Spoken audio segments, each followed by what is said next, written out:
picture in my mind. You wanna leave it all behind in a world that's turning all the time. Nothing could stop me longing for your eyes.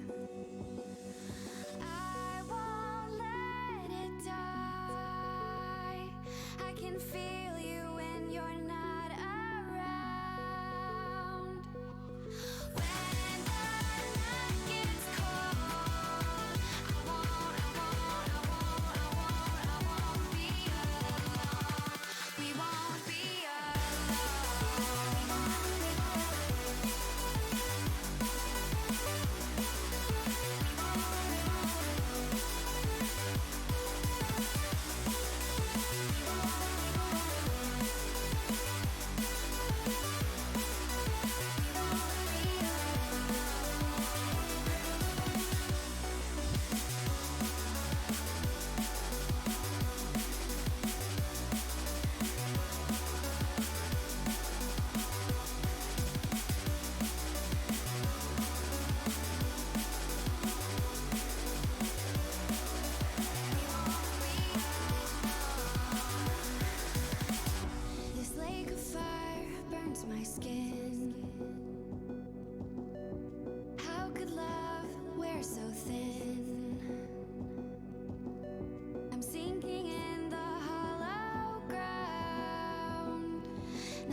Hey, Nah, can you send me over the teams, like both teams' names, like op.gg's, please?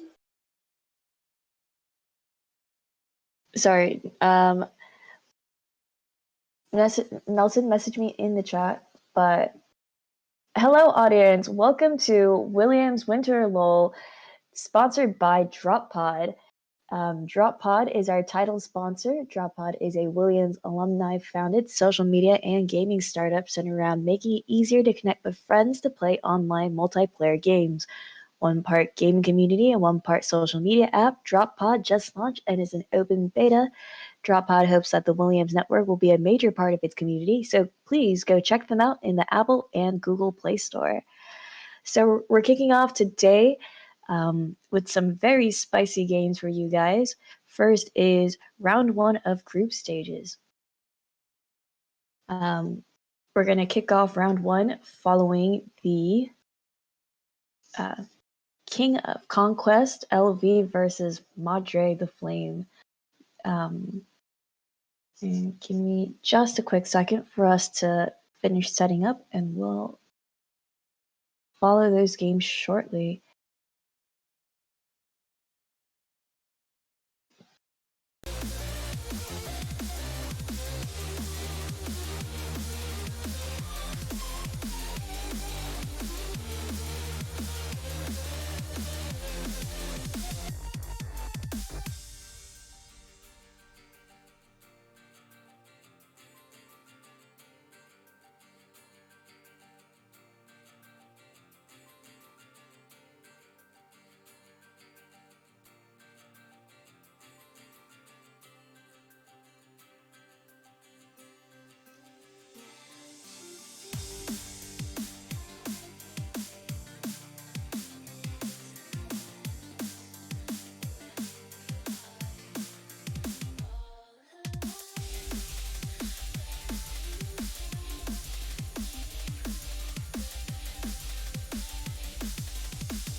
users.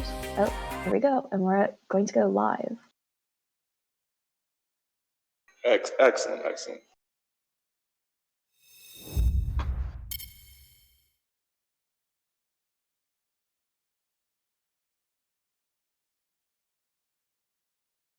Okay, so Nelson, let's talk about more generally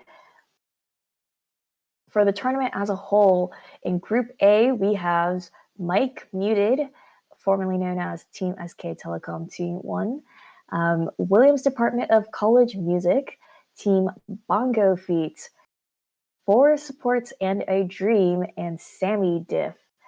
On the other side, we have Group B with Team Unga Bunga, It's an Eighth, Shrimp Gang, Trees in the Park, and Shorting Jian Lu.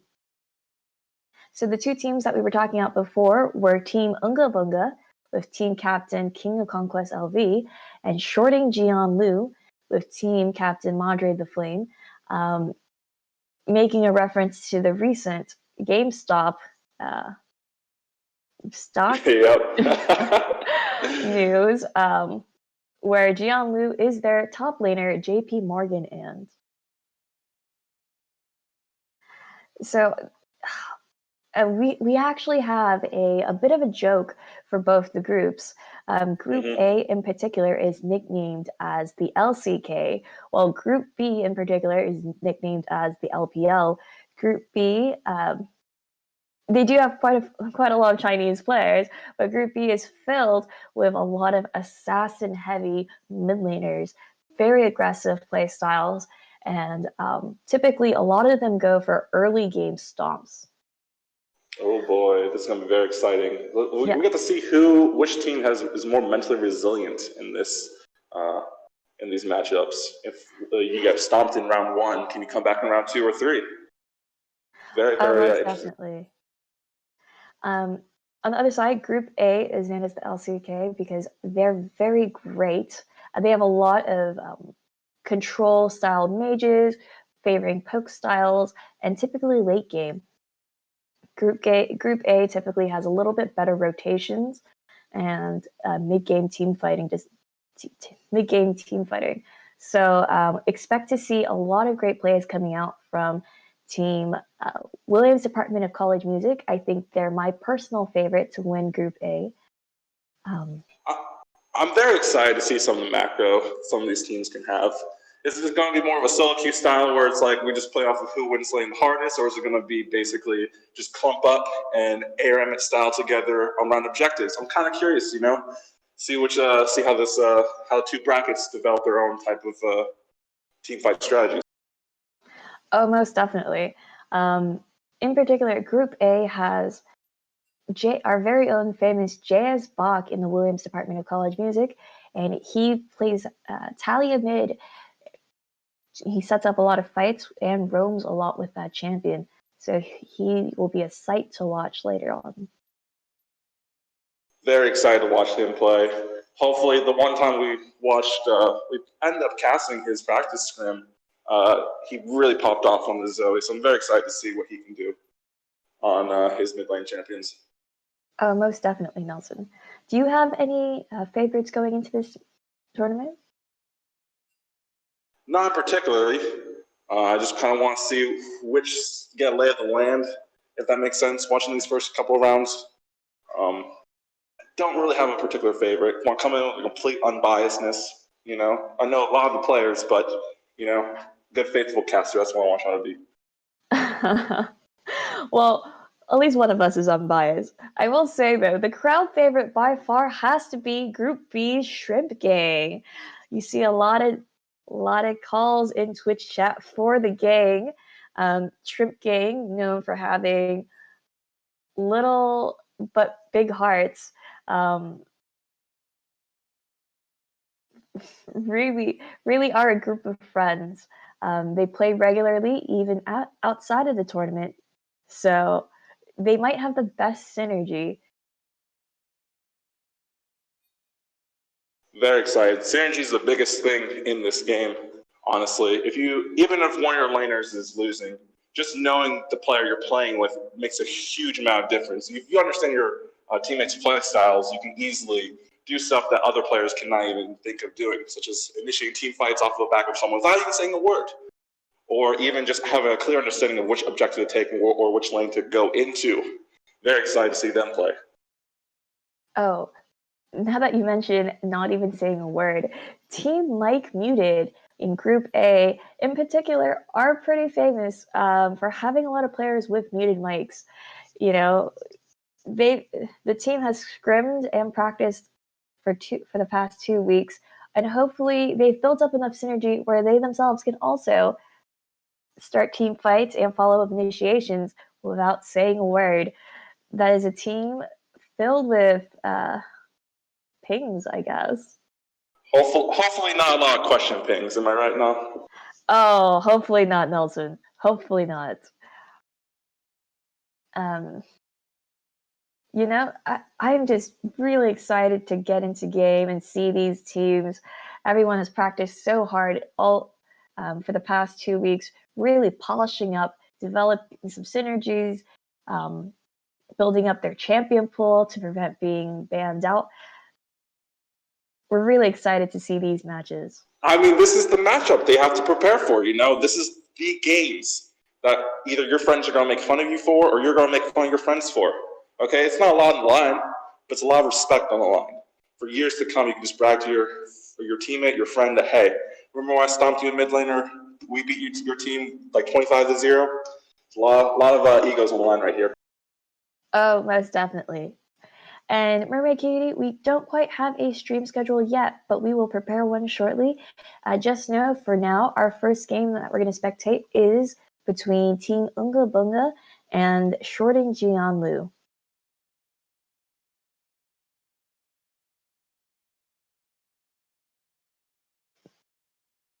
Very excited to see these two teams play against each other. It's going to be an interesting game on the Rift. Who do you think is the clear favorite for this matchup? Oh, for Team Unga Bunga and Shorting Jianlu, I'm gonna give the edge to Shorting Jianlu. As long as they keep it together and they don't throw their gold lead, I think Shorting Jianlu can take it to the moon. Which player are we watching out for popping off, per se? For that particular team, I definitely say we have to look at the mid lane. Madre the Flame is the captain, and he is a feast or famine player. This guy, when he gets going, really, really gets going. But that doesn't mean that the rest of his team doesn't pop off. They truly live up to their meme. These apes are strong together. Oh, this is going to be an excellent match to watch for. But you have to give it to the other team, too. They have one of the highest ranks in this tournament coming in. Right. Nikhil is a bit rusty. He hasn't played League quite as often after Summer LoL. But man, is this guy scary. His mid lane presence is one to look out for. And Fook up in the top lane plays a very mean, aggressive Camille, Darius, Fiora, and Cho'Gath. That guy is also a solid rock. And with that top half of the map, King of Conquest has a lot of room to play around. Interesting. And how do you think about the supports? Which support in the support matchup? No one really talks about the supports, really. It's all about the carries, the ADCs, the mid laners, even the carry junglers, but the supports are usually less loved. How do you see the supports playing off each other? As a member of the support union, you gotta love the supports. Games live and die by the supports. I really think Oni-chan has grown immensely over these past 2 weeks. After watching these scrims, you gotta say he is a force to reckon with. He's like a silent killer. He sets up and preps people. I don't even know. I'm trying to make a joke with the name Oni-chan, but he's like that silent big brother figure that's looking out for you from beyond. Awesome. What about on the other team? How's the other supports play style like? How is Cherry Boba? Oh, Cherry Boba is a mean Thresh player. This guy has some great hooks with initiations. He also has a mean Blitzcrank, which are very much in meta currently. And No, I was just curious. Any dirty Yumi pickers we have to watch out for in this tournament?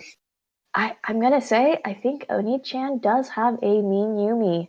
He has a mean Oh, Yumi and Seraphine and Soraka. So hate to say it, but they are he is a dirty Yumi picker. On the other side, Team Bongo Feet in Group A are renowned Yumi pickers. That is why they are Team Bongo Feet. They are cat lovers all around in that team. damn. That's a very interesting and loving team to bond around as their mascots. So it looks like we're about to get into the rift soon. Just a few more moments, everyone. It's going to be a very exciting game to cast. I'm very excited to watch this, you know? Oh, for sure, Nelson. I think this is going to be an explosive game that we're about to witness. And this And we're will live. be live stage with the draft stage between Team King of Conquest and Team Cherry Boba, or Team Unga Bunga versus Shorting Jian Lu. all Here right. we So, go. what do you see about the band? The first band I see is a singed band, JP Morgan, and is a notorious singed one trick. So that has been taken away. So is Kaisa Madre the Flame loves using his Kaisa to charge in and be able to do things. On the other hand, how about the red side bands? Oh, well, A great ban of Kazakhs onto King of Conquest, hitting his champion pool, and two targeted bans toward their great mid laner Nikhil. That Zerif and Zed ban is really going to tighten Nikhil's belt, really limiting the amount of champions that he can play. But as he called it, Nelson, a quick Yumi pick for There it Oni-chan is. on Team Oni-chan wants Unga that good Bunga. KDA right there, 0018. That's what he's aiming for. Yeah, really supporting his little siblings up as a Really classic. like the counter here with Leona saying, okay, if you're trying to just stay back and play safe, we're just going to go all in on you right now. Yeah, which is why this bot lane is going to be really interesting to watch. Madre and Cherry Boba are very aggressive, while Snowy Summer and Oni-chan are all about farming it up and supporting their team in for those team fights. But we have a rapid pick and ban phase right now. Both teams know exactly what they want to pick. Both teams have a really good draft so far. I really like the bot lane with the Ezreal Yumi trying to play super safe to their playstyle, while the other teams drafting the Graves, the strong carry jungler, and Leona tries to support up, and the Seraphine too. Looking for that good wombo combo. That's right, Nelson. Team Shorting Jian Lu looking really great for those mid-game team fights. We have a lot of great initiation and follow-up with that Seraphine ult, that Leona ult, and Lucian to butter people up with his cuddling. This is looking to be a strong team fight. Oh, and with an Orin pick, they are very well rounded out. Very excited for this both sides teams. Both teams have a clear definition of how they want to proceed and win this game. With the Leona, Ornn, Seraphine, they just want to basically team fight, wombo combo off each other's picks, basically. While on the other side, we're looking for scaling. You have the Vygar, you have the Cho'Gath, each trying to get stacks, basically, each trying to scale. It's going to be on the Pantheon to keep them in this early game, basically, and not fall behind. Bot lane is very, very self-support with the Ezreal and Yumi, too. And for sure, King of Conquest is great at securing early game leads for his team, and Pantheon is his champion that's going to let him do that. This guy is going to do great map wide plays, roaming, assassination picks. We might even see him invade Ducky's jungle, so be on the lookout for that.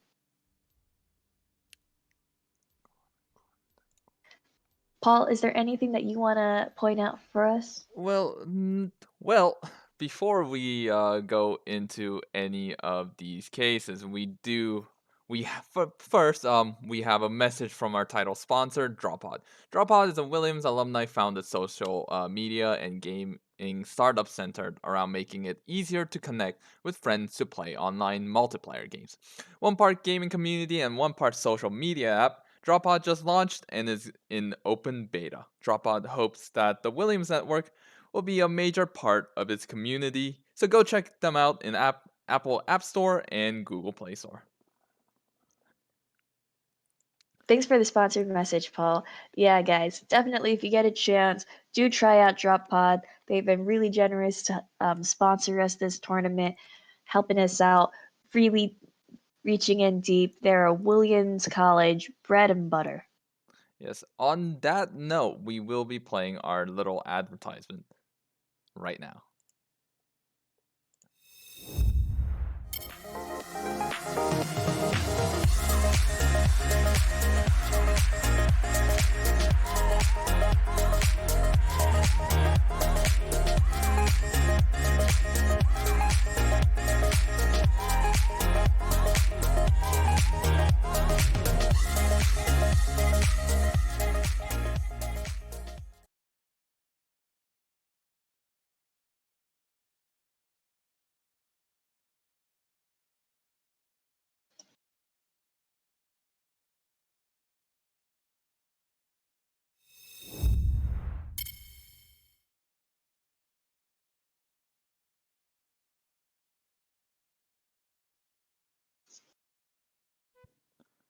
All right. Okay, so since you guys talked about how the band picks would go, can you guys run me through about each lane matchup, each what the end goal or what the competition wants to do? Well, for sure, Paul.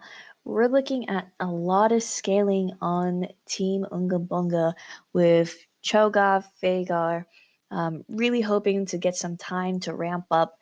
And so we're expecting King of Conquest to really spend a lot of his time on that top side, which means they picked the perfect bot lane to do that. Ezreal Yumi is going to do a great job picking out and sniping CS from a really, really safe distance. They got a lot of sustain coming up from Oni-chan on Yumi. They will be a very, very safe bot lane. On the other hand, shorting Jian Lu has a pretty safe mid laner. Seraphine does a great job of pushing in Vhagar, constantly having him farm under his turret. While Lucian and Leona are going to be very up in Ezreal and Yumi's face, they're going to be constantly trying to invade, trying to start those 2v2 skirmishes and possibly convert those into kills.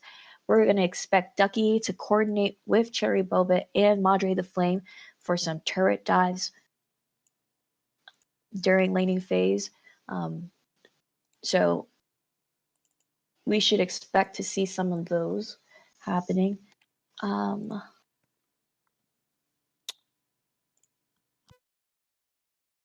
Awesome. Okay, welcome back, Nelson. Hope you found your way out of that cave. Yes, I did find my way out of that cave, and I'm back, ready to spectate or broadcast this game. As you basically said, one side's trying to scale, another one's trying to team fight. In the very early mid game.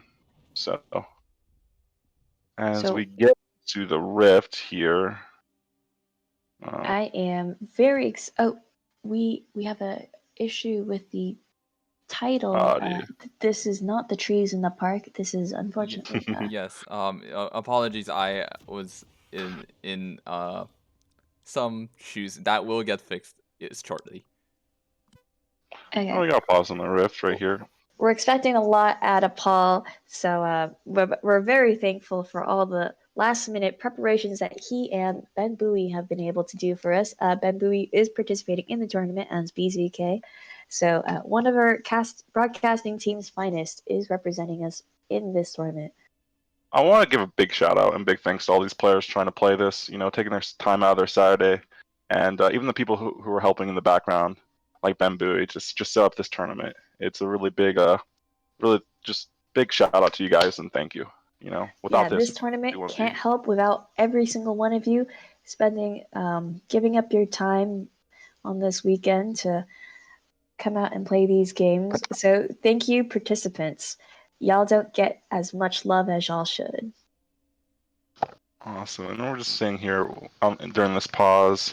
And I kind of wish that they had a chrono break in just normal games.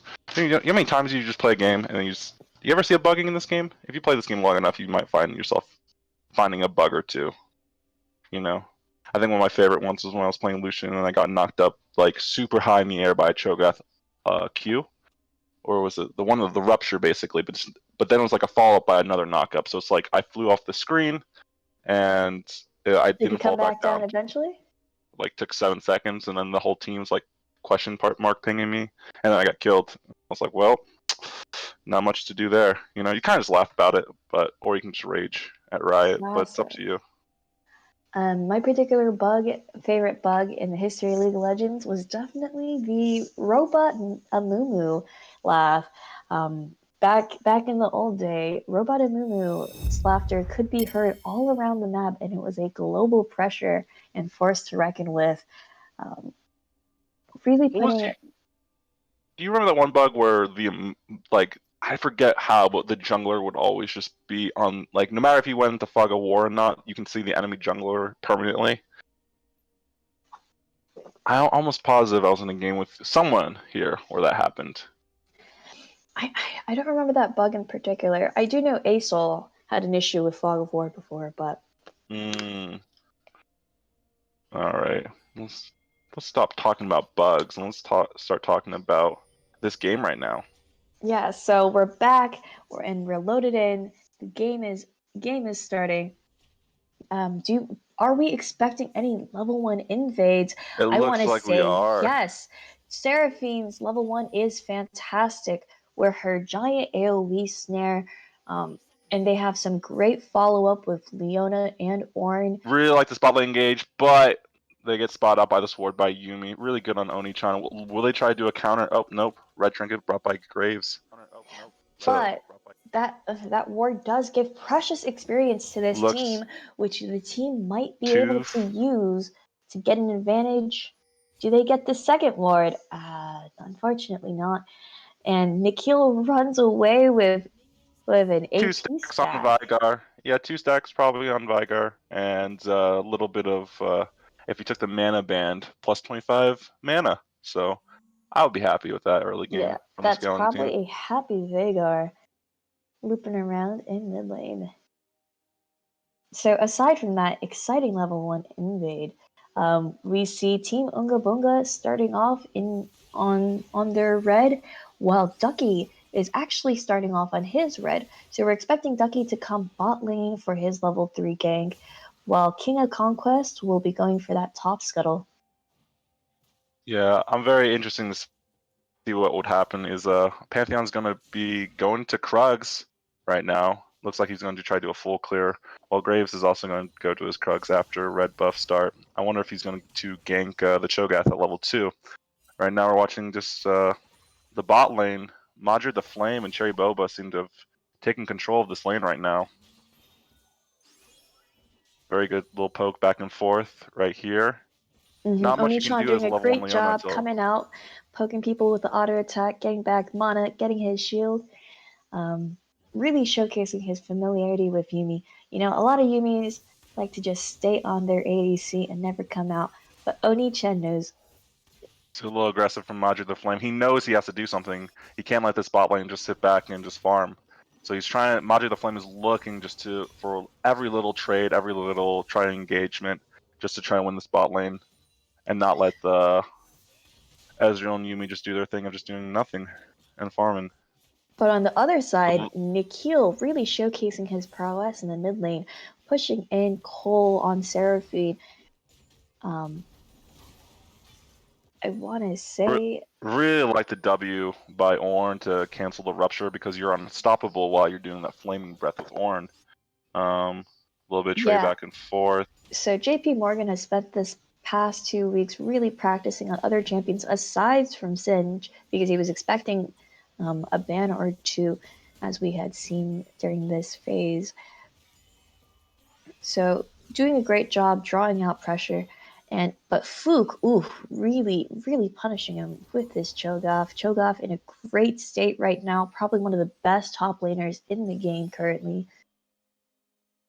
I'm kind of curious, what do you think about these summoner spells, these summoner choices? Vigar without TP, taking the cleanse.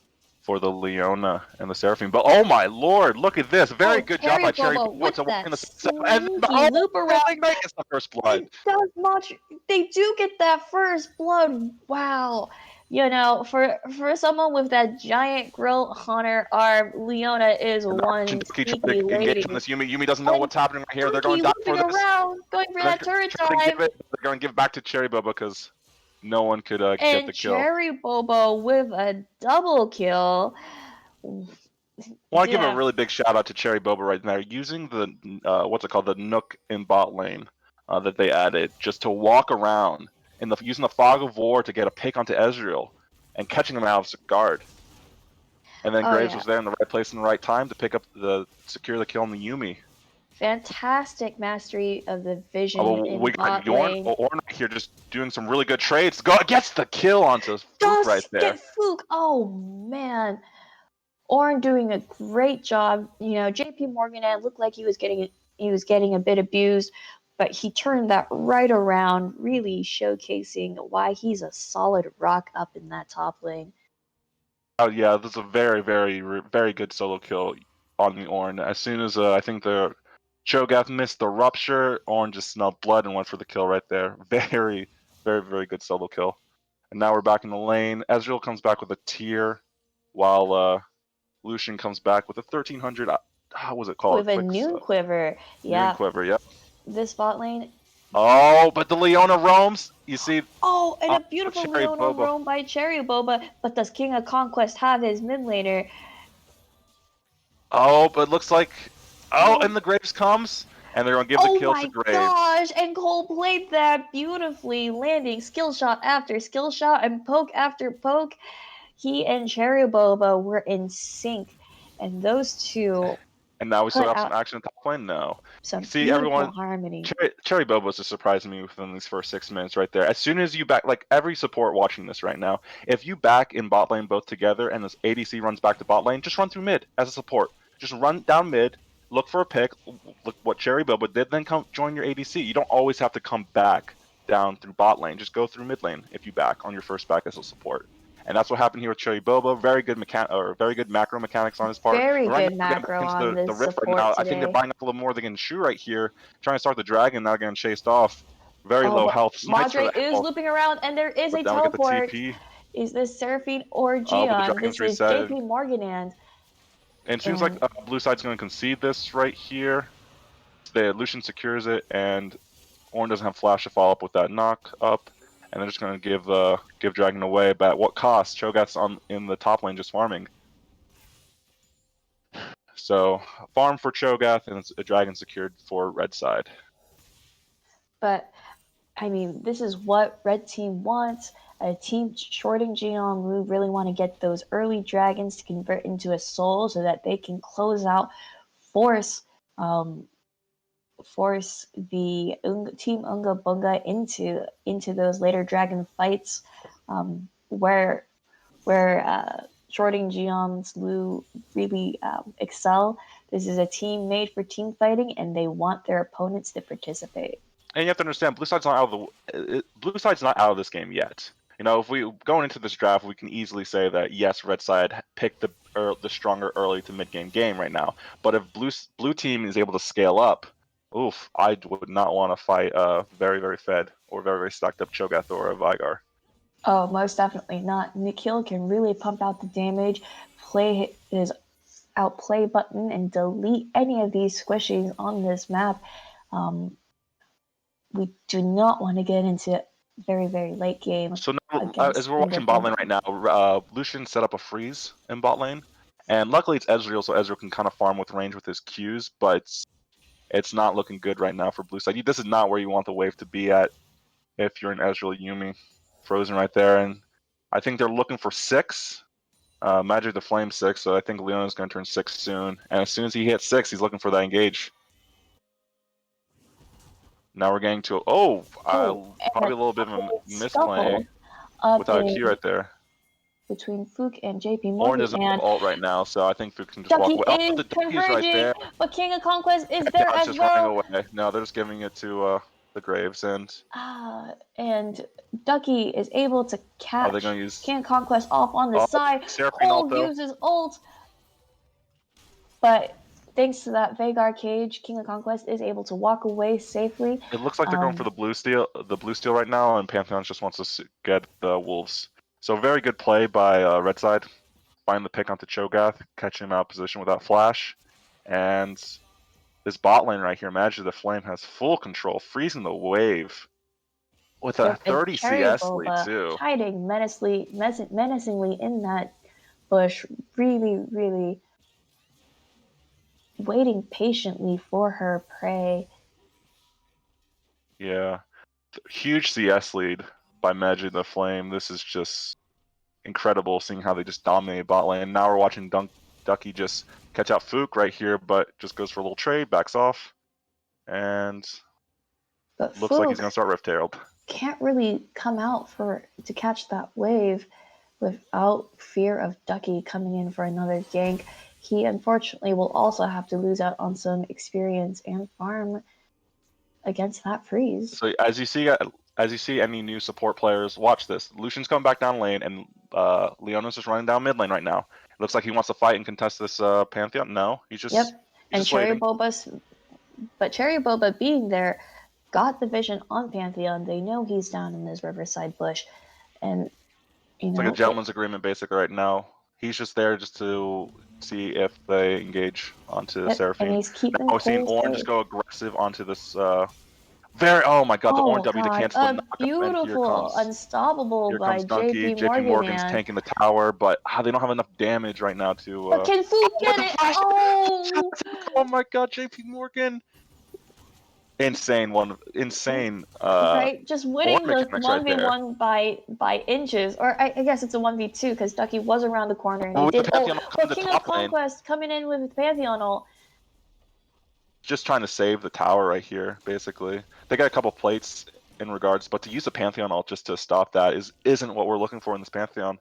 You know, he's right. The early game is plays of aggression from King of Conquest, but there just isn't many lanes for him or opportunities for him to gank currently.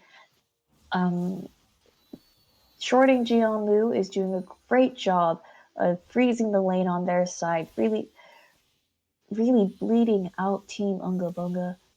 So now if you look at the game state as a whole, what do we have? We have Orin have one level advantage over the Cho'Gath right now. Mid lane's about even. I would say that Nikhil has a slight edge in the mid lane, but still mid lane's all about just wave clear. The Pantheon has more farm than the Graves. The Graves has more presence in all the side lanes, mostly ganking top and even helping getting a kill in bot lane right there and securing Rift Herald and Dragon. So just sacrificing the farm for his team's presence in the early game is huge for this Graves. And if we just look in the bot lane's just 30 CS advantage on the Lucian. The Lucian even having the Kraken Slayer right now.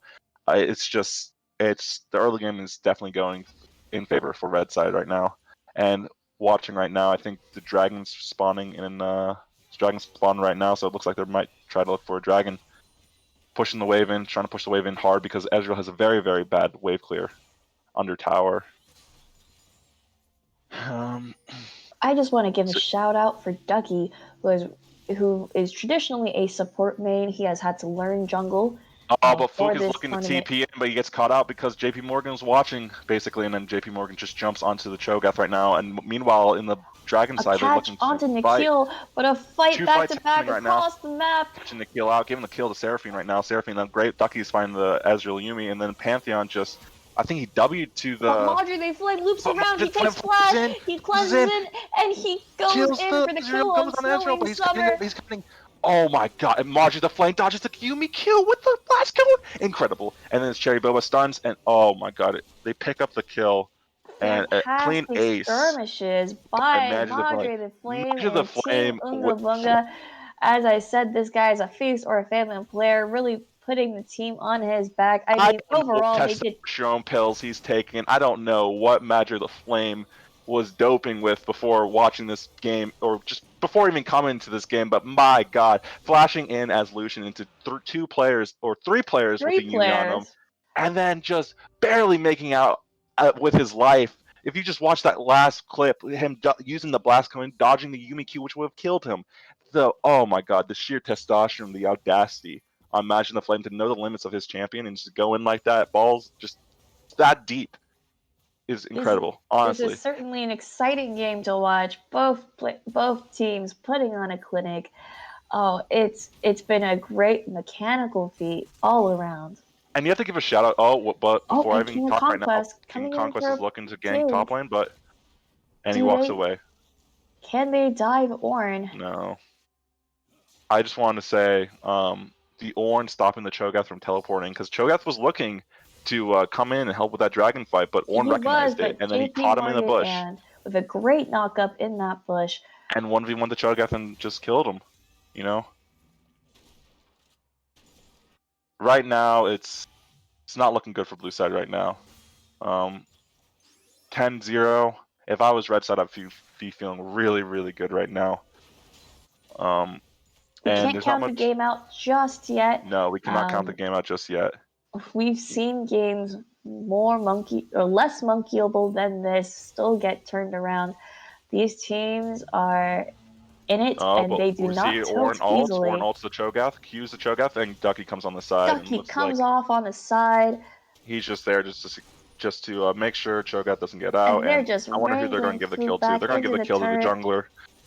And it's just an easy pickup right there. So yeah, props again. Ducky's doing a great job, really being all around this map. Oh, and the Lucian just solo ults down. Now, but watch this though. Pantheon and Viger are roaming together to bot lane. Pantheon might ult, and Pantheon's gonna ult and try to kill the Lucian. Pantheon it's gonna be big. Ults, they try to go in for this Lucian. Onitron trying to keep his ADC safe. Gets 1-for-1, but that's over. I would say that's 450 gold to the Pantheon right there. So, granted, it was a 1-for-1 trade, but more gold went to the blue side than the red side. Right? And they also get that assist gold. Very crucial. Oh, but Cherry Boba might have caught Nikhil off in this roam. Oh, but Cherry Boba doesn't even care, honestly. He has his team backed up right there. They're super far in lead. And it looks like Nikhil might be caught out here. He has no flash, no sums, but he just waddles away.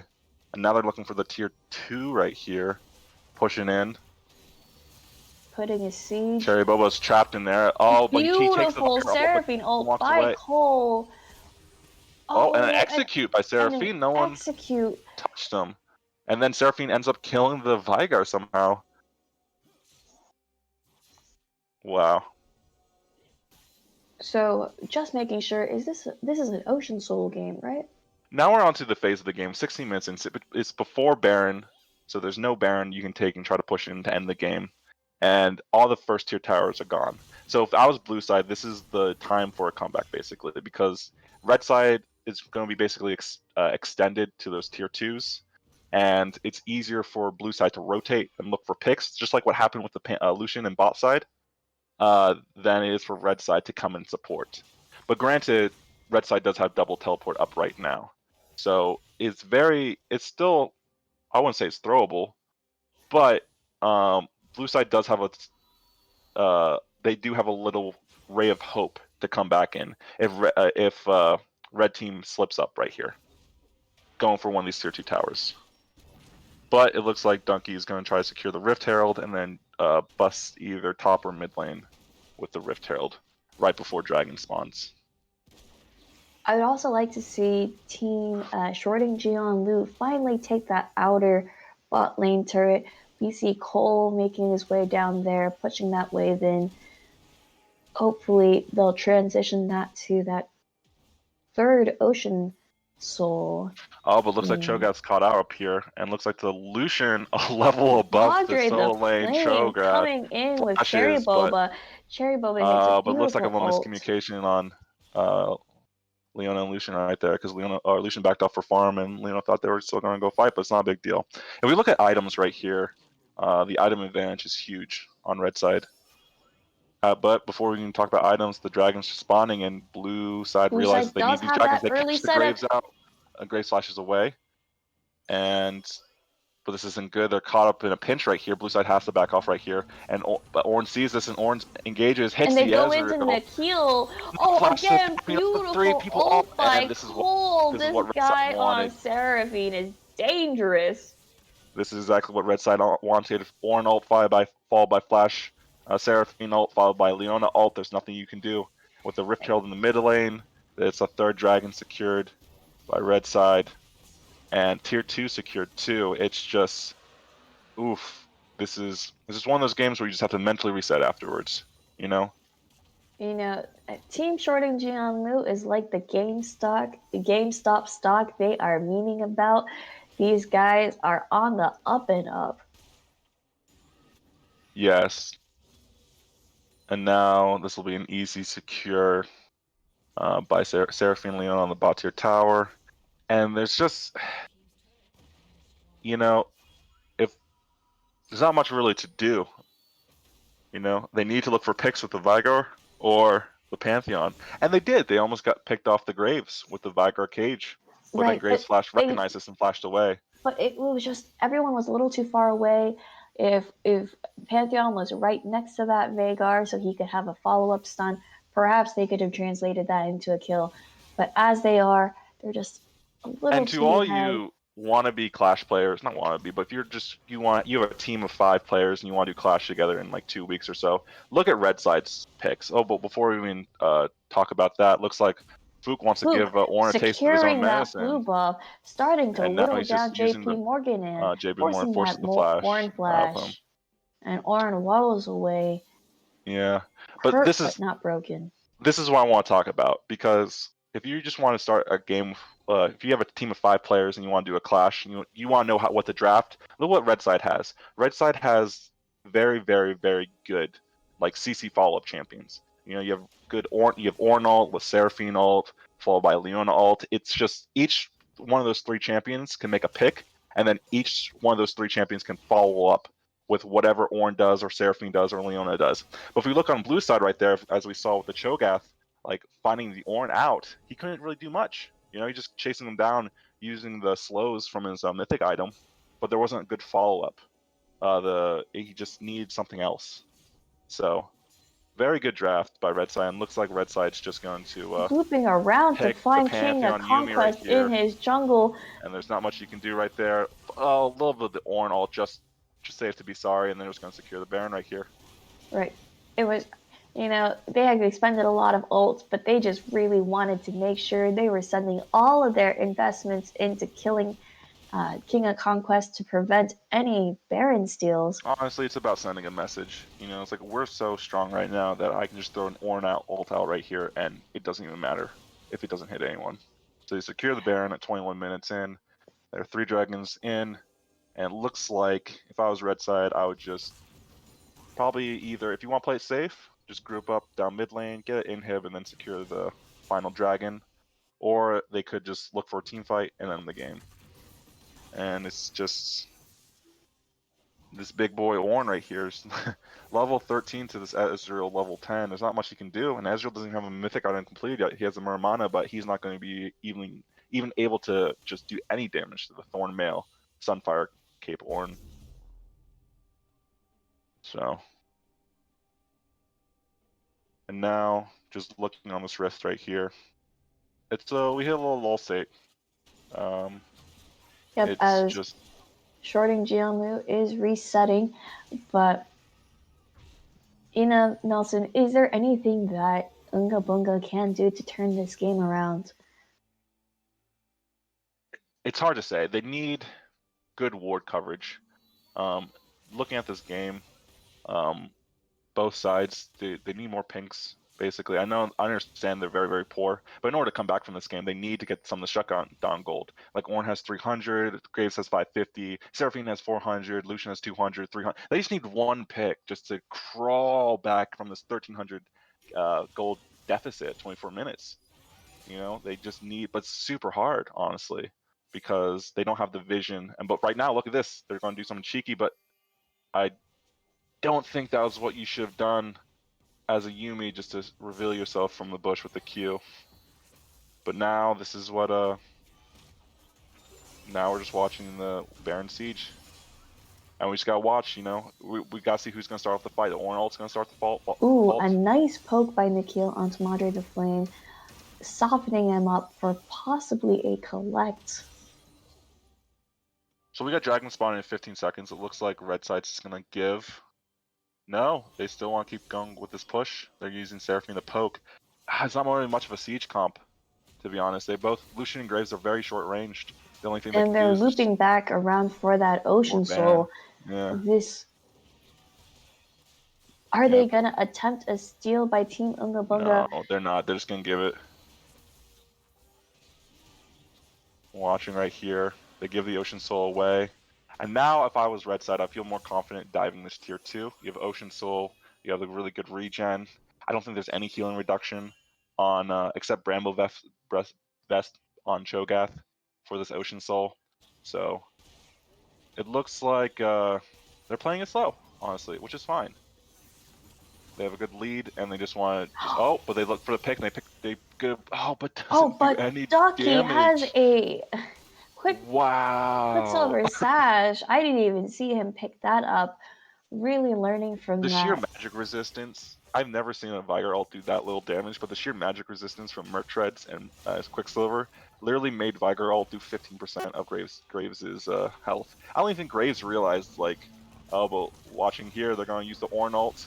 They do go in for that dive, and JP Morgan picks up Nikhil, but Cole also looping around. Oh, but the Lucian and Graves are wrapping around. They don't have this damage support, but they're just so far ahead that the Lucian flashes in. And they just look for the kill. They're tanking this turret for 2,000 years.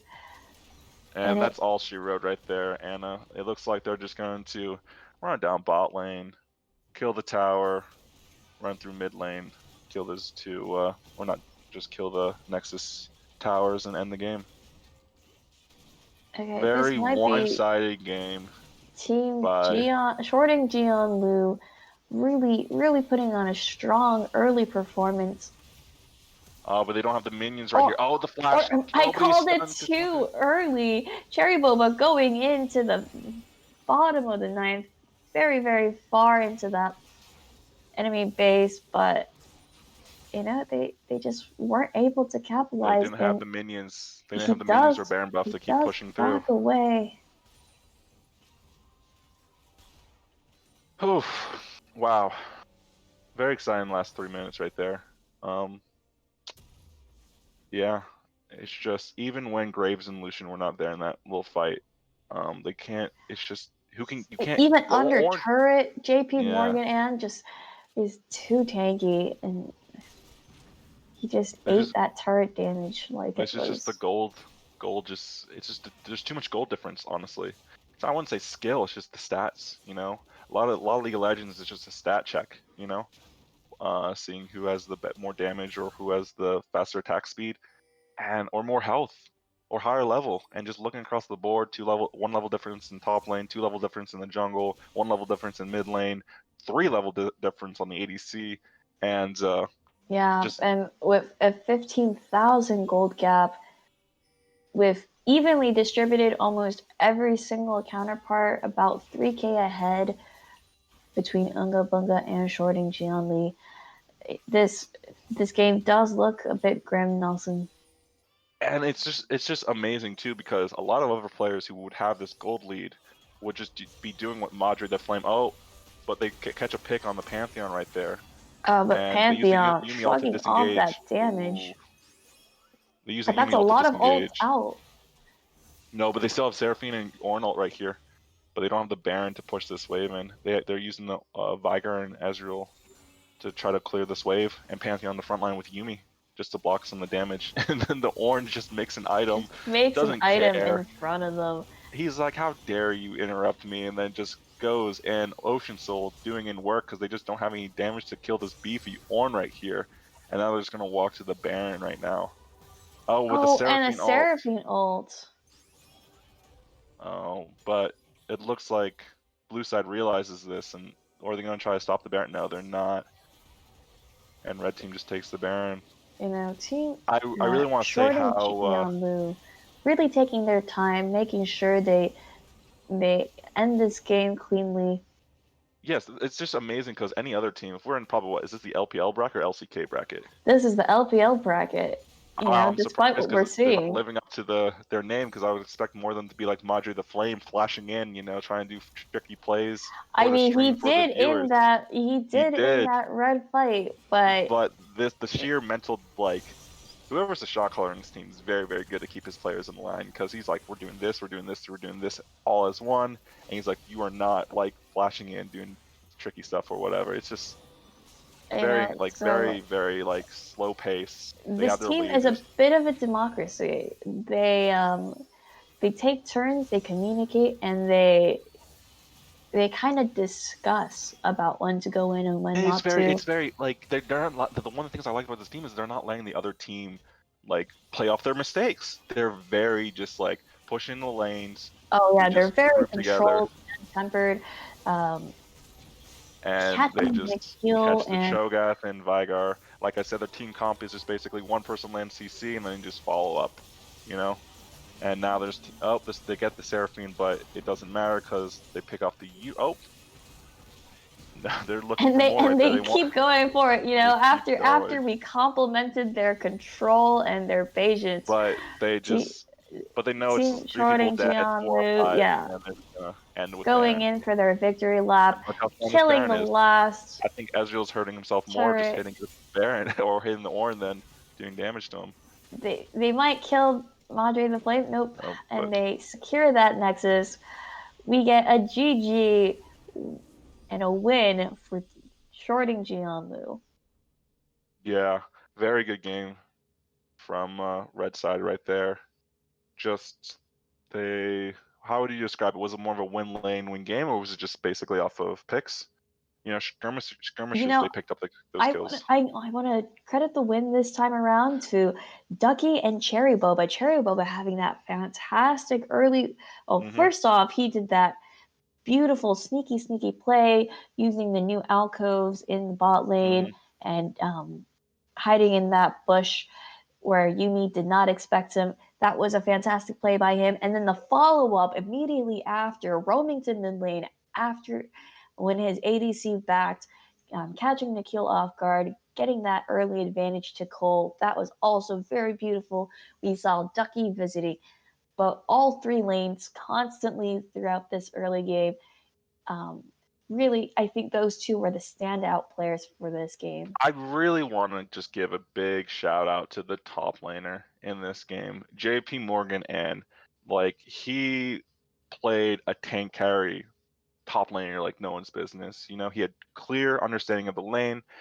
What surprised me was he either saw Cho'Gath go into Fog of War or he stopped Cho'Gath from teleporting into that dragonfly and even solo killed him. He had very, very good control in the top lane. But then I don't know who to give player of the game to, because Yeah, we it's had either some Cherry strong Boba or JP Morgan. contenders all But around. I don't know. Someone has to go back and just literally clip what Madre the Flame did. But as an ADC, as a In that, Lucian, oh yeah, in oh, that enemy red side, he did. That is the kind of play that Madre is known for. He plays on the knife's edge. If he had done that and he had died, that would have been disastrous for his team. But he did it.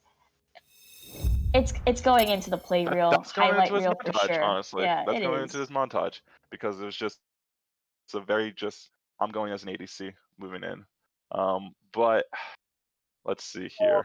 Oh, we also get reports. Team B, Group B had both their matches finished. Voidless versus Riot CMAX ended shortly as well, just recently, and it was Team Voidless who had took the win over Shrimp Gang. So Wow, interesting turn of events right there. yeah, so Group B really pulling out, showcasing their LPL nickname. These are very, very fast games all around.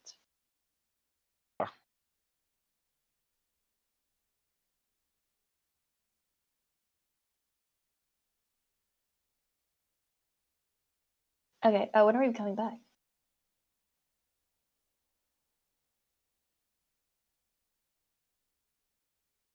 Oh, okay. Right. Oh, All right, okay. and we'll be right back.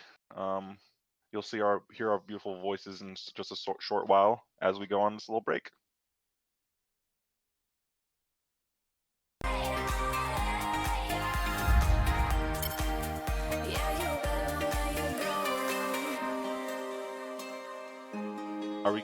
Are we good now?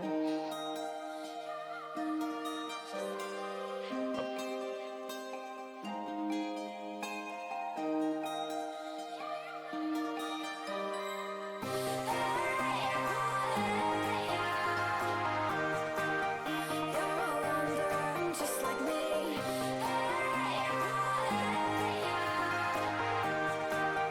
Yeah, you better know where you're going.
the wall. Hero, hero.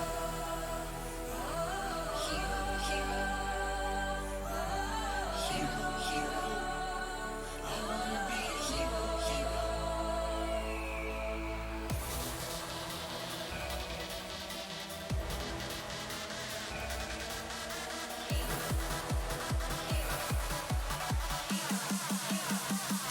I wanna be a hero.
Yes, you've had it quite tough. Always having bad luck. You think you're going crazy. Look up, there's a new life waiting. Your head's buried in the sand. You've been dealt the wrong hand. Can't imagine how you feel. Only you know that it's real. Don't look back, just carry on, carry on, carry on.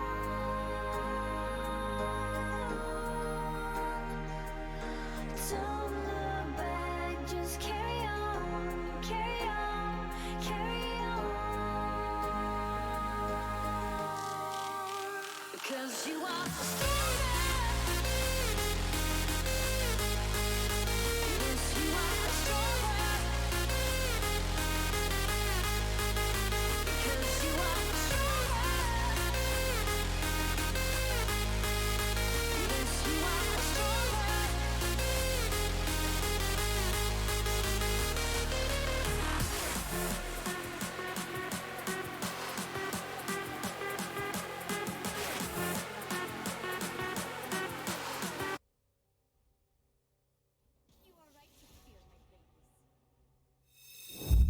Welcome back, everyone.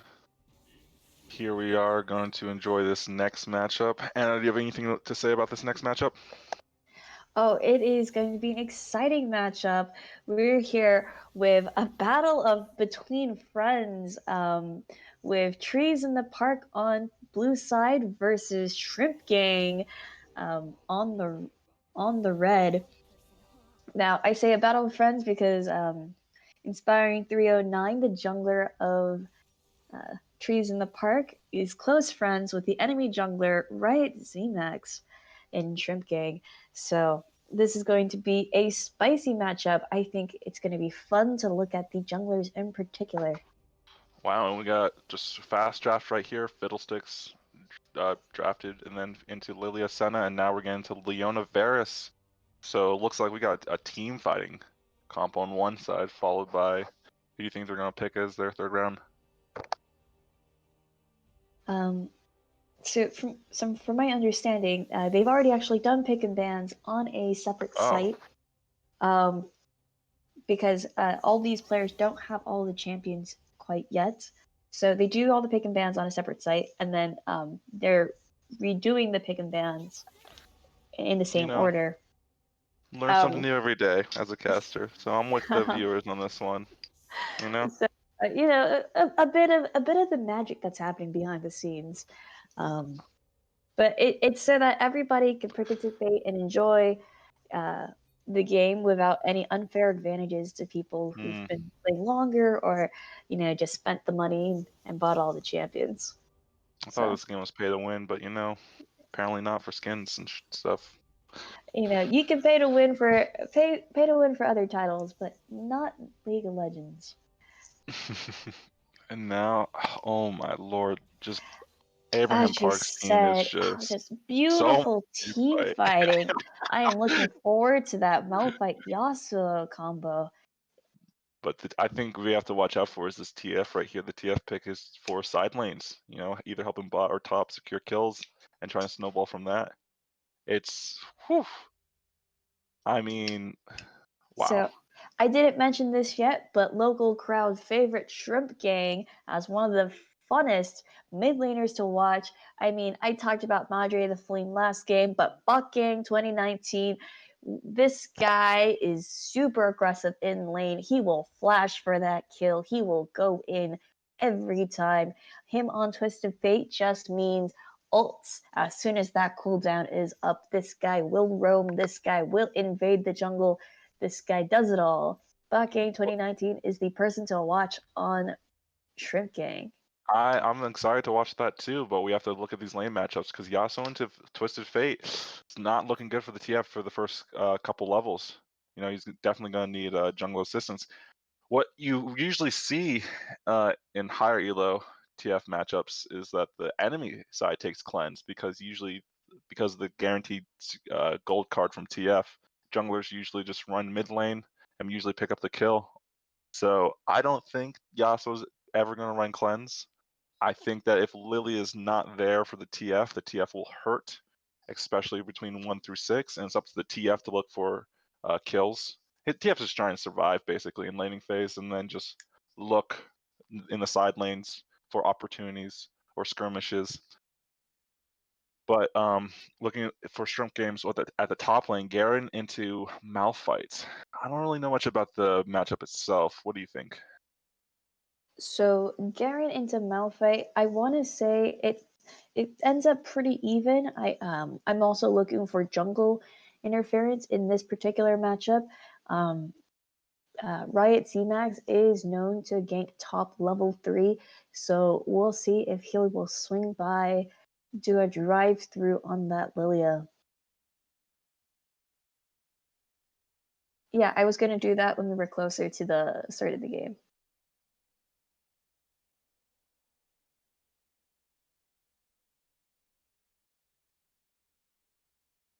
Okay, so but first, guys, before we continue to talk about the champion select, a quick message from our title sponsors, DropPod. DropPod is a Williams alumni-founded social media and gaming startup centered around making it easier to connect with friends to play online multiplayer games. One part gaming community and one part social media app, DropPod just launched and is in open beta. DropPod hopes that the Williams network will be a major part of its community, so please go check them out in the Apple and Google Play stores. Alright, getting back into this game right here.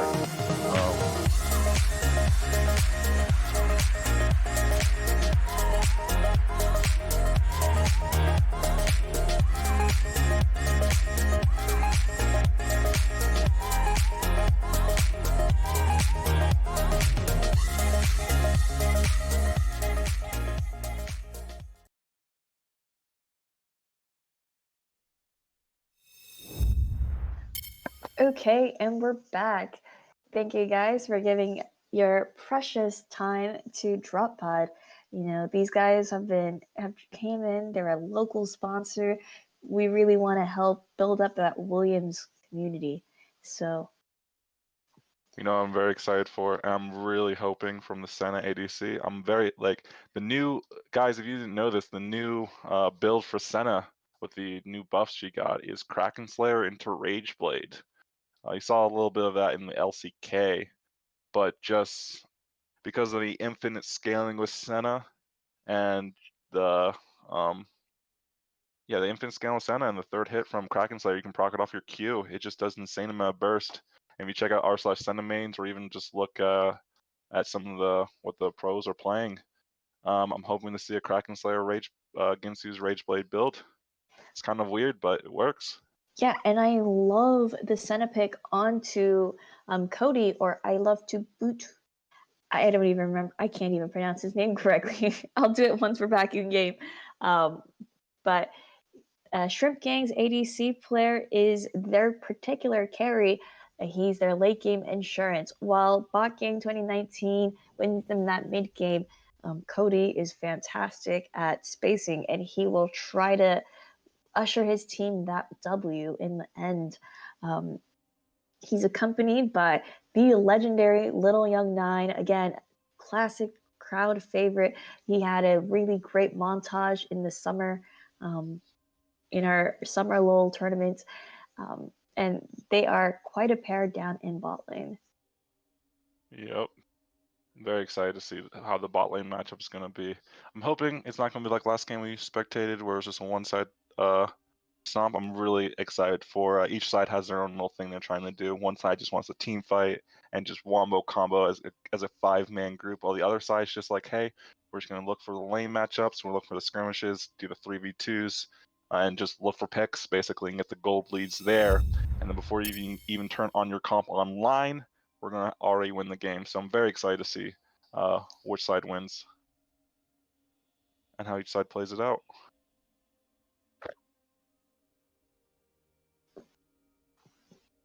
Okay, and a quick pause. I think both teams are just making sure that everyone has loaded properly. Nelson, do you think we're going to see any early game shenanigans from these squads? Oh, of course, you have a TF, you have a Swain. It's almost even a Senate. It's almost guaranteed that you're gonna see, was it Shrimp Gang? do a level 1, and I would even expect, I think blue side might expect it, and they might just sit in the bush, just waiting, using that Leona Q just to stun them and then just 5-man the person. That's what Along I with think. that Fiddle Fear, because Fiddle Fear That's does true. work when the enemy team has not had vision. It'll be a rough level 1 if he starts Fear, but now we're getting onto the Rift, and we get to see if we can just fix the like jungler to top and yeah, the scoreboard. That's what I mean. Yeah, there we go. So now we're onto the Rift right now. It looks like blue side's going to do a casual.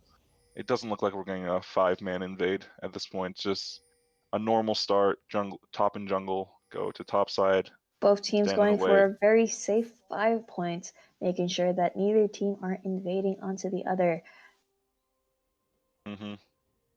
And yeah, we're just going to get just not much happening in level 1 right here.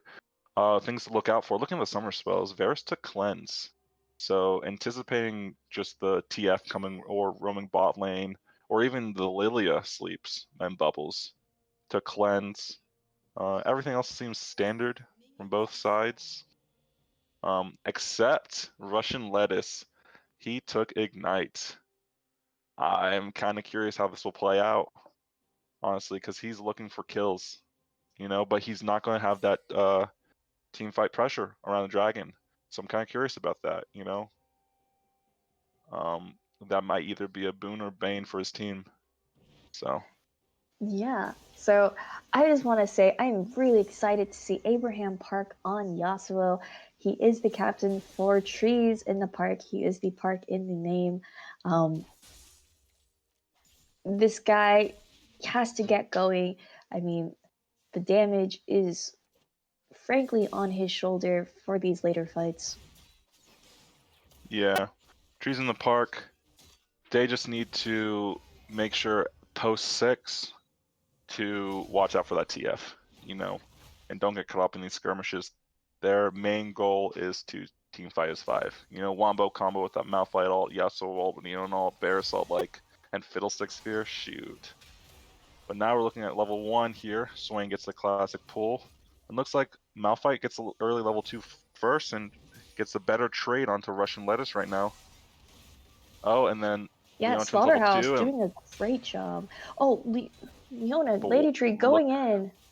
Look at the Senna. Look at the Senna. Watch the Senna. She's getting easily trades, basically. She procced her passive on both Leona and Varus, getting some souls off them. But Lady Tree and Toad really focusing on Little Young 9, punishing that Swain. Swain doesn't really get as going until level 3 when he can easily proc that electrocute. So we have to watch this top lane right here because it's kind of weird to describe this, but the Malphite is allowed to play aggressive. The reason why he's allowed to play aggressive is because even if he takes poor trades, or he just trades with the Garen, he can always TP back into lane, And that's the things that if you ever, I think what Dopa talked about, he plays more aggressive with TP than he does with Ignite, because if you lose a trade or you die, you lose like 2 waves of XP. So right now, watch this Lilia. Lilia is basically farming Krugs, and she's looking to gank Malphite right now. But also watch the bot side right now too, because Swain's really looking to pull either the Varus or Fiddlesticks looping around. Nah, but right, Z-Nex just wants to farm, get his Scuttle Crab, and then just move on. Watching this game even a little bit further, looks like Trees in the Park did spot him as he was they're getting going that Scuttle engaging Crab. on Swain, but Swain forces the flash out of him. Good trade by Lady Tree right there. Yeah, Lady Tree looking fantastic. Fun fact about Lady Tree is that every time she is in these tournaments, she requires that the team that picks her. Oh, and inspiring 309 looping in, sniping Little Young 9 behind the turret. I mean, this guy went the full 9 yards. Wow. Beautiful play by that Scarecrow. Picks up the kill too. Very good. Watching this in the top lane right now. But I want to just go back to mid lane just for 1 second. Just giving clear shout out to TF just being able to maintain farm with his Yasuo, but one of the big things to note is the fact that Yasuo can't play that aggressive because of the fact that he TF is talking to his jungler. And when the wave was pushed, Lilia did come by mid lane. He couldn't do anything really. So TF is just super happy in this. Yeah, Bot And Gaming's doing a great job holding his own in this mid lane. I also want to give a shout out, even though Russian Lettuce has been chunked and he's being pushed under turret, he does have a farm lead. He's doing That's a fantastic job picking up those waves.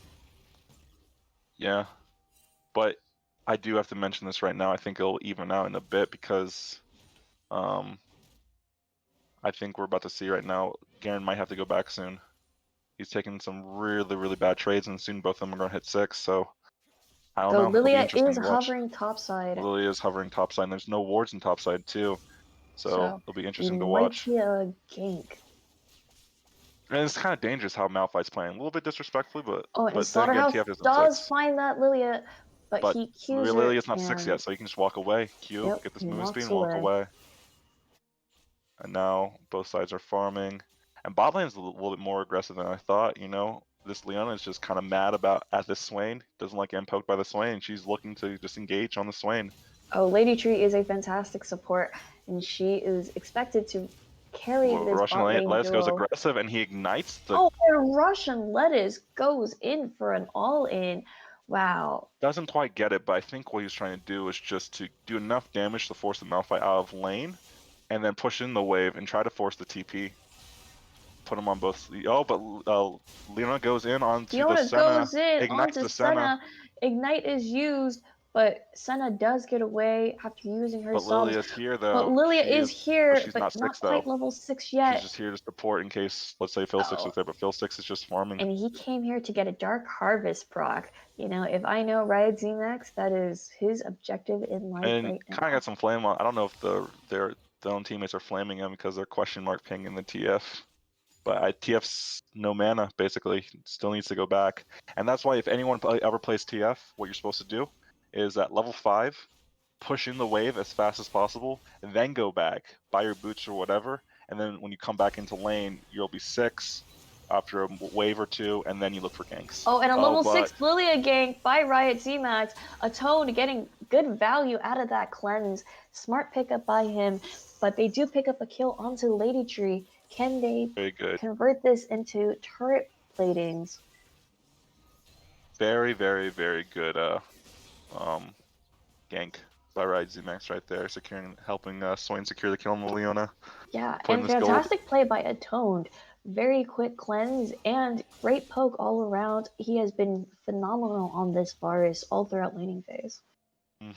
I think what they should have done, just a little, any teams watching this, is keep a ward in your bot side bush. You know, it's like kind of, this way your top lane who has TP, well, he doesn't have TP anymore, could possibly just TP down and help you guys out, or help them out. But now we're watching the Malphite and Garen slapfest happen up here. Again, Russian Lettuce. That CS 30 has been CS ahead. Yeah, it's phenomenal. kind of interesting. I think Garen's...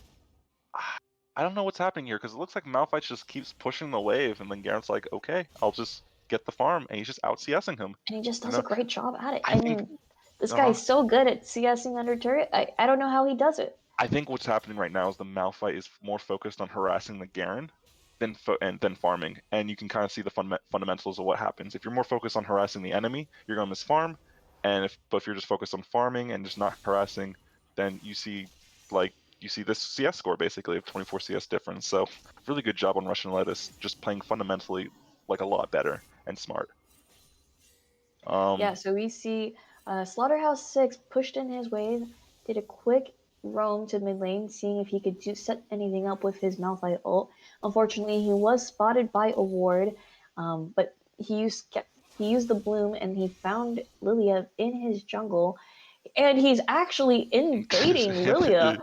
This guy is a Chad, and he goes for the ult. And they realize he misses ult, so they're going to collapse. But Garen realizes this, and he's just pushing the wave. He's like, hey, I'm not going to help you out. But Trees Lilia, in the park grouping up a little faster. Fiddlesticks and Yasuo got their rocks back.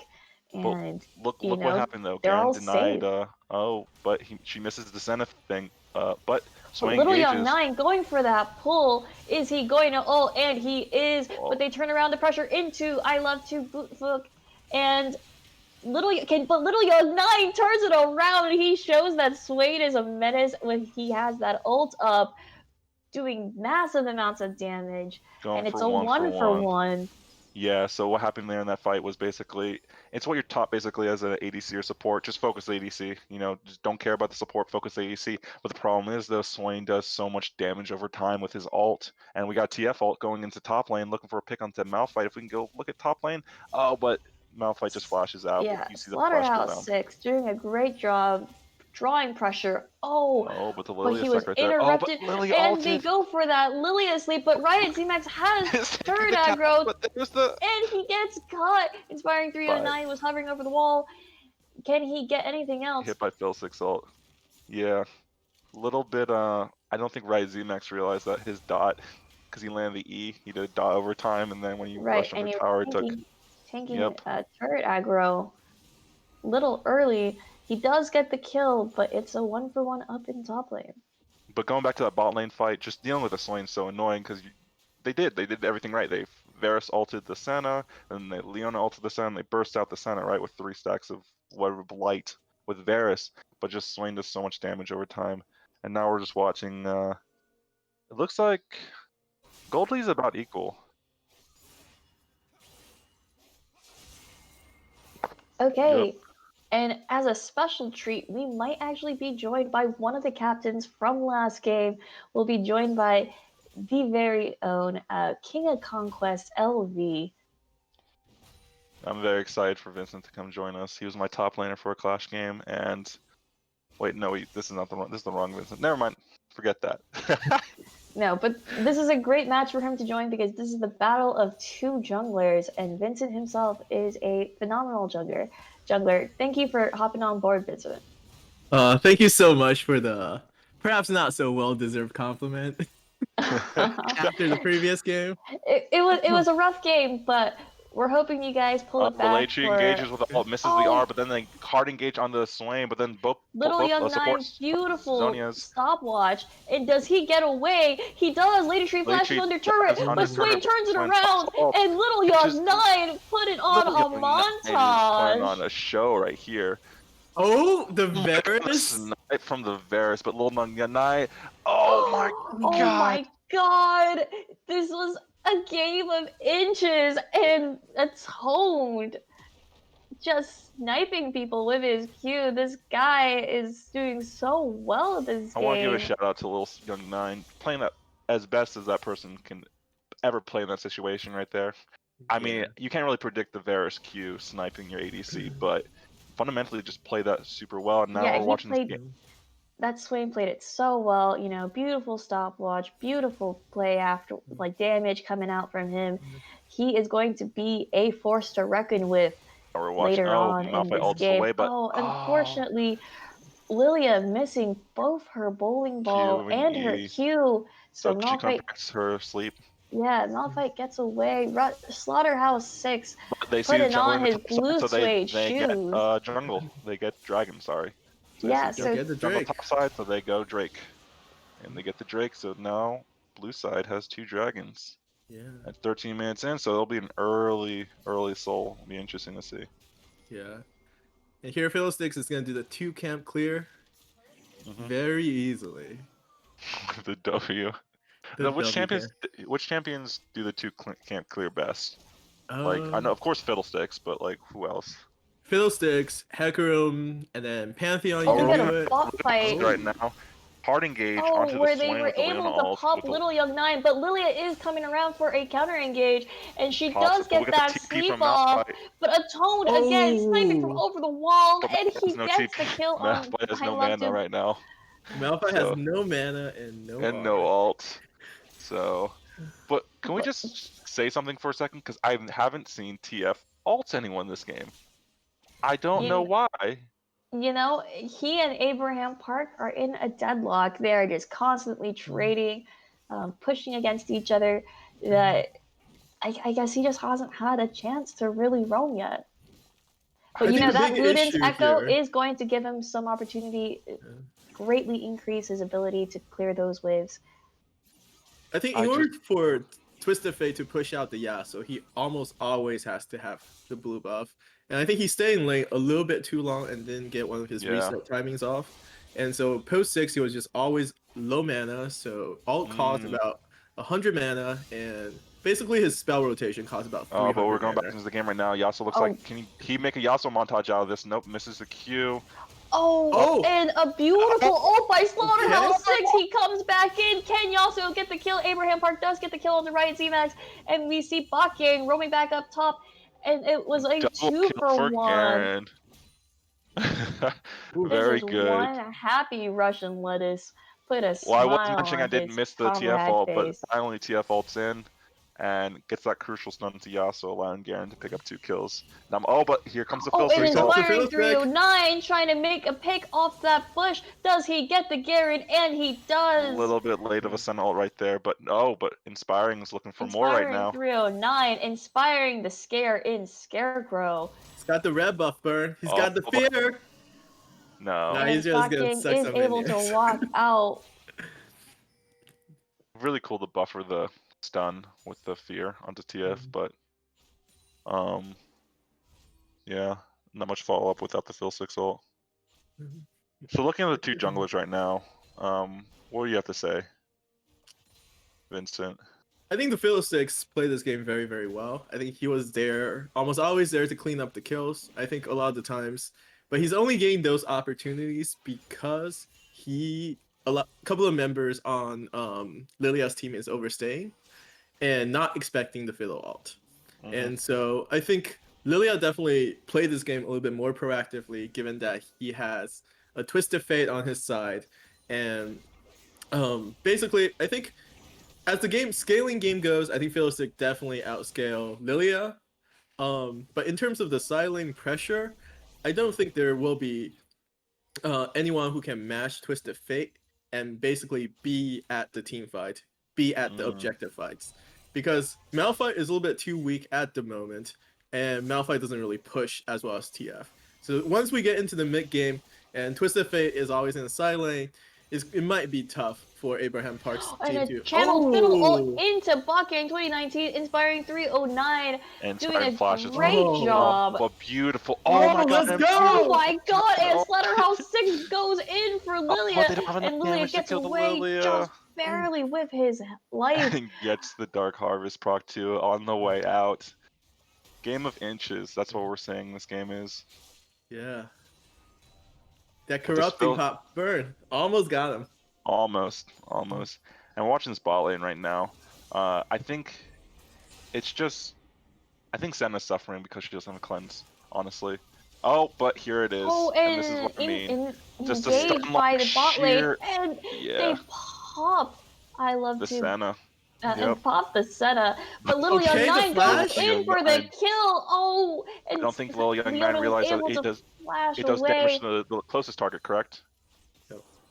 So that's why Varus was super close, and that's why Leona didn't die. But very, very good pick by Leona ult. Even after missing the Leona ult, just landing the Varus and then followed by the EQ from Leona. Like Senna without cleanse or without QSS is just gonna die. You know? Yeah. I wouldn't put it like, it's not that Senna she's playing bad, honestly. It's just she didn't choose the right summoner spell, and that's just 5 seconds of CC basically. You just Honestly, and can't do anything. Let's give a toned credit. I mean, this guy has been an absolute menace all laning phase, landing those charged Qs. Yes. I wouldn't be Playing surprised if he Varus, has too. damage most dealt. Lethality Varus is so disgusting against Senna. Like, you do so much damage to the charge Q that it's ridiculous, honestly. Yep. Oh, but let's like take a look at the damage. Senna build. That's something that's quite interesting. I Senna mentioned went that earlier. Kraken Slayer. Okay. So I mentioned that earlier in the broadcast. The new hype build, because of the latest Senna buffs, is to go Kraken Slayer into Ginsu's. Oh wow. Okay. Yep, Kraken Slayer into Ginsu's into Rapid Fire or something. And you do so much damage because the Q procs the Kraken Slayer third shot. And because of Senna's infinite scaling, you get more and more crit, and the Ginsu's like cancellation of crit doesn't even really matter because you just get so much more physical damage. So Def ran it against I forget the game he was playing in. It was Hollow Life versus something. But it's been seen in LCK, and it's like on r/Cinemains, people are like, this build does a bunch of damage. And But Bot Gang Yasuo's and picked. Riot T-Max going for a pick onto Abraham Uses Park. the sleep and slams the Ooh. Yasuo And right a there. clean pickup. Abraham Park mistimes the wind wall on the yellow car Mhm. right there. That's quite Can you unfortunate. wind wall the Lilia sleep? You can. It is a Wow. projectile. Yep, it is a projectile. Hmm. He probably panic W'd. Very interesting. But like, just game of inches basically. Who's more mechanic? This game's all about mechanics, honestly. Who can But land we the skill do shots? have a Wind Cloud Soul, a Cloud Dragon Soul shaping up shortly for possibly blue team. I mean, a shorter cooldown for Fiddlesticks ult, Malphite ult, Yasuo. I mean, So this let's is an watch this ult Garen dependent versus Malphite. team. Oh, but Wait, he's just gonna get and killed. Russian Lettuce goes for the TP in front of Garen. Garen gets the silence and gets the kill. Russian Lettuce playing lane That was phenomenally. sheerly disrespectful, honestly. I don't think Slaughterhouse 6 realized that Garen does have a CC. He does have a silence to cancel your teleport. So Yeah.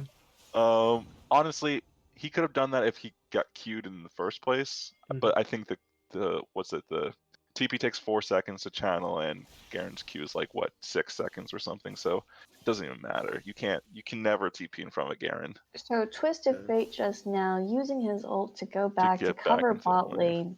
lane. We are gonna see the team start to shuffle, get ready for this last dragon When is the dragon spawning right now? Can we see a general in time? 2 minutes. Okay, so TF should have ult up because I would have been really disappointed if he used ult before the dragon came. Yeah. So I think as for Malphite, I think you rather die there and not give up the TP. yes, 100%. Because that's the only thing. Like, you have to punish Garen for not taking TP. How do you punish Garen for not taking TP? By basically TPing into fights and letting your team win. And right now, he hasn't really punished both. But It's the I think junglers. I would rather have Slaughterhouse 6 in the ready to go, not TPing into fights, but just being there with his team from the start. He does have that great go button with that Malphite ult, and I'm sure his team would appreciate him starting up Abraham Park. So now we have a little mental game here happening because if you're blue side, right? You look at the scoreboard, it's 12-9. You're like, yes, we have the gold lead. We're winning right now. But in the actuality, red side has a 2k gold lead. It's basically dead even. Yeah. So we're about to see just 2 comps just run at each other. One side thinks they're stronger than the other side, but it looks like Leona's caught out here. Shrimp Gang might have caught Lady Tree, Aftershock, but it doesn't who matter caught now who? Oh Garen wow, ults Atone Leona still and dealing kills out him. massive damage. But Lilia goes for a sleep and Atone cleanses it. Inspired Fiddlesticks 309 ults charges in with his ult, does get the Swain. But TF's here though. Here comes the Malphite. Here comes the Malphite. Oh, but Slaughterhouse 6 goes for the ult into the back line. Abraham Park cleaning up the back, but Russian Lettuce is spinning to win. He is trying to chunk this and bot lane back. Yasuo And Yasuo gets does a triple. win. Yep. It's So at such the end of the day close is a team 2 for fight. 4. 2 for 4, and most likely Klaus Hill is going to the blue team. Yep. I just very good pick on the Leona, but they bit off more than they can chew. Honestly, they get the pick on the Leona, but Aftershock is so strong that she didn't die until Garen ult.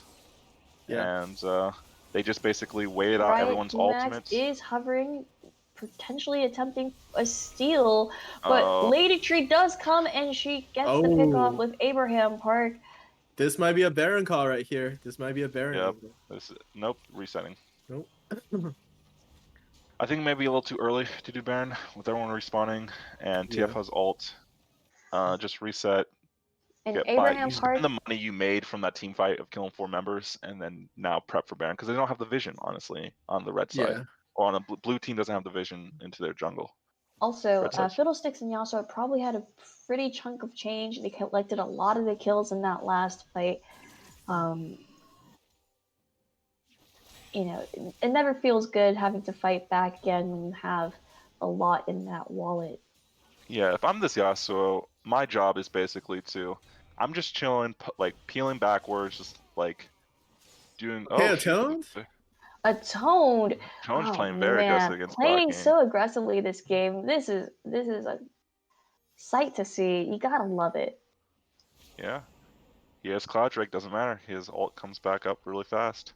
But I'm this Yasuo, I'm playing very safe, like peel backwards and waiting for my Malphite to come in, like what happened last team fight. Ult as many members as possible, and then just go to town. Yep. And it makes the Yasuo's life so much easier because he's like, I don't have to dash around, try to stack up Qs and look for like the outplays. He's just like, Malphite's job, not mine. I'm just chilling, win all this shit, but And now we're watching this top lane fight. Lilia throws a E out, misses. Swain throws a W out, but And Little Young Oh, the Nine finds Malphite. Slaughterhouse 6, the but we're mouth not quite sure is who so found tanky who. right now. Forces the Swain ult, and Ooh. looks like they're sieging around this tower right now. Gets hit by the Lilia. I don't think Malphite has magic resist, so that Lilia just burns him. But now Slaughterhouse 6 Oh, looking for an engage. Slaughterhouse They 6? go in onto bot gang. Bot gang uses. fucking But Zonya is. Fiddlesticks is charging over the wall. Here comes the And Fiddlesticks he ult. comes in. Can Abraham clean it up? And Knocks he him does up. get the Q onto Little Young And Nine. Senna's not there They are though. still walking. Slaughterhouse 6 is taking these turrets for days, and he still walks out. Unfortunately, Senna was just not with his team for that fight, and it was a 4v5. And this is what we're talking about with the blue side's comp. Honestly, it's just one ult after another ult of CC after another ult of CC. Yeah, Like great engage, great follow up. These guys have an easy you comp can't to. stack as 5. This is what you're talking Yeah. about. Just the easier it is, the better. Not complex, not just Malphite ult, super easy, point and click. Fiddlesticks ult, just point easy, point and click. Like Leona, the comp runs itself. You And just you gotta gotta get to that love the point. raw aggressiveness. These guys are going. They don't hesitate. They go Nope. in. As soon as they smell blood in the water, they gobble it. Yep. Here comes the And TF now- ult. The Senna ult? So we have to remember, everyone, that Senna ult does not do damage to epic monsters. So it only does damage to champions or shields your allies. So, but they secure the Baron, and now blue side has a 6,000 gold lead. And it's just the Fiddlesticks finishes the death cap. So this Fiddlesticks does so much damage right now. He's an absolute monster. But we a have to, scarecrow isn't complete without his wide-brimmed hat, and he got one. Yeah, so now look at Senna's build. She finished the Rage Blade, like I said, but I think it's just a little too late, honestly. Two level difference against the Varus, and you need like 5 seconds or something to do a lot of damage with that Senna build. Yeah. It's just this blue side comp does so much damage in like 3 seconds or 2 seconds or 1 second. It's just you don't have time to just kite back and just do damage in these fights. It's just like you get engaged upon, one person's getting picked off guaranteed, and you just gotta survive. Honestly, Hey, just look at the Malphite walking up. Malphite can't Yeah, do that. this guy has swagger. Look at that. Senna is not And he even. is in their face without being punished. This guy has no fear. And this So is where we Malphite? start. This is where we see like the raw strength of this comp. Yeah, no, this is a thick-wristed rock. An absolute Chad. So what for the Lilia needs to ages. do, Lilia and Sway need to do is just poke this Malphite with something, like with her E-ball. Like she needs to, like Lilia's kind of like, I have to hit the backline to sleep them, but she needs to hit the Malphite because Malphite has no magic resist. He just built pure armor. Fiddlesticks going Fiddlesticks in with his engages. ult, catches They the pick off. Lilia, catches the TF, Yeah. and this might be game. That's all she wrote, Team Trees in basically. a park, pushing it down.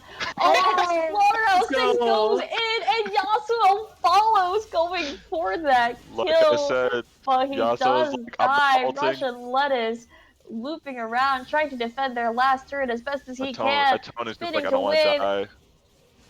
But Inspiring 309 Tone is misses another ult. relentless. And this Fiddlesticks is sucking for that win. Russian Lettuce goes for the rock, but he gets poked. GG. And GG, a win for Trees in the Park. A fantastic game by them. Fantastic game for Trees in the Park. You know, it seems like from what we just watched now with these past 2 games that just draft an easy team fight comp, you know, and team fight comps win basically. It Yeah, seems, you know. it looks like easy execution, alt on top of ultimates, and basically It's just just press R. it's just easy to describe, it's easy to communicate and easy to follow up with, you know. Yep, The simpler the comp, the better, you know. yep, And completely agree there. just GG for Blue Side for being able to just pull out that victory and secure objectives. I think another thing that's really notable is these early dragons. You know, these early team fight comps kind of came online because of the fact that like they forced red side. They got so many dragons so fast that they forced red side to like fight for dragon number 3 and 4 when they should never have been fighting that comp, honestly, as a 5-stack. Yeah, So I think so look, if you see a team fighting comp like that, you need to focus early dragons, honestly. You cannot let the enemy team have the first or second dragon because it puts your team in a really tight spot when you have to contest for 3 in soul because like it's too early basically, you know? yeah, So yeah. Yeah, um great point, Nelson. Vincent, did you have any insights into this game?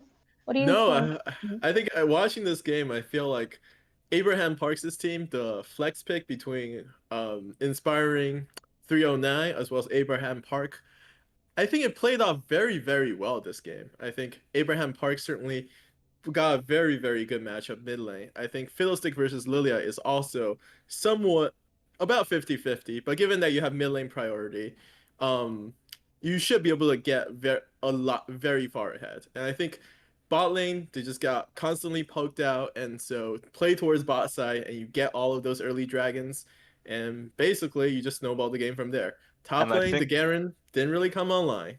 I feel like the Garen pick was mismanaged for 2 reasons. The first one was for the fact that Garen had the CS lead, but if you watch the lane matchup, like Malphite was always pushed, so you would expect Lilia to come and gank, but that never really happened at all. It seemed like Malphite had he was just really good at dodging and avoiding ganks.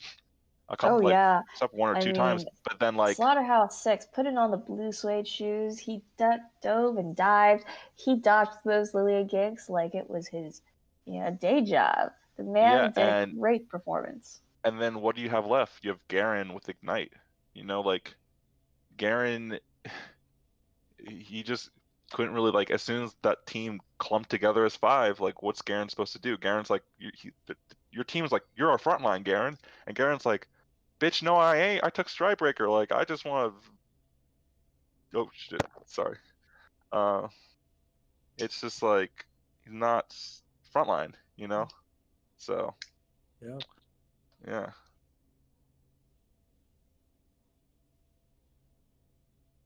Okay, so quick last thing before we head off into break. Who do you guys think is the MVP for the game?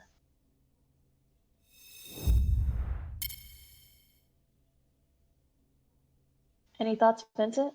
I think for MVP this game is definitely Atoned. I think Atone's Varus got lane priority early, it allowed Fiddlesticks and Yasuo to make very, very easy picks and get those early dragons, which eventually snowballed them into having to basically force a team fighting comp to fight a dragon, and that you just don't win from there. I think it's just a very, very difficult game once those early dragons went to the Fiddlesticks team. Fiddlestick, Malphite R, Yasuo R, Leona R. Just press R and Don't win the forget game. Varus. Yeah, Varus has a catching potential too. So beautiful, masterful play by Abraham Park and crew. Atoned putting up a great performance. Guys, thanks for tuning in. We are going to take a quick break in a second, but we will be right back.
there's a new life waiting.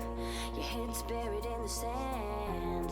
You've been dealt the wrong hand. Can't imagine how you feel. Only you know that it's real.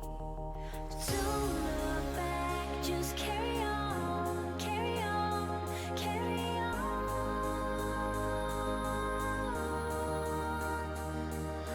Don't look back, just carry on, carry on, carry on. Because you are stronger. Yes, you are stronger. Because you are stronger.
Yes.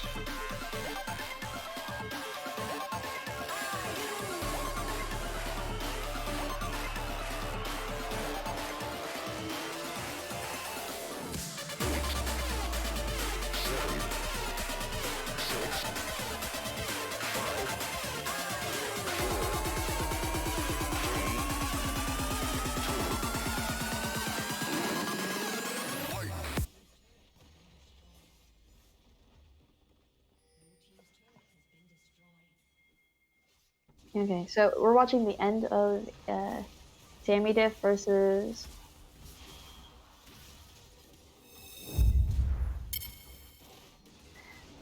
Okay, and we're back. We're catching the end of.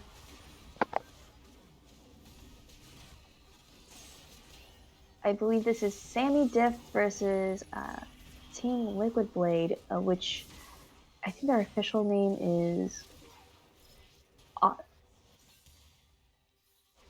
It's either autofill or 9 supports.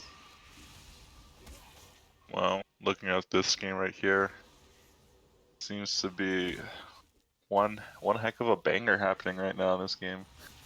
Yeah, Rich Game Buddy catching Wukong off in the end. He and Blood the Boxer making a dynamic duo. We might be seeing Team Sammy Diff pushing it down, but did they get caught? Chicken Bagels doing classic Udyr things onto them. This Vlad does not care. You know, that's what Vlad So gets. look, wow, 10. I haven't seen a 10-3-13 Rammus for quite some time here. Full tank, you know. So Rich Game Buddy is actually was the first pick for Captain Asian People Rule.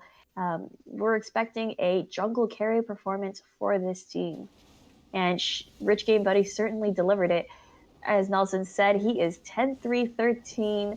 That is a rich turtle. Very rich turtle indeed. Looking at the bot lane, the Sivir did not have a really good time. Didn't really have a good game this game. I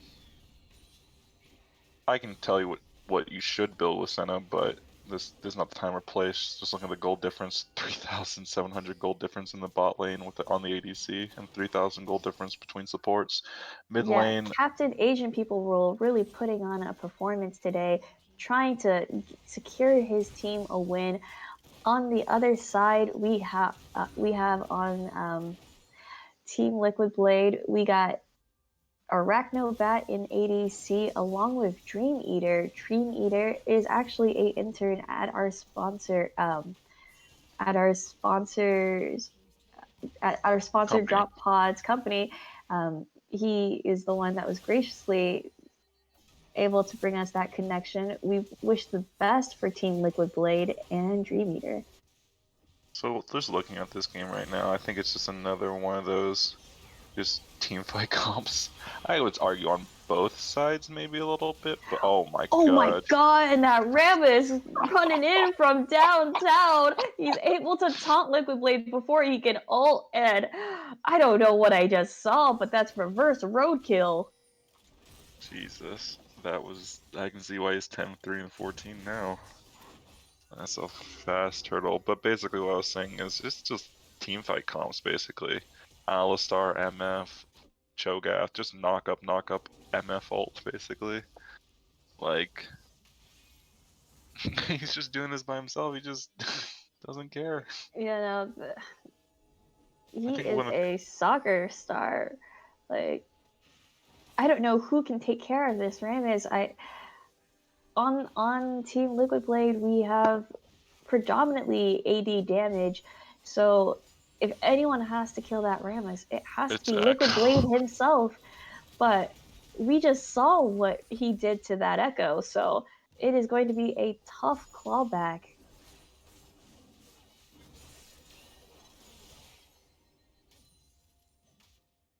Team Liquid Blade doing a great job defending their base.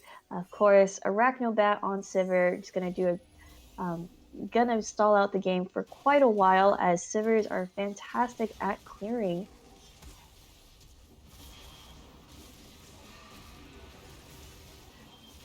Oh, and in goes Rich Game Buddy once again, doing absolute disruption onto that team. Dream Eater doing a beautiful stun onto Asian People World, stopping that MF ult short. But this Rammus is just touring.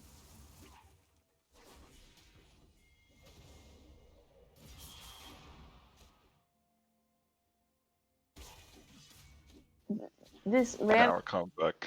around the world, and this might be it for This will be it. Diff, as they're pushing it into any inhib. Very good performances on Rammus' part, basically, this game. Yeah, I mean, as their name implied, this is a Sammy diff where both Sammys have been showing up. The top laner being Sammy S, and the and Rich Game Buddy being Sammy R. Just watching this game right now. It's Ooh, but wait a second. Oh, A that's an interesting fantastic interaction. engage by Kazi going across, but unfortunately, Nightrise 2 was not there to follow up, and Team Sammy Diff might be able to escape. But Rich Game Buddy goes back in, he loops around. Do they have it? Looks like do they they do. have it? Oh, Nightrise just barely not able to collect those kills on the Cho'Gath. This Chicken Bagels goes into MF. And Alistar barely gets out alive. I know. Oh, it's been brutal. Oh, but Asian And the people able to Collector. snipe Arachnobat with Gale Force. If they kill the Uders, then it's probably game. Or Baron, at least. He's not getting away. And this Rammus is just so fast. No one can escape from this turtle's wrath. And is this... Actually, how many dragons are we at right now? This is number 5, I believe. This is dragon number 5 with 3 oceans for Team Sammy Diff. I just want to say something here. So, just looking at the dragons right now, it seems that blue side got the early dragons, but then, red side's comp came online, and they've been able to secure all three dragons in a row, which basically shows, like, if I feel like this game would have been over 5 minutes ago if the red side got that last dragon or got the first or second dragon. So it's very impertinent to always secure the early dragons, because red side's having a really hard time ending the game with their lack of range, and it's more of a team fight comp.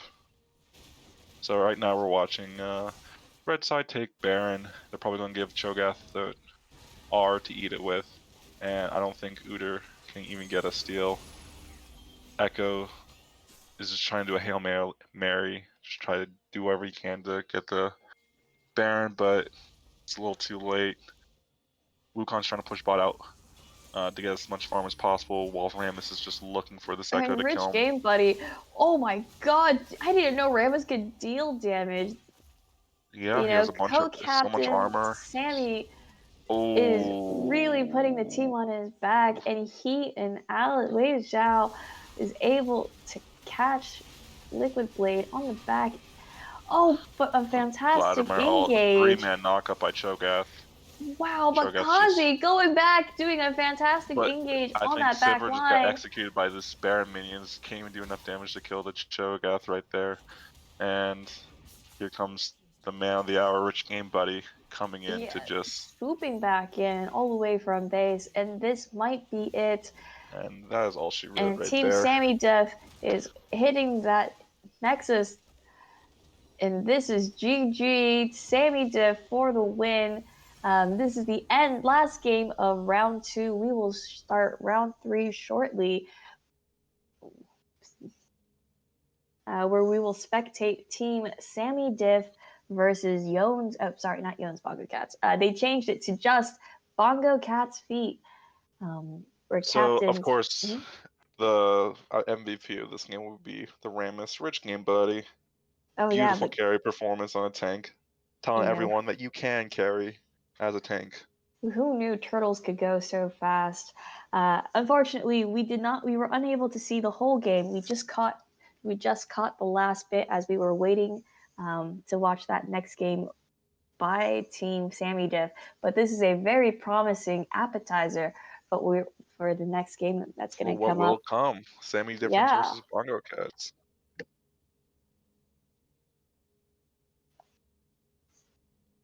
Okay, so as these teams take a short break, readying up for that next round, we're going to take a quick break as well.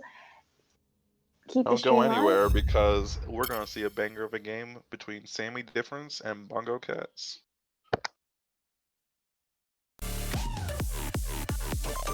Oh, thanks for Sweet. I was good.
to Boston, lives in a world she's lost in, victim of compromise. He's staring at her Aberdeen heart, London eyes, Glasgow bones. She's whistling the catacombs, a paradox. He's in love with the statue in a marble block. He's in love with the girl that time forgot. She just shakes her ears. She's falling too far with salt in her scars. Won't let it taste her tears. She's falling too far. The girl that time forgot.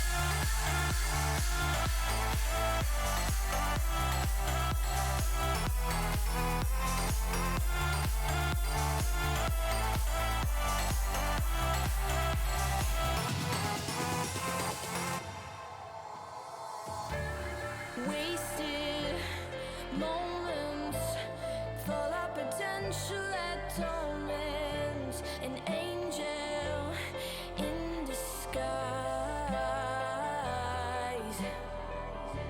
but he can see your Aberdeen heart, London eyes, Glasgow bones. She's a whistle in the catacombs, a paradox. Oh, he's in love with the statue in a marble block. He's in love with the girl that time forgot. She just shakes her ears. She's falling too far with salt in her scars. Won't let it taste her tears. She's falling too far. The girl that time forgot.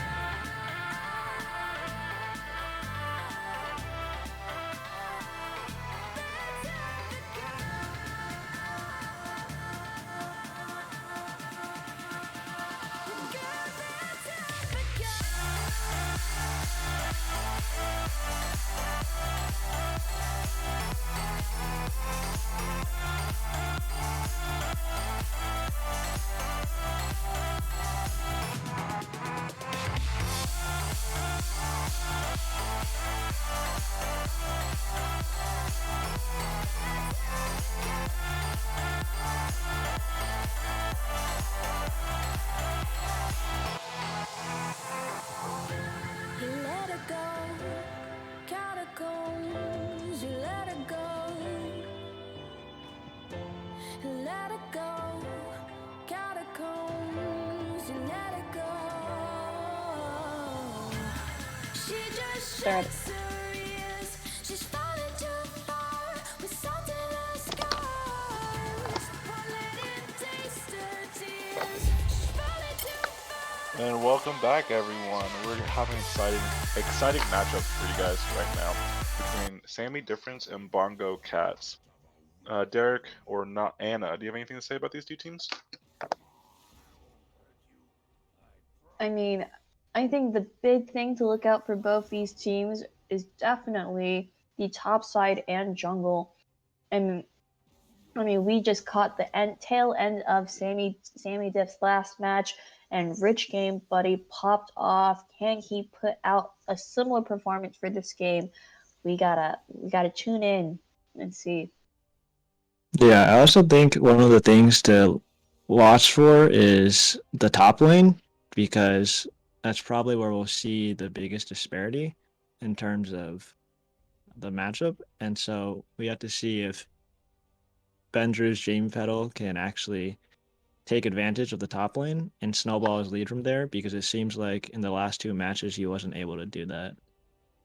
So it seems like the teams have already drafted already, and we see we have a Garen in the top lane, and they picked a Yone for. Is that a mid lane Yone or top lane Yone? Let's see about that. If it's But Garen for Bongo Cat, I'm pretty sure Bendra's Jamie Petal plays Garen, so it should be going top lane for the Garen. Oh, sorry. it is a Garen for Team Sammy Diff. Oh. I did actually see Sammy Diff's team practicing Garen yesterday, actually. So I think Sammy S is going to be picking the Garen. Yep, and he is a solid Garen. Love the boxer picking Anivia once again, like last game. This guy has been fantastic, like all around. Very strong Anivia performances for game 1, 2, and we're gonna head to game 3 for it. He's showing a lot of experience, and I can't wait to see that mid lane matchup against Titan for the win, Yone. Yeah, and also it looks like Jamie Petal's team also got their signature cat. You know, Kingslayer is very comfortable playing Yumi, and it was not banned. Oh, and extremely excited to see this Warwick pick. Though people might think this is Warwick jungle, it's actually quite likely Warwick top. Captain B. Drew's Jamie Petal is a notorious Warwick in scrims, but there's also Wukong. Oh, actually, that might be Jamie Petal on Wukong instead. I'm sorry about that. But B. Drew's Jamie Petal also been really practicing that Wukong, while Captain Jamie Petal is a known Darius and Volibear player. Uh, he's been really pulling out this Wukong. Oh, and sorry, did you guys? I'm just gonna stop there. Sorry about that. So looking at both sides, basically, I think both sides should be happy with how they drafted everything. You know, they got the Rammus for Sammy difference. He had a huge carry performance the last game, so he's going to try to run that high. And looking at the mid lane matchups, the Nivea versus the Yone will be quite interesting to watch. Bot lane, I don't think anything's going to be really big bot lane happening unless the Rammus or unless ganks basically decide it. But what are you Yeah, thinking? honestly. Yeah, sorry, what were you saying? I was saying that it's up to, I believe, the Nami kind of to. It's all about the Nami and the Jin to see if they can win their lane or not. It's going to be a very skilled matchup because I honestly think Jin and Nami are very strong into Xayah Yumi, but it's all about how they each play their champions. So But I for also know this that match, BZK is a very good ADC, so I don't think so he's going to be making any I just mistakes. wanted to say that for this particular matchup, I am very worried for Team Bongo Cat. They are a heavily AD team, and they are against a jungle Rammus who excels against AD champions. So will Rich Game Buddy pull out a stellar performance like he did last game and roll his team to victory? We'll have to tune in and see. Yeah, I really think. Sorry, go yeah. on. No, go. I really think like the late game, it's gonna depend on Team Bongo Cat being able to actually get the engage on the back line, because if they don't, Rammus should really just have a field day against these champions. Yeah, I was thinking the same thing here too. Honestly, I think the strongest, I would say mid game goes to Sammy difference because the Rammus, because they don't have enough burst. I don't think in the mid game, early the mid game, to one shot a champion in the back line. So it'll be quite interesting to see how like Dragon number 2 or 3, how those Dragon fights happen. And guys, before we continue on with our analysis, I just want to say a quick message from our title sponsors, DropPod. DropPod is a Williams alumni-founded social media and gaming startup centered around making it easier to connect with friends to play online multiplayer games. One part gaming community and one part social media app, DropPod just launched and is in open beta. DropPod hopes that the Williams Network will be a major part of its community, so please go check them out in the Apple App Store and Google Play stores. Thanks, guys. And a quick ad from DropPod.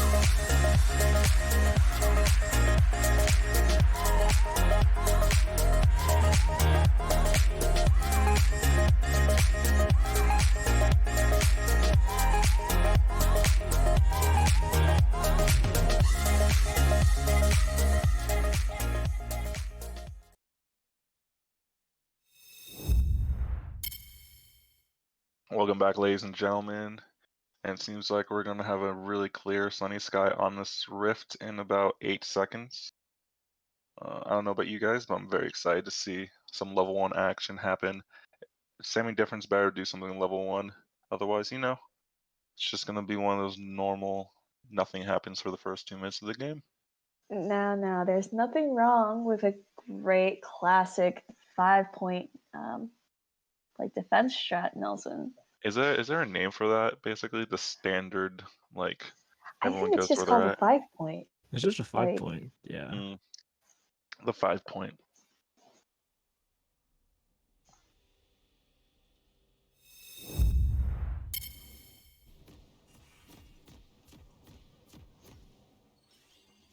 And we're back on the Rift.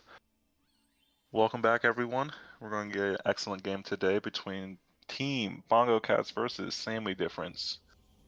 We are the casters today, myself being Nell, and then Anna, as well as Derek. So what do you have to say about these level 1s right now? Who are you watching right now? So, Nelson, it looks like we have a classic 5-point, though Magler has a spicy early ward in that river bush. Though I think Rich Game Buddy was aware of it, and they will probably path around it come later.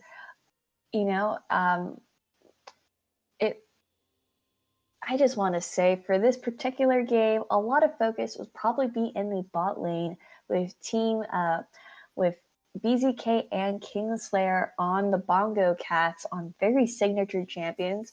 The cat in Bongo Cat, of course, referring to the Yumi that Kingslayer is on, while Sammy Diff has Captain Asian People role and Will Zhao. Will Zhao is actually a substitute for Not Electro, the original support for Team Sammy Diff. Unfortunately, Not Electro could not be here for today's tournament, and Will Zhao was kind enough to substitute last minute for this team. We'll have to see if Asian People and Will Zhao has built up the synergy over the past couple of games for this match.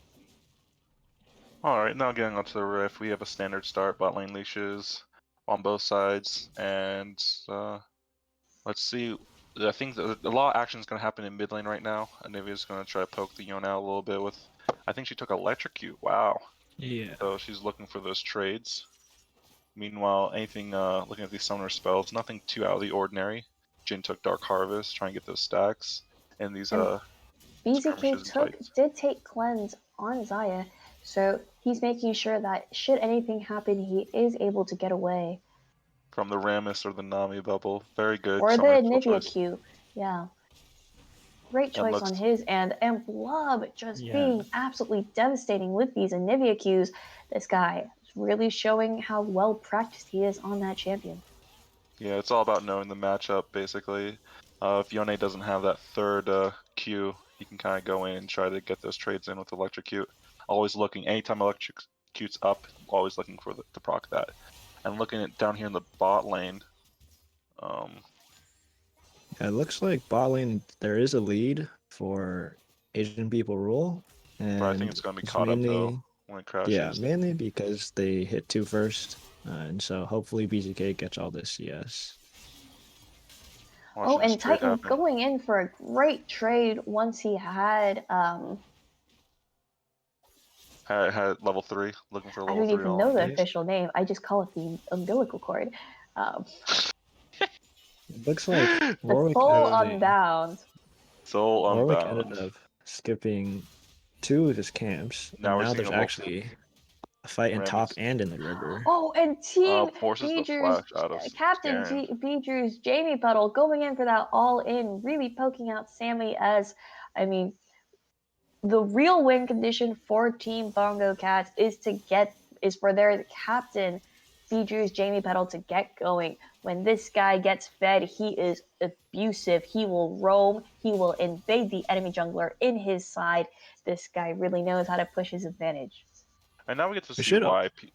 Go on. Oh, sorry. I was gonna say we should note that in the river fight, that Sammy was actually able to get the scuttle. It seems, or actually, Can't Yeah, actually he's tell if that's both true, scuttles. Wait, but both it scuttles seems like going both to scuttles were going Maglor. to Mangler actually. And he's But Sammy does Maglor. get the invade on He top side.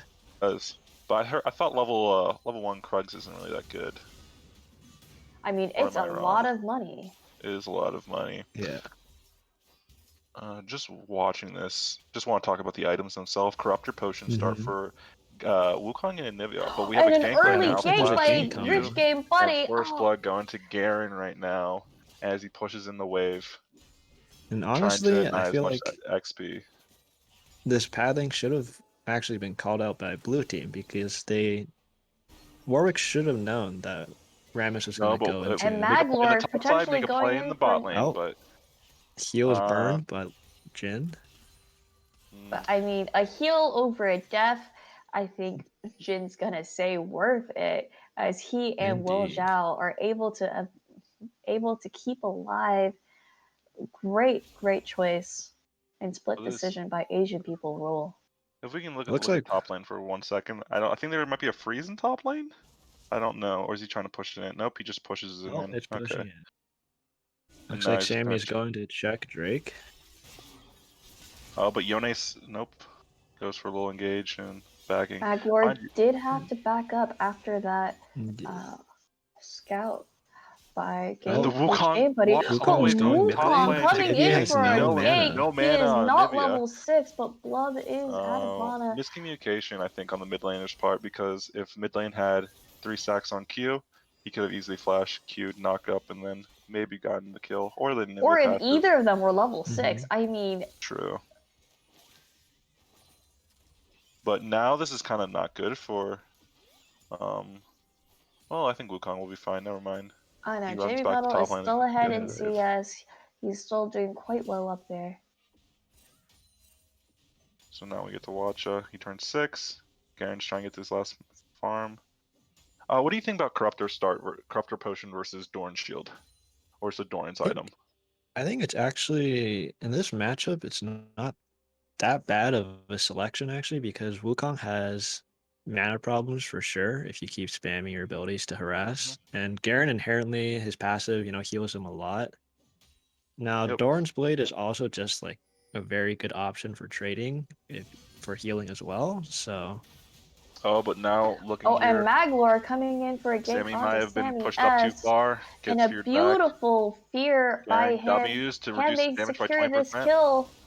And they And they can. do, and they give Kill the kill onto to Captain Wukong. Drew's Jamie Pedal. This is what we again said is the win condition for the Bongo Cats. We need Captain Drew's Jamie Pedal to get going. And this is a classic, just push up, Mhm. be pushed up too far, don't have wards, and then get ganked by the jungler. On the flip side, it looks like blue team is taking advantage of jungler being topside, and they do See the jungler in secure an top? early infantry. Earl Infernal, which is really, really good for BZK. Even the Yone, because they're an all AD comp, really. Right, So. and we had talked about how important these early game dragons have been in these past couple of matches. They have been essential in helping teams close out games, especially by either forcing the enemy team into unfavorable team fights or just letting other teams stall out. Like these dragon fights have been absolutely crucial, and it is great for Team Sammy Diff to secure that first Infernal Drake. Looks like Titan at will, the mid laner. Yon is pinging for a gank right now, so watching the mid lane. And See maybe if it does Maglor have is mana. hovering around. He does But have Rammus is infinite also duress. here too, so no. Just going for the wave clear. I want to give a big shout out to Titan at will. Big rank difference really, but he's keeping it. He's keeping it real. Honestly, mid lane. Yeah, doing a great job holding his own, communicating well with his jungler. Yep. It's not about trying to. It's just communication is a really big key. And just playing safe. It looks like to match the Drake take, we're also having Rift Herald being taken by. Well, Rammus suspect this though too, because Rammus is But doing Rich his Game will. Buddy is on that top side. Can Maglor secure this? No, he looks like he will, and it's gonna be And taken he under their nose. Does. Where do you think Maglor is going to use this first Shelly though? If I would him, I would probably focus on top side, try to get that Wukong ahead with some plates. I think Rammus realizes that, so he's coming to top lane right now. And they're pinging question mark pings. They don't know where the Wukong's at, so that's why Rammus is backing. Doesn't want to waste any time, needs to keep farming.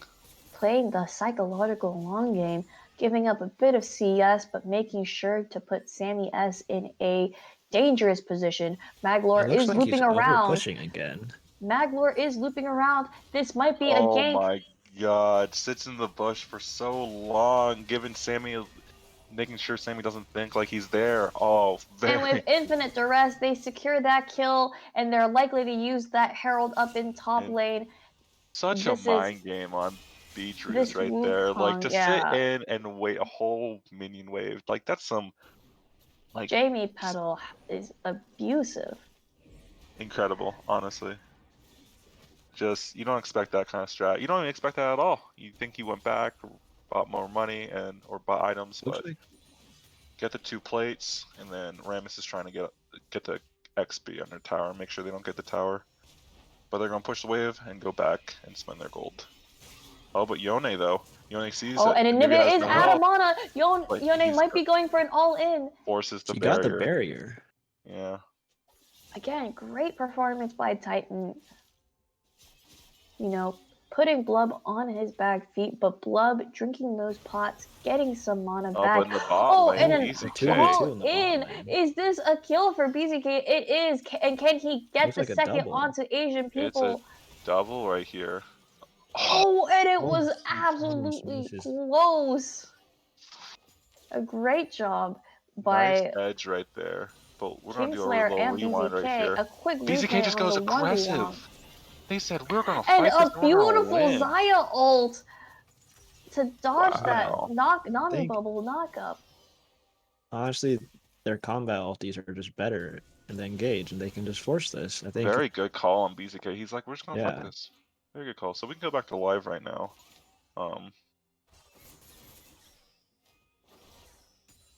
Coming back to live, nothing really happened. Bot lane's respawning, and both bot lanes respawn and bought items. So Again, now we're approaching the next dragon. there's so about a 1k gold difference, mostly up in top lane Mhm. on Biju's Jamie Petal. If he doesn't participate in this fight, that means there's still like a gold. Oh, but we got an Oh all-in. wow! let And that- Biju going in for that all in. not only does Wukong have force. TP, So Blub flashing, avoiding that Warwick engage. Very good. Garen survived that, pressing his W again, a huge damage reduction right there. But Nivea dodging the gank from the Warwick, forces the Warwick slash.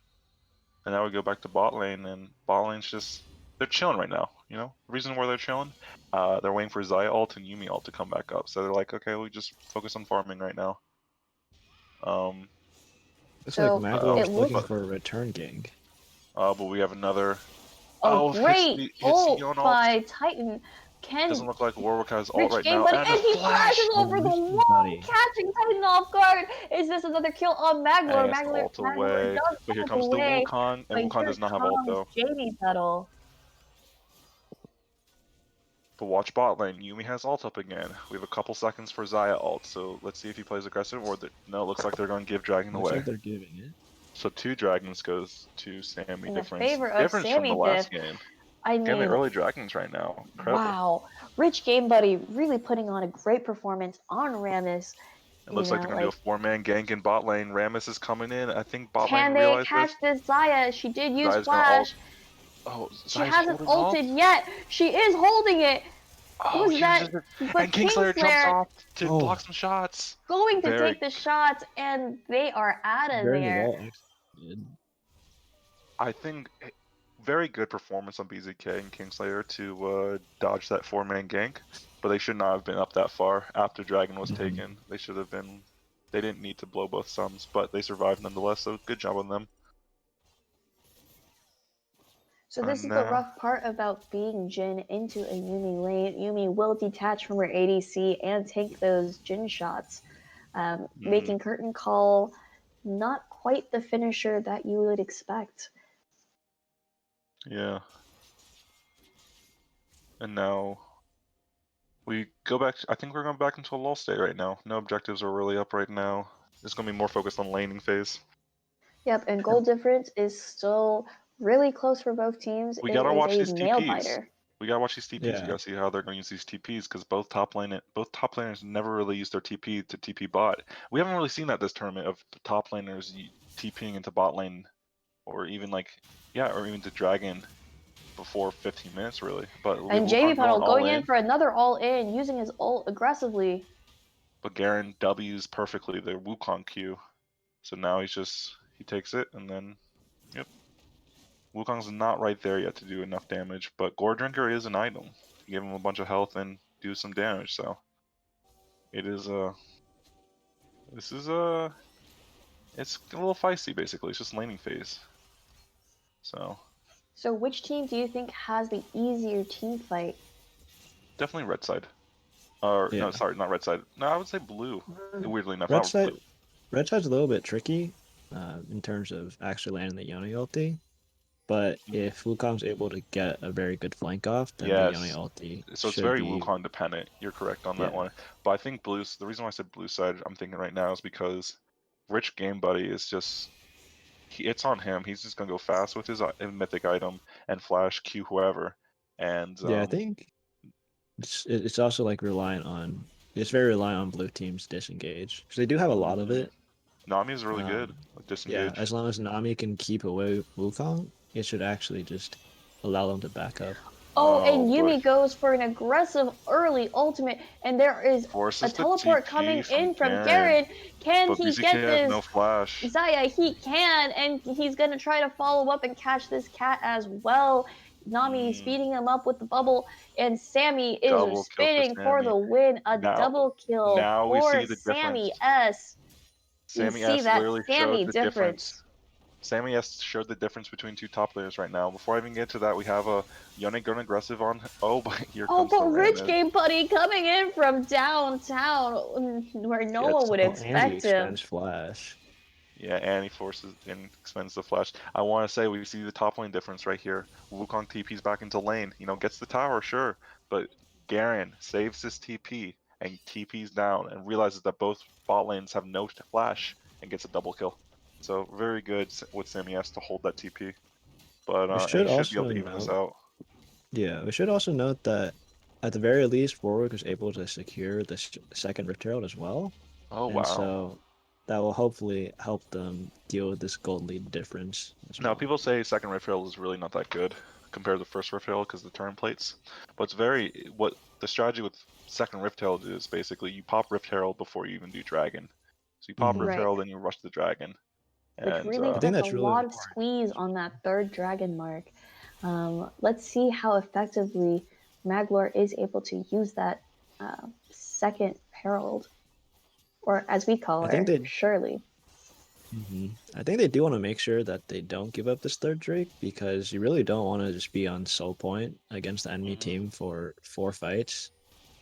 It's because they can just honestly trade Baron if you are forced to go for the I'm Drake. excited right now because it's all about positioning.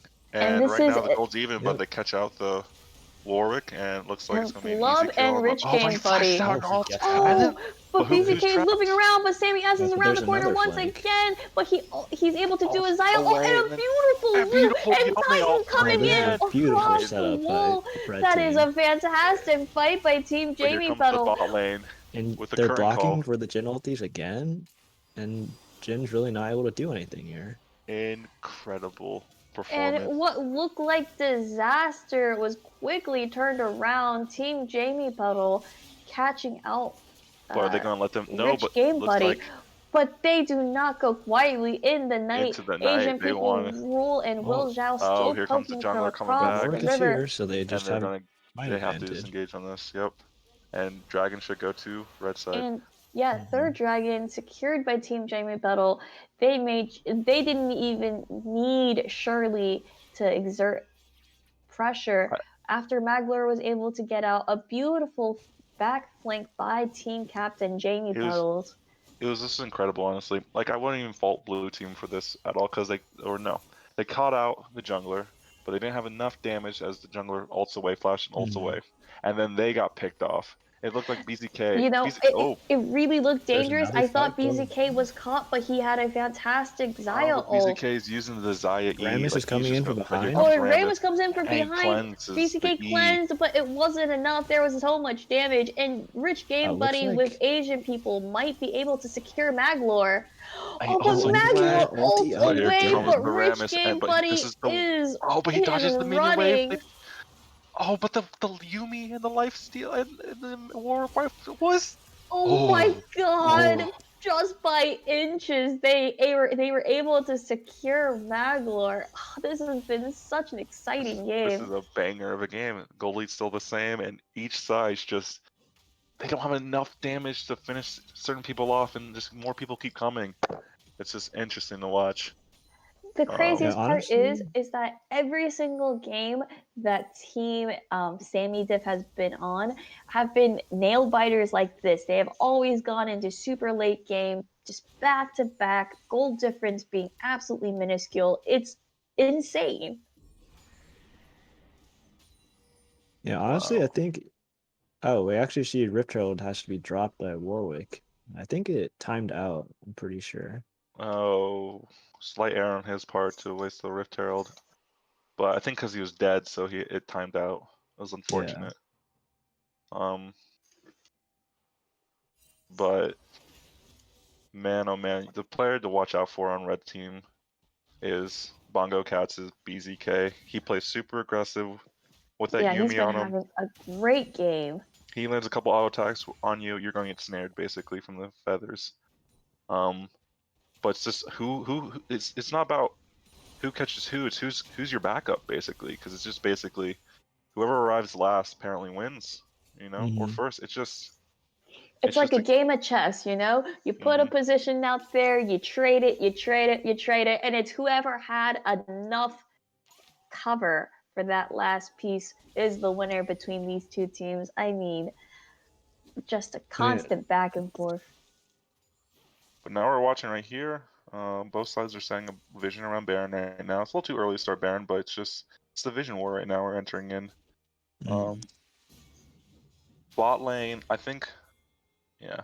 Red side, center bot lane, mid lane, and now Yone is just solo laning right now. I think it's a little dangerous to send Jin to solo laning against the Yone without Nami as backup, but Mhm. and now we're going back into another LoL state, really. It's just vision fights. Maybe we'll see a little skirmish before it's the next dragon, you know?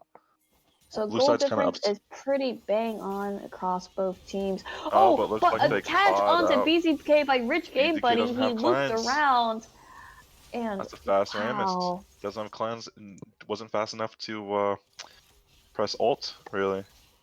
You Easy know, who catch right knew there. assassins came in shells? This guy is unwrapped. Very, very good Rammus gameplay on Rich Honestly, Game I think Buddies. this turret is also Gonna fall, pretty yeah, duped. walls. It's kind of insane too, the zone they Looks cover, like but oh, but Jin's caught out right here, and Wukong's going Oh, all but in. Captain But he Jamie gets Battle did go in, but taunted. he might be caught. Oh, but the 3-man Yone ult, but then they have to disengage because here comes the current call to clean up and gets Oh, the oh, shutdown. and Jin able to get that Jin. pick off into Jamie Petals in the far But watch, here comes back. BZK. He's gonna try to hold as best as possible. But this He Rammus has ult. is a Watch. menace, and he is looping. Oh, there's not much he can do though. Wow. And meanwhile, they get 2 turrets, one in the top lane and one in mid lane, and they're gonna reset for Dragon right now. So that I think was honestly, 3 kills away. mhm.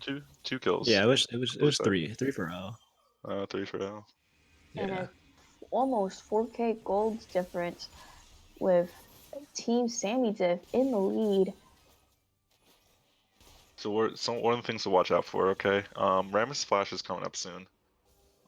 Dragon Mhm. spawning right now. BCK still has This time his his cleanse cleanse is is up. up His and cleanse his is up this ult's up time. too. And looks like just blue team's just gonna start this dragon. They're like, hey, we want this dragon. We need to get soul. Okay. Mhm. We have They don't and have there's Jamie Rush. Petal ulti. does have ult, and they are grouped together. This might be a Oh, great they both Wukong have ult. the Warwick Yuli, and it's a crazy fight right now. BZK is getting attacked in the back line by the Garen. He will Kills, die to Garen, but it's but a here trade comes for Iona. ADC on ADC as Bijou Petals does get the Jin. Anivia This is a and Wukong classic. Just fighting on go the for the side. backline fight. Oh my god. Double This kill is for It looks like Garen right now. And here comes the Yumi. The Yumi's just healing up right now. This is what Yumi likes. Long trades. Bubble lands onto Warwick right now, but the chase still goes on. and Yumi I lands a think Q the into fight Nami. went Warwick's in going. favor of Team Bongo yeah. Cats. Not only did Bongo Cats win the fight, they also And secured Oh the Wukong my just kill. keeps god! diving But under. the Wukong keeps The going, Gore Drinker. So much and Yumi healing. heals him, and he's fine. Wow. And at the end of the Yeah. day, who secured Dragon? End of the I day, believe Warwick Red secured Sec. it. Yeah, it went to Bongo Cats. So that was a huge upswing for the Bongo Cats, closing that gold lead back so it's less than 2,000. To describe that last chaotic fight, it was literally just a classic. I dive your back line, you dive our back line. Whoever survives just survives, and you just this basically was just sacrifice your back line. Like BZK had no appeal against the Garen. I think Asian people just got straight up attacked by the Wukong and the Warwick. Like it was just a free for all, really. And I think. Mhm. Yeah, I think BZK just he survives longer because he has ulti. He actually didn't use cleanse. It looks like. He couldn't really. He should have cleansed Yeah, the Garen. Yeah, I I know think what he you're didn't saying. even get taunted because Garen just No, he queued didn't him get. and Yeah, then Garen queued him and ulted. just. I think that I don't think he was expecting the stride breaker. Hmm Slow, honestly. Yeah. On top of that, Red Team actually won that fight without Yone ulti. So Really, I thought actually, Yone ulted. yeah, He didn't ult. it was No, Damn. no, not that. It was down at the I beginning thought of the Yon fight ulted in. because his He ulti ulted is still over the up right Wukong. now, Mm. right?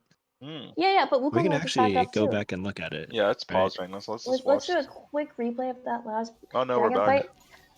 Yeah, so he doesn't have it Oh. right here. If we look Oh. at You're the right. It was off cooled. It was and they off still cooldown. win the fight. Wow, and they didn't even need it to win the fight. That's amazing. So Ramesh actually had a So very let's good watch this. interrupt I on really like Wukong this right wall here. stopping this Yumi, but here comes Yeah, the Wukong. Wukong's literally just staying on Jin, Just you know. solo hidden that Jin in the back Yeah. line. They're And able then to they just secure that blow dragon. up the Nivea too. Wukong literally And just then goes. Wukong fighting Anivia, but he gets his clone back in Yeah, time. he kills both ADCs yeah. They and just mid lane. Yeah, the moment sacrifice the Ramesh backline. dies, they don't have healing reduction. There's no healing reduction. This Yumi's just the longer the fight goes on, the more healing there is. The Gore Drinker and the Warwick healing is just Gore Drinker on Wukong and the healing from Warwick with the Yumi is just too much. And if we can go back live, I don't think anyone has healing reduction. Yeah, it's only Ramesh and Jin has an Executioners. I'm pretty sure. Yeah, but that's. But Jin died so dies early that instantly, he so didn't get to proc any of it afterwards. I really think the Anivia build right here is also. I feel like Anivia should actually be building a Morelos, perhaps, or at least an Oblivion Orb, Or right? just a Zonias or something. She needs Yeah, survivability. it seems like he has the components for Zonias and Rabadons, or maybe Horizon Focus. And BZK telling us that he made some nice French mussels for dinner today. While Captain Biju's Jamie Petal might have allegedly trolled.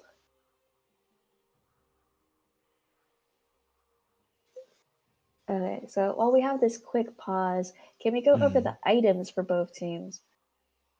Check the itinerary. Yeah, so let's see.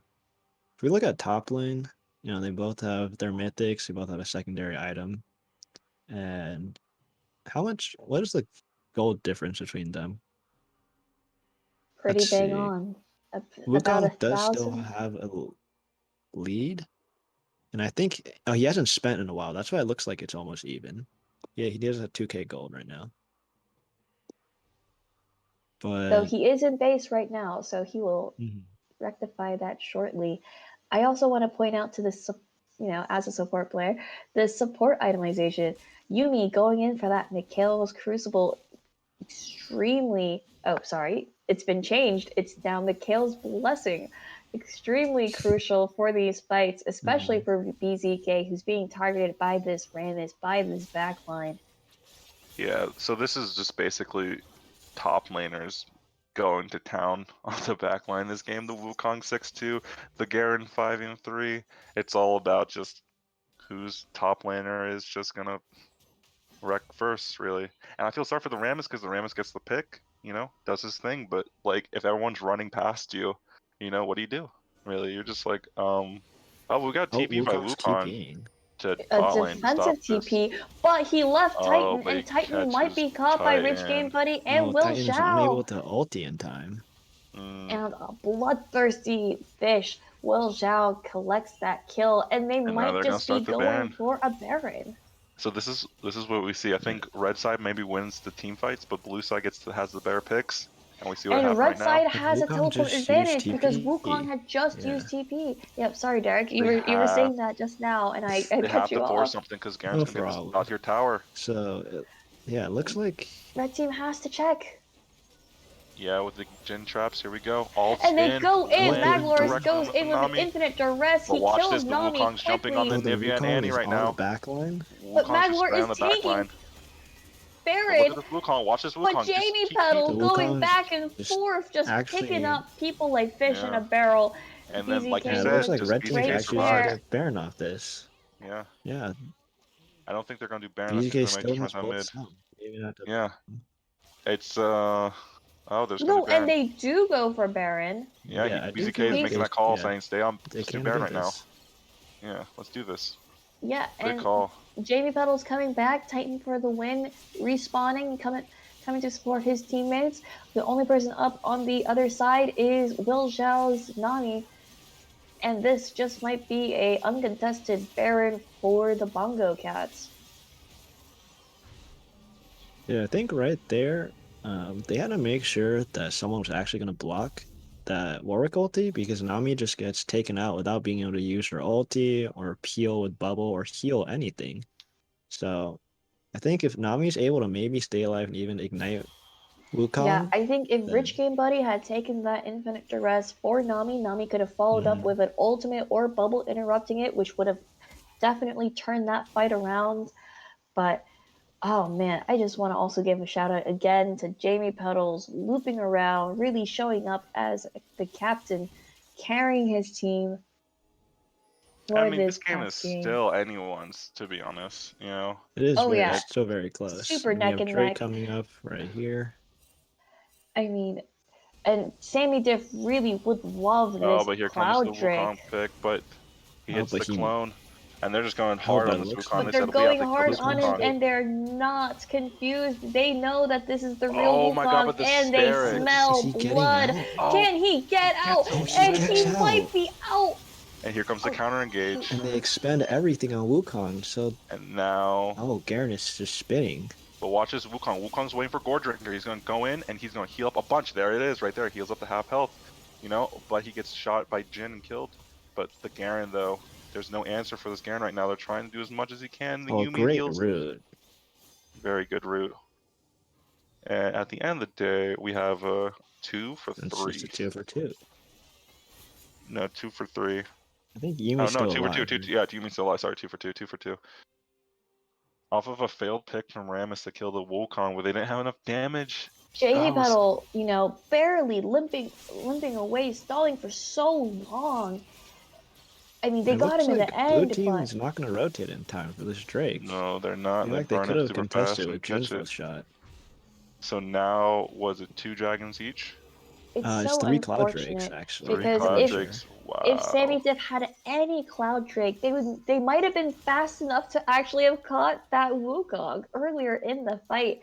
I mean, this Rammus would be And- salivating at a chance to get that movement speed. And actually, this triple Cloud Drake is so good for Red Team. Like, they have Wukong, Warwick, Yone, And even like Yumi Xayah. ult. Like, yeah, Xayah they needs just- her ult. Xayah needs and her they ult. all get the move speed. Yeah, this Wukong's performance is actually incredible. It's so hard to kill this Wukong. There's the Sterix and the Gore Drinker, and we still don't have any healing reduction from Anivia, really. The only healing reduction we have is from Garen and Jin. But the Jin doesn't even want to be close to Wukong. He's just like, peel him off me first, and then I'll do some damage. And Garen's not focusing Wukong. What? It's the soul. I am so outdated. I am sorry, Cast. Yeah, the soul gives movement speed, and looks like they're gonna get a bunch of movement speed once they kill all 4 drakes. Yeah, I Red apologize Side gets for it. being a boomer caster. I will update that for next tournament, hopefully. So now it's just basically both teams are very even. Gold's even basically. Levels are basically even. So now we're seeing who has the better vision game, who can catch who. You know? Will the Wukong jump on Jin and Nivea first? You know?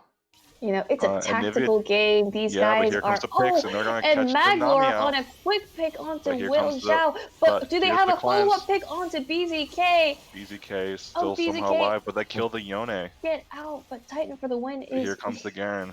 Nope, they offered back as off. tribute.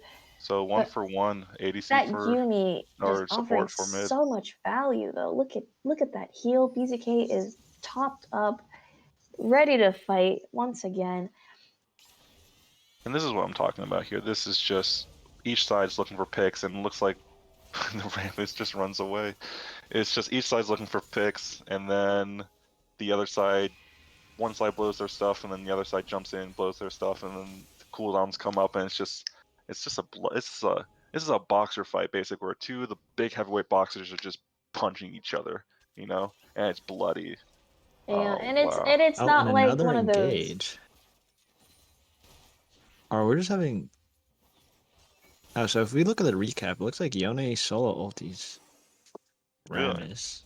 Interesting. If you look at the recap, Well, we're having a I'm fight right pretty here. We sure can go back Yone right now. solo. It looks Oh, like another Rammus engage. catches Does out the Rich Wukong Game and look. Buddy have Jamie Petal? Jamie Petal able to This is. sidestep that Jin But look at snare. all the armor this Rammus has, though. Who's gonna Yo, stop this? but a follow up. BZK Who comes. caught who? Jamie And Petal tells Rich Game unstoppable Buddy, too. I'm not in here with you, you're in here with me. And he turns around that fight with BZK looping around, and they And this is caught scary this now. turtle.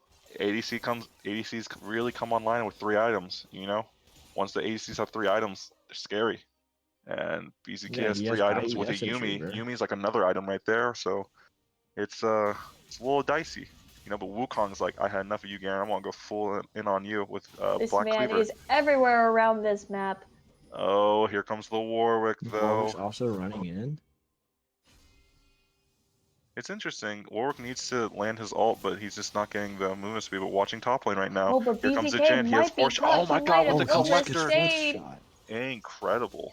And it's a Without even the 2-for-1 4th shot. deal at the Mega Mart. And No, it's not even a two for It's one. not. Was it? Garen didn't Was that die. just? Yeah. Oh, sorry. Then it's a 2 for O deal at the Mega Mart, and But BZK and Garen is coming Kingslayer up. get caught. and this is when they start the Baron. You know, they were making a play in bot sides, yelling at each other, try to get the Garen, and then BZK and Kingslayer end up getting caught out, getting picked off and dying, not expecting the damage from Jin and Nami and Nivea, and they give off Baron. So good Baron on blue side right now. So Now, actually, in 30 seconds, we have Cloud Soul. So, let's see how this fight plays out. I should note that Absolutely. BZK has flash and ulti for this fight, so hopefully he can stay alive longer. And quite now- possibly cleanse. And now we have depending on how long that Zonias cooldown on is Anivia left. too right here, so it's not going to be Mhm. easy to kill this Anivia or Jin anymore like it was in the earlier fights. You know, it's honestly this is going to be who team fights best at this dragon, and both sides are, I want to say, slight edge to blue side because they were able to set up first. Wukong also picked up a Youmu's, it looks like, to have better access and damage for the backline as well. Okay, so the Bongo Cats have started hitting But the here dragon. comes the Rich Game Rammus. Buddy is looking menacingly, flashes and on he the loops engaging, the around, cleanse. somehow gets the engage So onto Rammus is BZK. on the BZK BZK, flashes but away, Wukong jumping on the but backline, he but is Wukong still doesn't have enough damage. caught. And Wukong, oh my lord, the Wukong Oh, couldn't And kill the tragedy backline. Couldn't do enough. befalls the Bongo Cats. And they're pushing it for the win. They're teleporting straight into the enemy base. They said we don't want the dragon, we want the win. And it's a clean ace by blue side. And I want to say what happened last fight was basically they were able to peel the Wukong, you know? The Mhm. BZK was too busy dealing with the Rammus, and Yumi left BZK, you know? And like Wukong couldn't kill him. Oh, I think it's because they It seems surrendered. like And If, looks if like you surrender, there's a spectator bug. well, it's a spectator Yeah, bugs, so it looks guys. like we If you have a surrender, so So GG. it is a win for Sammy Diff. Sammy differences. Wow, they're become one of my favorites to watch now. Just incredible Absolutely. Rammus. Yeah, this The drift god. if you Really. I don't know how he looped around the entire enemy team and he flashed over at the last second to bop BZK. Rich, if you don't ban this guy's Ramus, I don't know what you're doing. Yeah, just sheer, just cut, literally made that 80s, made BZK in that last fight useless, in a sense. No one wanted to Hello. deal with the Rammus, and the Wukong didn't have enough damage to deal with the 3-4 item Jin and Nivea with the Oh. Zonios, you know? And we It have a looks like- special guest. We have on our caster. No, I'm here now. I unmuted myself now, Paul. Hello, Okay. friends. We have a special guest, BZK from Team Bongo Cats. BZK, can you give us some insight on what happened in that last team fight? So I think the important things were the second to the last team, or the second to last fight, I just got caught out top lane. If I'm actually somewhat confident that if I turned onto Lauren right away, I could have gotten a like 1-for-1 or 2-for-2 trade there, because of my like Zaya's damage output is just insanely high at that stage of the game, and they don't have actually any control for me that I can't dodge. Like you saw in a lot of the laning stage and mid game team fights, I was able to just evade most Nami bubbles, Nami waves, and Anivia Qs. So I think if I just turned on to Lauren there, they wouldn't be able to pressure Baron. But then that last team fight at Dragon, we just didn't have like I didn't have Yumi on me because she was on one of the divers instead. So even though I was able to cleanse off the Rammus taunts, I didn't have like any heals or support after that. And we were diving with like Warwick, Wukong, and Yone, but I don't think our target selection was quite on point with all three of the champions. So too much of their backline was able to just continue sustaining. We were spending too much time hitting like the Garen and things like that, when Garen really wasn't like a big issue at that stage. Because if we were able to peel me and kill one of their backline at all, then my damage output at this stage of the game is really, really high. So, looking forward to next game. I know you guys are taking a break for round 4, but do you guys have anything special planned for round 5? For round 5 against SK. So SK Telecom T1, we did scrim against. They were one of our first few scrims, and they were actually the first team that we beat in a scrim. Really gave us a morale boost. So I look forward to playing against them again. I think SK Telecom T1, sometimes their drafts can go very Pepega, picking like basically 3 or 4 solo queue champions in a game. So we'll see if they've cleaned that up at all. Or there's also like the opposite side of the issue, where if they try to go for a real team comp, but they're making people play champions and roles that they're not particularly comfortable with, that could really backfire as well. Okay. So BZK providing some fresh insight into the scrims and the stuff happening behind the scenes, as he told us about his team, the Bongo Cats versus SK Telecom team match to look forward to in Game 5. We're actually going to watch SK Telecom in round 4 versus Team Liquid Blade. So tune in for that after our dinner break.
Premium records. Like- 3-0. Okay. So because of the delays in just length of games and things, we're planning on making the dinner break just half an hour long. So round 4 should start at 7 p.m. Eastern Standard.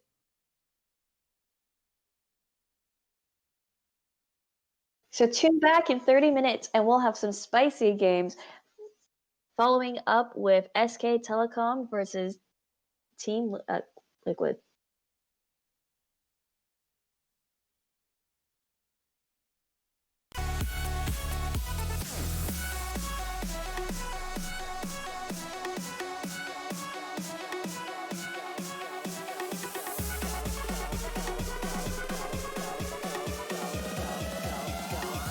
Go select.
Go select.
Chase the wind and touch the sky. A star's light shines on long after it dies. Oh, in the night. I live every day as if it's your last. All memories been bright like beacons of the past. Oh, in the night. Now we race against the sun. Now we race against the sun.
Say the words, even if it hurts. We've been pretending nothing's wrong for far too long. Say it out loud, like you really mean it now. 'Cause this is the last time.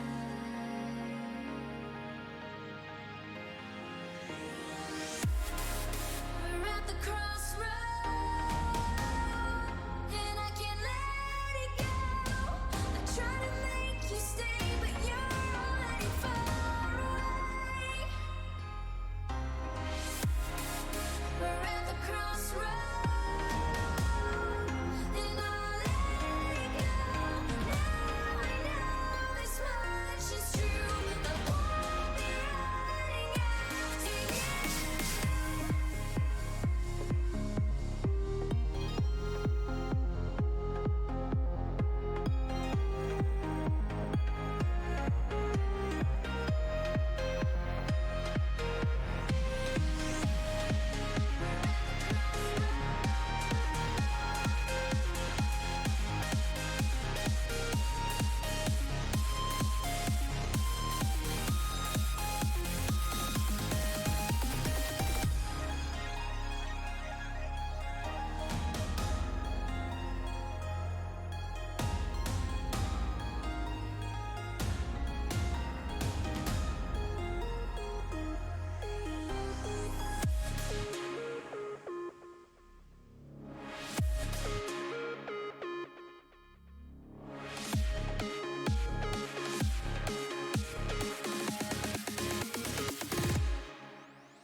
Say the words, even if it hurts.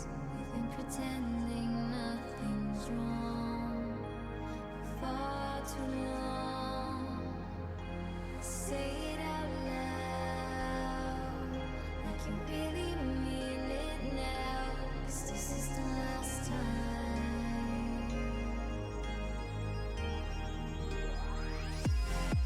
We're at the crossroad, and I can't let it go. I try to make you stay, but you're already far away. We're at the crossroad, and I'll let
I'm running away from the past I left behind. I'm looking for answers, but I'm blinded by the light. I'm lost in the music, can I stay here for the night? I promise I'll be gone in the morning, out of sight and out of mind.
And welcome back, everyone. It's been a heck of a 3 rounds so far, moving into round 4, and we're going to take a look at the bracket between Group A and Group B. We have a special guest today, Ben Bowie, and he's going to talk to us about what his thoughts are between Group A and Group B. So, Ben Bowie, take it away. Yep.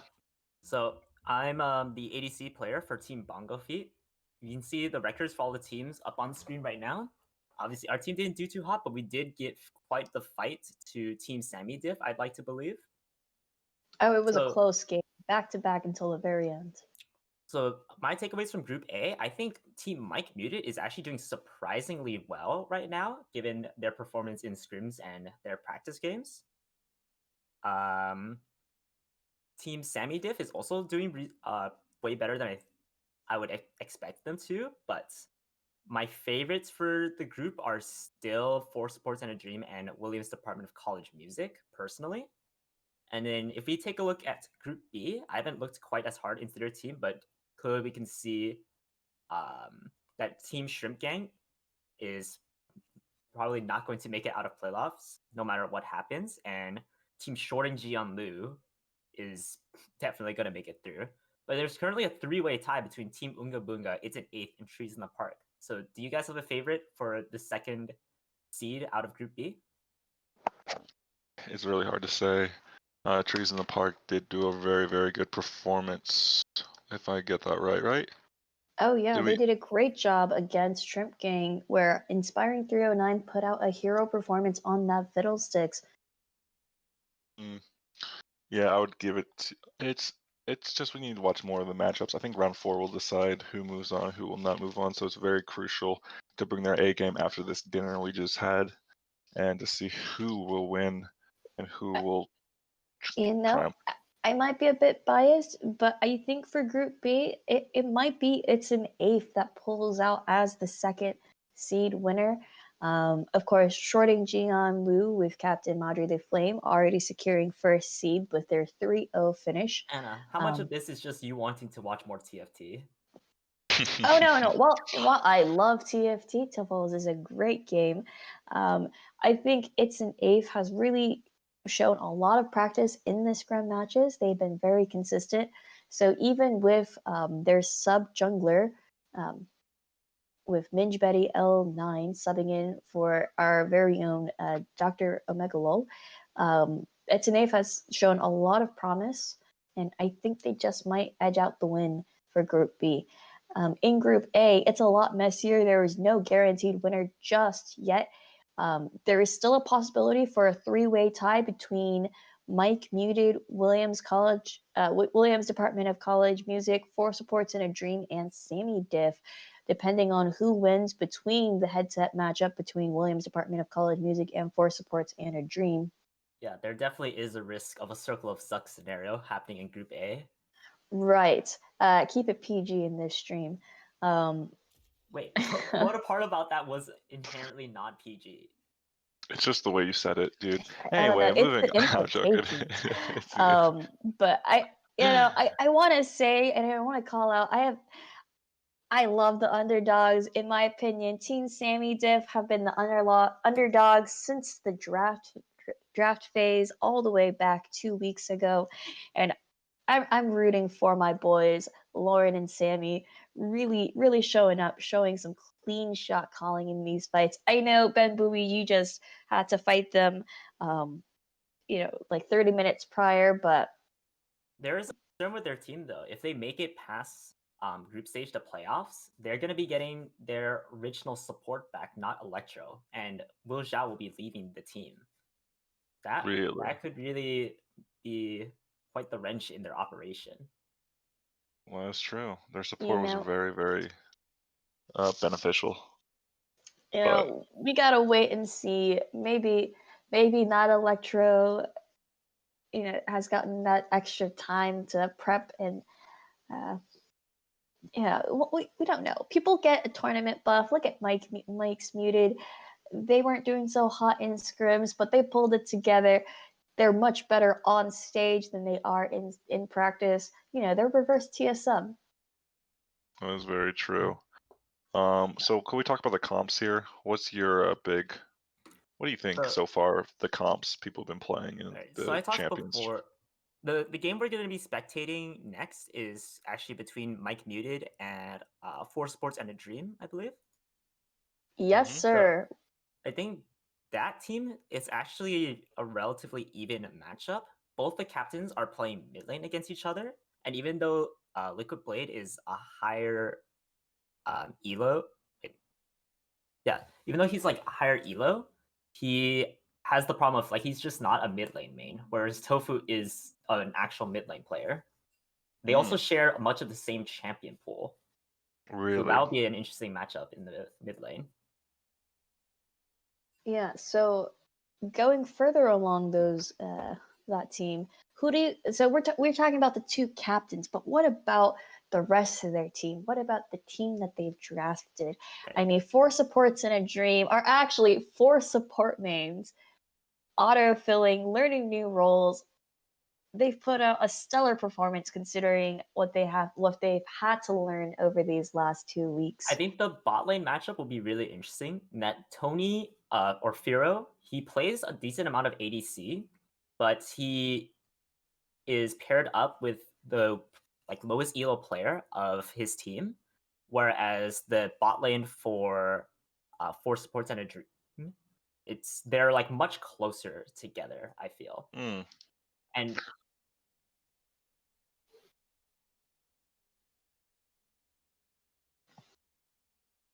okay, so it looks like the game is about to start soon. They're commencing with pick and dance now. So, any closing remarks you have from the rest of the casters? You know, I'm just super excited to watch this game. You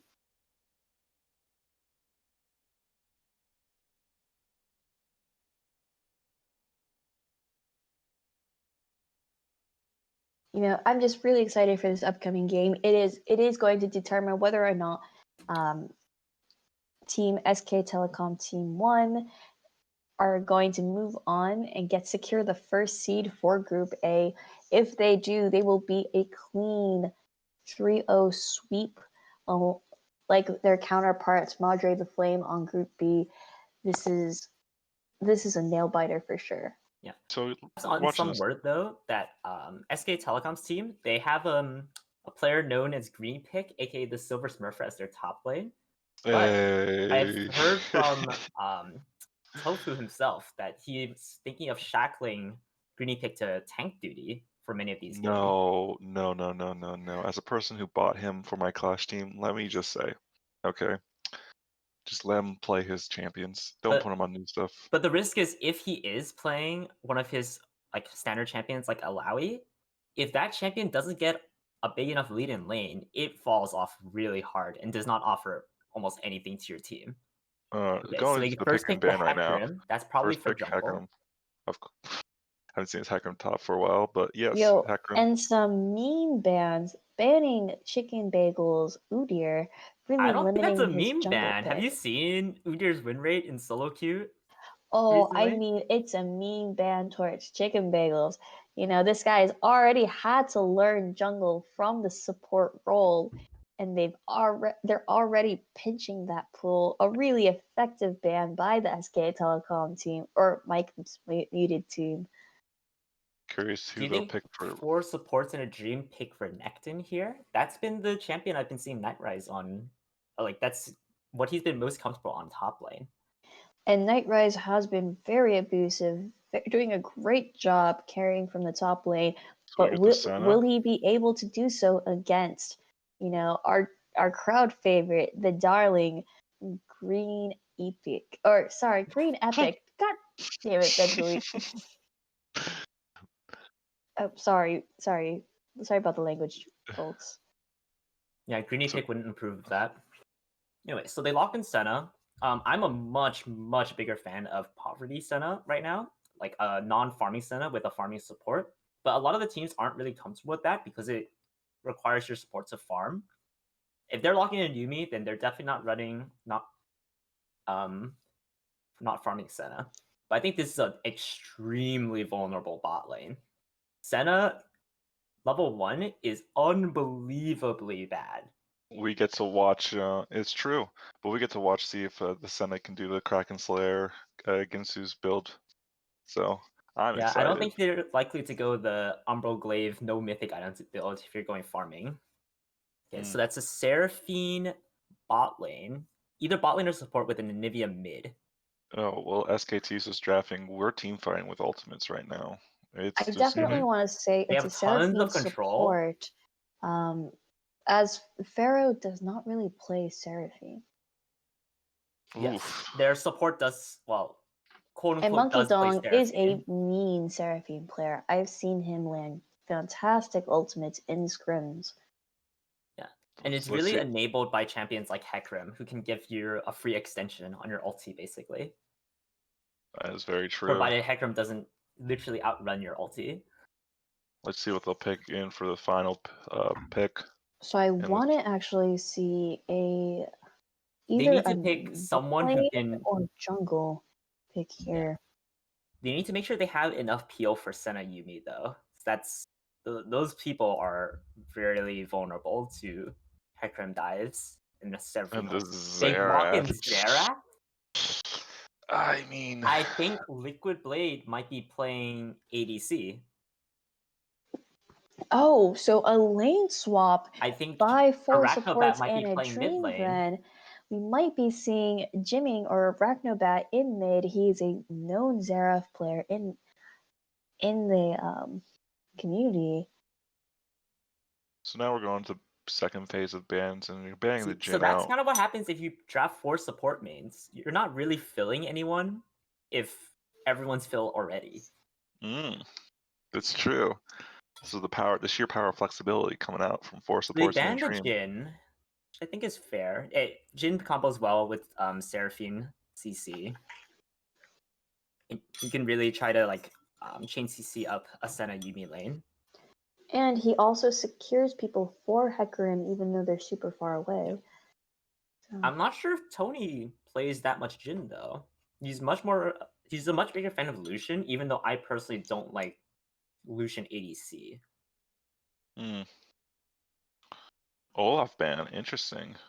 so Olaf's again, one of those high tier junglers right now. Mike's muted, targeting Chicken Bagels, who had to learn this role. And as you called it, a Lucian ban by 4 supports in a dream onto SK So there's Lucian. Telegram. I'm not sure about the Olaf ban personally. I think Olaf is way stronger if you have lanes that can get priority for you to really, really power farm through. But it's really hard for a Senna Yumi or a Xerath mid to get proper prio in lane. And a That's great true. Renekton ban hurting Night Rise. Potentially They pinching choose his the score. Shen. Oh, Shen interesting. on top.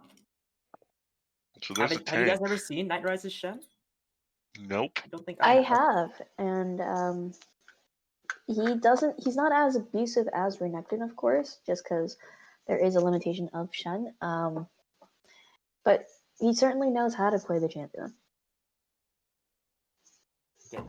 So SK Telecom's team has to pick their last 2 champions here, probably their top laner and their ADC. Tony is really pinched out. He might be forced to just lock in a Kai'Sa here. I think that's one of the few champions he has left in his pool in the bot lane. Which Kai'Sa isn't wouldn't bad. be a bad pickup. It's a good pickup, honestly. In Yeah. this comp, there's so much things that can proc the Kai'Sa are. Shoot. And give him free void stacks. You know what would be fantastic? An Ashe. Ooh. I don't know. Imagine that ult and that extra slow for Seraphine to follow up with. It would be easy to run that comp, honestly. Just It would hit be the super Xerath easy or Ashe for those Senna. Seraphine fights. bot lane is a really strong bot lane together if the Seraphine knows how to capitalize off of Ashe's W. That's like one of the main strengths of that. But you have to see who they're against. They're against Senna Yumi. Like, come on now. Like, Ashe and Seraphine should easily be able to win that matchup. They can win And it, but can again, you they go can to OP? transition fantastically for fights, They lock in offering a lot of The Kai'Sa. They lock in the initiation. Kai'Sa. And yep, Kai'Sa, as we had expected, Pharaoh is very comfortable on Kai'Sa. Kai'Sa If we look provides at a lot of Pharaoh's follow champion up for pool, those there's almost no way initiations. he would pick something like Ashe. I know, but a girl can dream. So now we get to see the final pick for top lane. This looks very meta, honestly, There's a blue lot of side. options you can go for against Shen, Yeah, I mean, but it really does decide what. I think what might be happening right now is I Green want Pick to is say it's an begging. Ornn or a I think Green Pick is Kled. begging to pick Alawi, but his captain is telling him not to pick I Alawi. want to say a Green Kled. Epic I think Kled would be Kled. I think amazing in Kled this I would think be game. Kled could really work. good. It would really charge right into this back The line. thing is, the Kled Shen lane, Kled does not actually default win that lane. Shen can really win the lane, But Alawi would win the lane even harder. but Alawi, Yeah, but I don't think Alawi it's about loses winning the lane. game. I still think Kled would do more for these team fights than The concern is any like other champion that in Green Epic's And he Darius. goes and a Darius. The Darius. classic lane versus Shen. Oh my god. So they give Green Epic Darius. Oh boy. Nelson, what you sound concerned there? Oh god. We're not talking Did you about try this. a game of Darius Are in we Clash? Is are that we what gonna happened? we pull did. out some We old did. Clash clips? You know, that was a while back ago in my heyday when I bought him from you guys. When I needed a For Clash top pennies on laner. the dollar. For pennies on the dollar. High value And pickup. I think game 2 we went Darius. And game 2 was not a good game. The thing But- is, No, like, but was it Green Epic's fault, I or think was it Alawi would have been really it useless his past 10 team? minutes. I think Kled could have worked, but that lane is actually really I difficult feel like for Kled I to feel win. like you're hating too much on the Alawi pick because you don't like give a big bias on Alawi. I feel like with these How what do you we've play been Alawi seeing into so Senna far. Yumi? That's true, but it's really good for setting up around Dragon. Honestly, what we've been seeing is just a bunch of team fights around objectives, and Alawi would provide. Okay, If and 4 supports in a dream taking a long time, and they Sejuani's said- settled on Sejuani. all right, like- so I have a problem with, but I'll let you guys finish first before I Oh even no, talk. you finish your thought about the Oh, problem. I have a Nolan. problem with red teams, 4 supports in the dreams. I don't think they have enough damage, honestly. I think Because they have Heckram's gonna damage jump when they in. hit like 60 minutes. Yeah, what the heck? But their 2 damage dealers are Senna and Xerath. That's Xerath it. is a terrible champion right now, in my opinion. He doesn't offer anything until you hit almost full build. Unless you And are literally smurfing the lane and hitting every ability. I feel like they can't skirmish, honestly. Yeah, Sejuani also takes a long time to build up. Like there's probably no way that they can win any like 2v2s, jungle mid or jungle top lane. Red They side definitely don't can 3v3s. 4 supports in a dream need to look for picks. Like they need to just find someone caught out, go on them and blow them up before a team fight because they cannot fight an extended team fight. I believe. Heckram's just going to jump on the Senna, and then there's so much more consistent damage from the Darius, Kaisa, and Nivea, even Seraphine compared to like Xerath, Shen, and Sejuani. I don't think we're going to probably see this game. I don't think there's enough damage. I think the Senna and the Yumi together, it just does not seem very strong. Like if you're Like, playing Shen here, who do you can only ulti onto Sejuani if you're looking to make a play and look for a pick. I feel like they needed. That's your only option. That's true, but I feel like they need some bruiser, honestly, for the Yumi just to keep healing up and popping in and out on.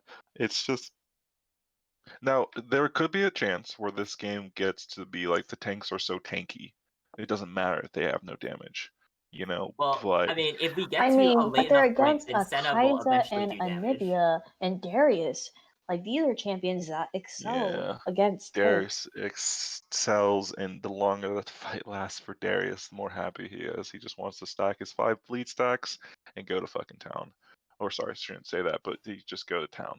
And it's I think they have to be really wary of Seraphine Hecarim. If their backline gets any CC I think- onto 4 supports, then the red team should be doomed.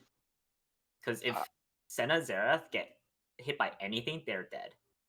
I just feel like if the bot lane doesn't the Senna's Yumi have to stay even. If the bot lane loses, then it's gonna be a rough time to 5v5. They Okay. cannot have level difference. I mean, the other problem is like if And- you're playing Senna here, your soul buildup is actually be very slow paced.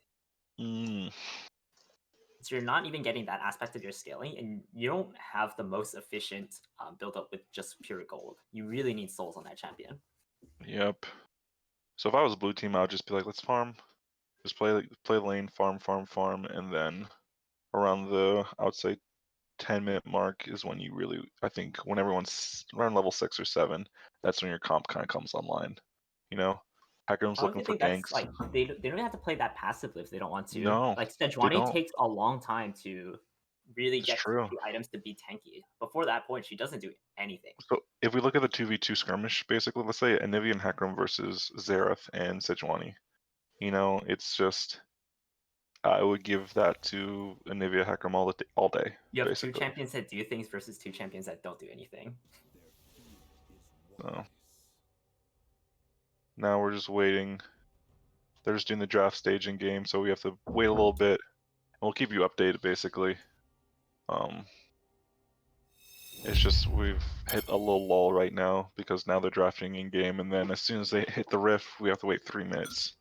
So, you have any fun stories during your time? Like as we're waiting, I just want to give a shout out to the audience. I mean, they've been firing up chat with some fantastic memes. I especially love this one about how Hooney fires up his stream for another day of solo queue, but he forgot to check if Green Epic was in game. So you gotta give a shout out for the audience. Yeah, I Really up in the game today. really like that a lot. Rip Hooney. Looking at Yeah. the let's see, going back to the what was I looking at? It The appears scores. Andrews is also a really big fan of Tofu's team here. Oh, You really? know, if Tofu has a million number of fans, I am one of them. If he has tens of fans, I am one of them. If Tofu has one fan, that is me. If Tofu has 0 fans, then that means I am no longer on this earth. If the world is against Tofu, I am against the world. I will love Tofu till my last breath, says Captain Riot Z-Max. Wow. Very beautiful. Very well put. Yeah, a passionate cry. I mean, look at these fans cheering for Tofu. Tofu is Captain SK Telecom Team 1 for Team Mike's Muted. So just Also, looking it at appears this, our read was correct. Liquid Blade is playing Senna ADC here. yeah, just looking at this Wow. though, I want to say that Liquid Blade's team, they really need this win. If they don't get this win, they're most likely not even going to go on to playoffs. Yeah, that's So true. do or die, and it's going to be very mentally fortitude for them just to, if they get behind in You the early know, game, not to tilt. I think the carry pants are on Liquid Blade for this game. This Senna has to pop off, harvest the souls of her enemies in order to secure that W for his team, and I think that's fitting. The captain is the one that should be steering or sinking with this ship, and Liquid Blade has put it all in. He's put it on red. Yep, and sometimes you just gotta be a man, you know? Sometimes you gotta look death in the eye and be like, I will not falter. I will stay true to who I am, and I will win. And that's what Liquid Blade's doing today, ladies and gentlemen. This man has put on his carry pants. He's walking out the door. He's leaving his mother behind with a tear in her eye. This man does not care, okay? He will carry his team one way or another. These 4 supports in a dream to the He has victory. quite the challenge against him, though. He has to dodge basically every Seraphine, bind, and ulti. Now let me talk to you about my Anivia boy. too. Yeah. Let me talk to you about my boy Green Epic, okay? Green Epic was a little child when he came to me in Clash. He said, Daddy, I need a top laner. I was like, first off, I'm not your daddy. But secondly, I do need a top laner. And I adopted him, okay, to be my top laner in Clash. Now, did we go? We won the first round, lost the second round, won the third round? I'll never tell you. But let me say this. Okay, this top laner, Green Epic, is going to be very interesting to watch, you know? It's either feast or famine. Will he win? Will he lose? I don't know, you know? But And how did it feel when we took Green Pick back for our own Clash team? you know, it just felt kind of hurt. But I already had a top laner, so I was fine with it. You know, But still, sometimes you gotta let the baby bird fly, and we let exactly. Green Epic fly. He got to, spread his wings and join the real world, make a name for himself, and he did. He has quite a name. He is the Silver Smurfer of this tournament, That's a yeah. classic crowd favorite. This man is the salt and vinegar chips of the Lays. Like, he's got it all. So Let me check something really quickly. So I'm very interested to see how my boy Green Epic will play out in this game, and it's not always like this, He It comes, looks he has like this is the first game where in the tourney where Liquid Blade is playing the ADC role. really, so Oh, he so a very interesting change very up. bold call, very bold call. I think he realized probably from the last games that just an ADC. He said, "I can ADC. You go mid lane. We'll do this." And this let Liquid Blade's team draw out a lot of great bans that didn't even target Jimming or Arachnobat's champ pool. Oh, but before we continue on, I just wanted to do a quick message from our title sponsors, DropPod. So DropPod is a Williams alumni-founded social media and gaming startup centered around making it easier to connect with friends to play online multiplayer games. One part gaming community and one part social media app, DropPod just launched and is in open beta. DropPod hopes that the Williams Network will be a major part of its community, so please go check them out in the Apple and Google Play stores.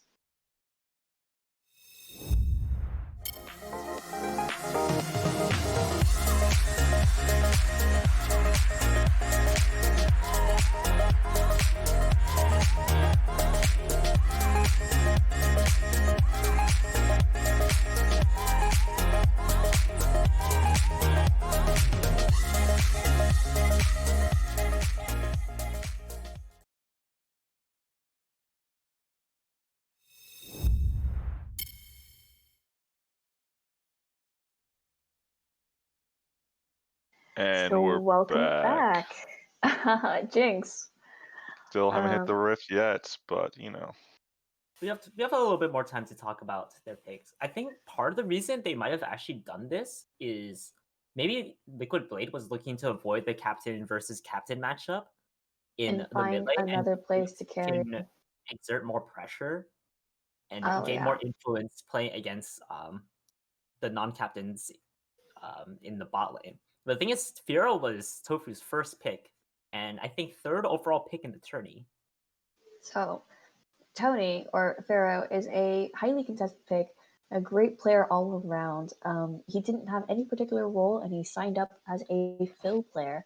But as we're loading into the Rift, I just wanted to ask you guys if we should expect any level 1 shenanigans, any early game shenanigans, and whether or not you expect any of the junglers to gank any particular way. So I so think Tofu's team can definitely look for an invade. Senna level 1, Yuumi level 1 are both unbelievably terrible. Sejuani doesn't do anything. Xerath, he could level up stun to try and counter invade, but then he's walking around in lane with stun. And can we just talk about my boy Senna taking Ghost as a summer spell? I don't think it's This man, that. I think it's I don't think it's okay. bad too. I think it's good. I honestly I like think it. it's that or cleanse. Cleanse And also Cleanse works. might have been really useful. I mean, there is a lot of CC in that enemy team. So the reason you would take Ghost instead And the is you're Shen hoping to takes outrun Darius. exhaust. Wow. I'm not a fan of the exhaust. I'm not either, but but I then think Darius I think takes TP or Ghost. Ignite are generally the way to go. I really like this. Both top laners are like, nah, we don't need TP. Yeah, but no, I think Tofu's Well, team, or SK in Telecom Shen's team, defense, he has ult. really look for an invade here. They have No, 100%. they have Seraphine E. So now we're into the game right now. Looking at summer spells, it seems like Senna's doing a Glacial Augment build. Never seen Ghost on Senna before, but I'm excited to see that. Xerath taking Ghost, I would say that's fine. That's standard, honestly. Their main job is to stay alive. I think both ADC and mid laner realize that. Moving on to the other side, Seraphine took Ignite, so there's going to be some healing reduction there in the bot lane, and Nivea has TP, so very excited to see they a have bot lane play. In a bit of a Yep. surprise, we actually do not see a level 1 invade coming in from Team Mike. I won't even call this a Mike's surprise Wood. anymore. This is the most standard 5-point thing ever. I It's just a want. standard 5-point, but I really think no Mike could have looked for an But I invade think here. Seraphine's level 1 is super aggressive, along with Anivia Q, which she does take normally. So they had some great setup on that Kai'Sa's on level that 1 blue damage is side. also really high with Halo Blades and her Q or your W. So like Gotcha. I'm surprised that they didn't take that for advantage, and we see Liquid Blade possibly doing a very spicy minion pull. You know, They said denying his. they said BZK, we don't care if we have a weak level 1. We'll prove to you we have a good level 1. We're gonna bush camp this and engage on these people.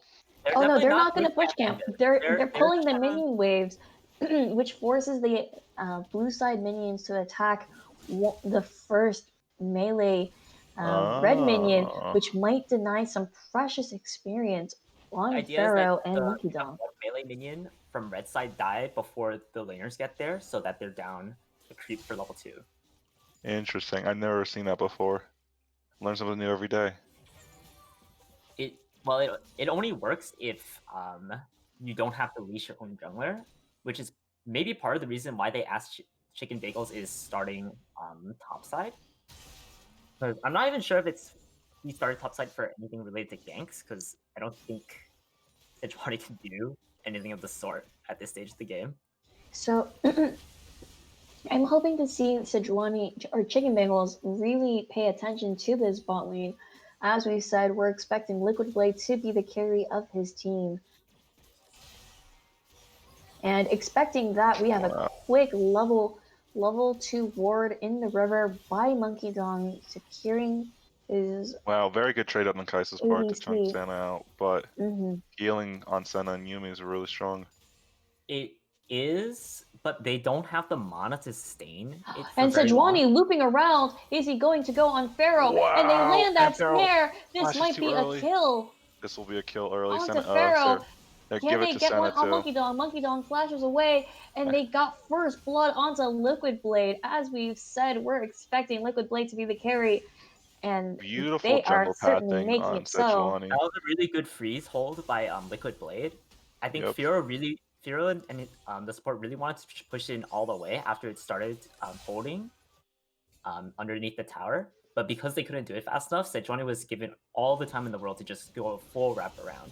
I want to give a shout out to that jungle pathing on Sejuani. She went red, Yeah, blue, going Gromp, over and the then wall. she got to early level 3 and then ganked bot lane. Very good. Very And good he looped awareness. around to go and like, oh my god, he just did the blind But it side. That worked river because ward Liquid did Blade set up not for you. even.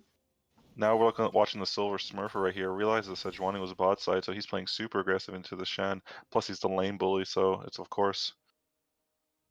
Yeah, you need to get a lead here as Darius. Ooh, dodges the Q. Ragnapat doing a great job dodging the Q, trading back Here's the himself. problem though. Xerath's abilities, even if you hit them right now, they don't really do that much damage. It's fine though. maybe it's He's just landing gonna- well. Green Epic.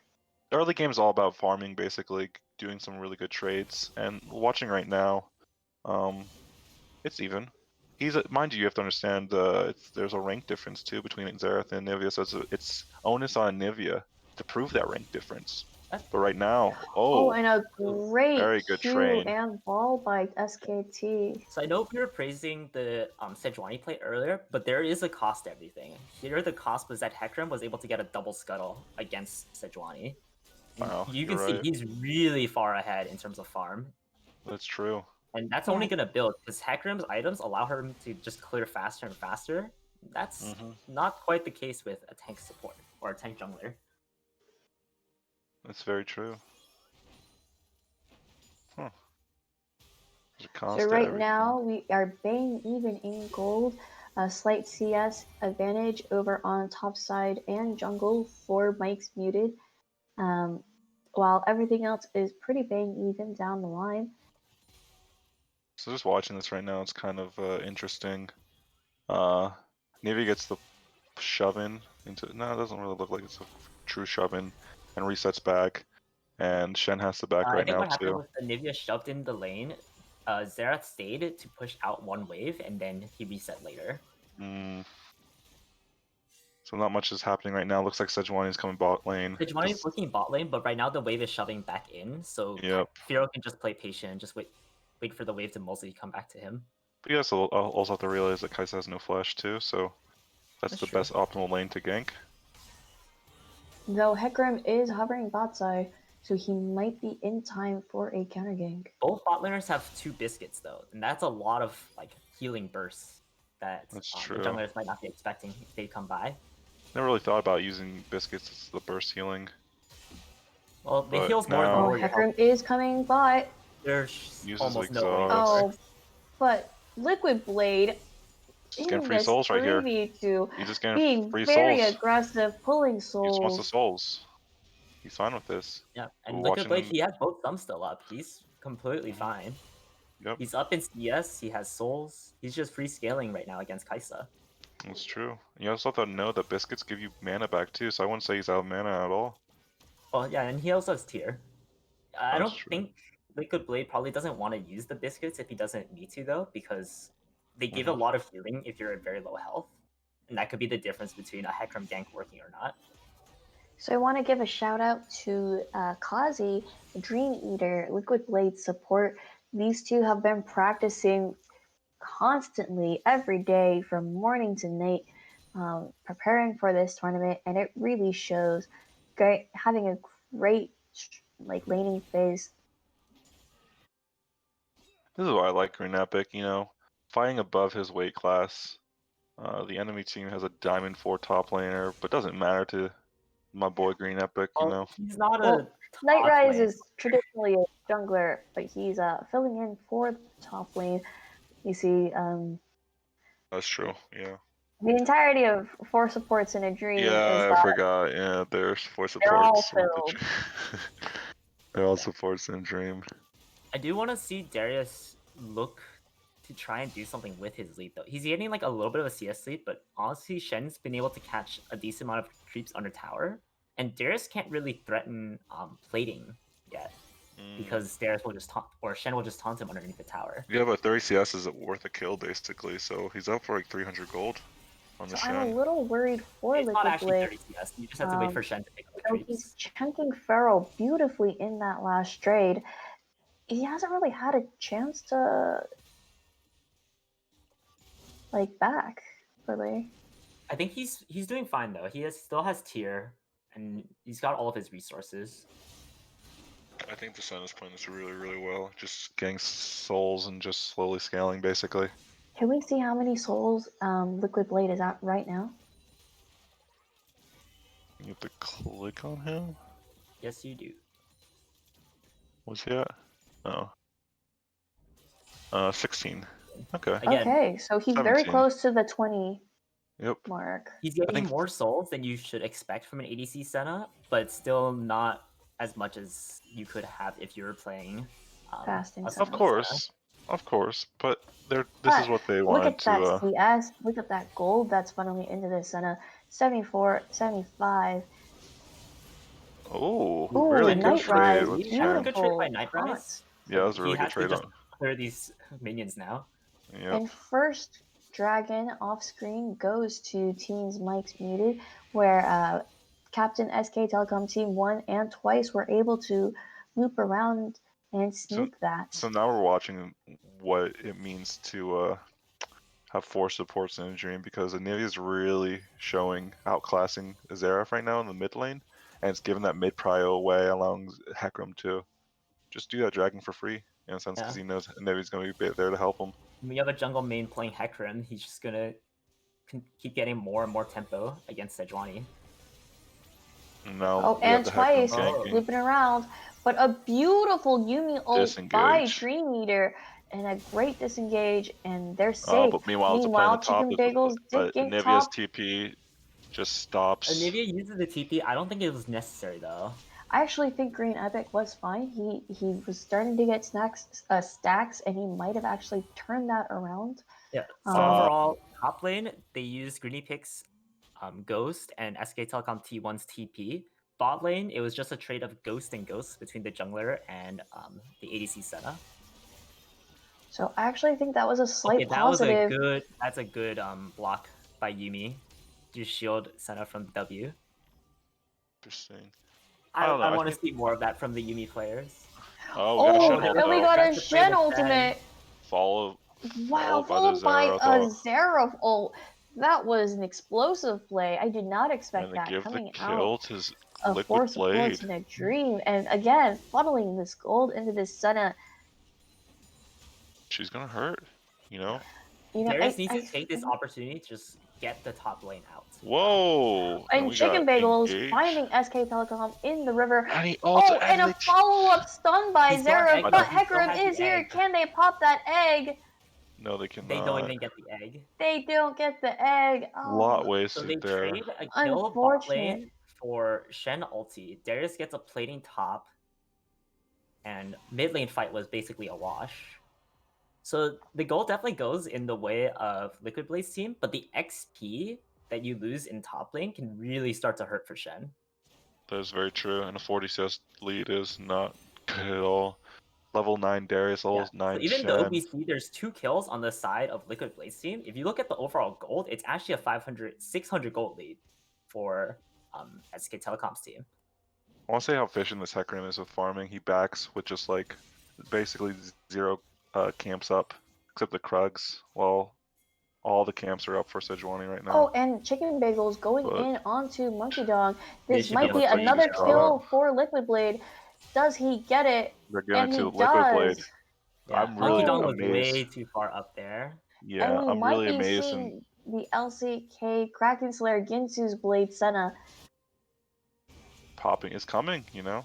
Ooh, Oh. that's almost a kill. But I think that was a late exhaust. I feel like That it was was a way late too exhaust. But the But- flash burn from Darius means he's not a He real threat is in team vulnerable fights to now. ganks right now. If he doesn't have Ghost and he doesn't have Flash, Darius has huge problems getting into a fight.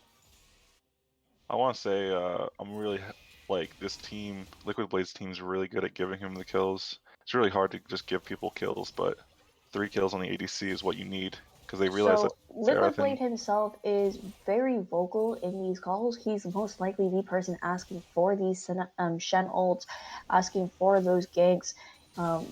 He does a great job of shot calling across the map, even when he's on ADC. I So think So one of the we got- things with Shen ultis though is that if you're not the Shen who's making a call to look for a Shen ulti, it's hard for you to tell how much are you really giving up top lane by asking your Shen to come down right now.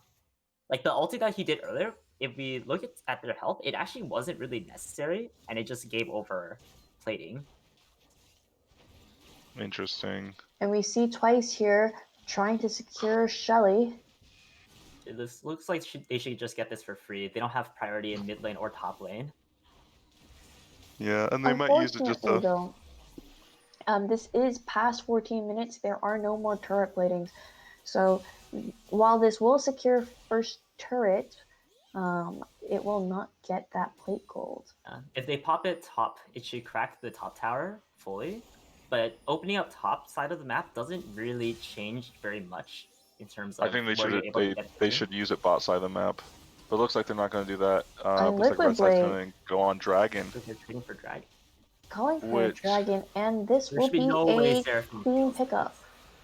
Clean pickup. That was a really good call on Red Side, basically. Hecarim could. I would have You know, believed the Blue Hecarim Side tried to would have been. reset. And they use Yeah. I like Herald this. in Popping mid, Herald actually mid. cracking that mid turret. Meanwhile, Dennis just Oh, and going to Liquid Blade engage. goes They're going in aggressively. I think he realized that because he has Shen ult, right? No? Okay, never mind. They Well, back off. there's Oh only so then? much- no, but Chicken Bagels, What? they use the Oh. shuttle at mid and they catch him and they crack open that egg. And are they gonna make an omelet? Yes, they are. And Shen is Incredible. making himself an omelet. That's a 200 Incredible gold performance shutdown right there. for Shen. That helps him a lot in this lane. And allows him to get back into this lane, basically.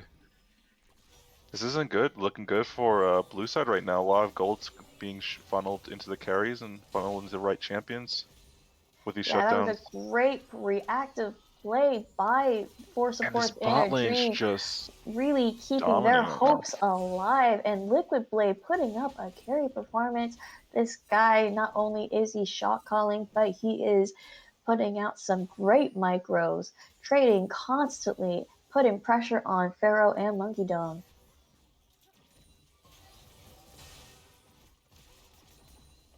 just talking about this lane. It's incredible how he was able to Liquid Blade able to get lane dominance in this lane using just the way he micros moves around Yeah, is we very weren't impressive. expecting the Senna to do so well, but here he is proving us all wrong. Yeah, the thing is, the gold is still basically even with all 5 of these kills. That just tells you how much gold they've gotten from things like towers and plating. Oh, and CS. Don't forget, there is And a yeah, sizable the gap. CS is down on the bot side, but it's really up everywhere else. Like, you can see there's a huge, like 1,000 gold difference in the mid lane, even though Xerath has 3 assists and Anivia has a death to her name. Moving But And on on. another the 1,000 gold but on difference the in- counterpoint, Liquid Blade is almost 2,000 gold up on his counterpart, thanks to all the funneling that he has received. I mean, this guy is the bourgeoisie. Oh, He is the no. 1%.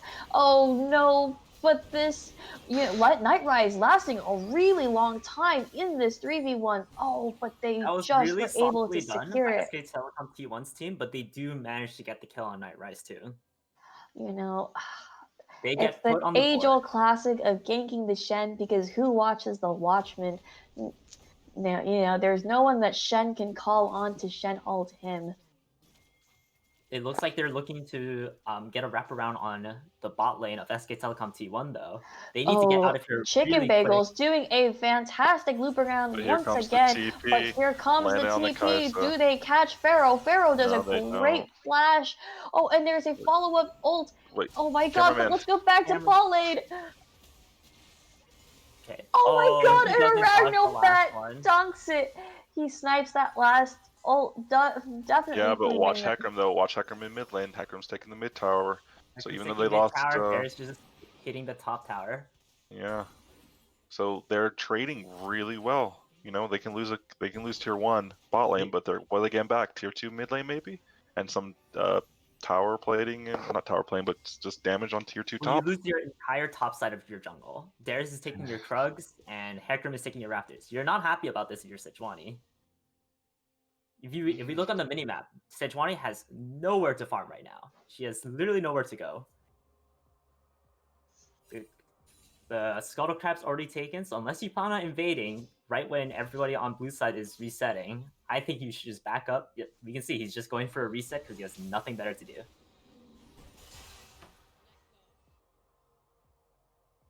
Moving back into the rift right now. Dragon spawning within the next minute right now, so we're going to see both teams trying to set up around that. I'm kind of curious how the 5v5 will happen. A lot of gold is on Liquid Blade, and Liquid Blade's elected to get armor. I'm kind of curious about that. He went armor just to make sure to not die to this Hecarim. You have anything to say about that? And Rage Knife. Rage Knife is good. It's very gold efficient, and a lot of people in r/Cinemains were saying that it's good to sit on Rage Knife.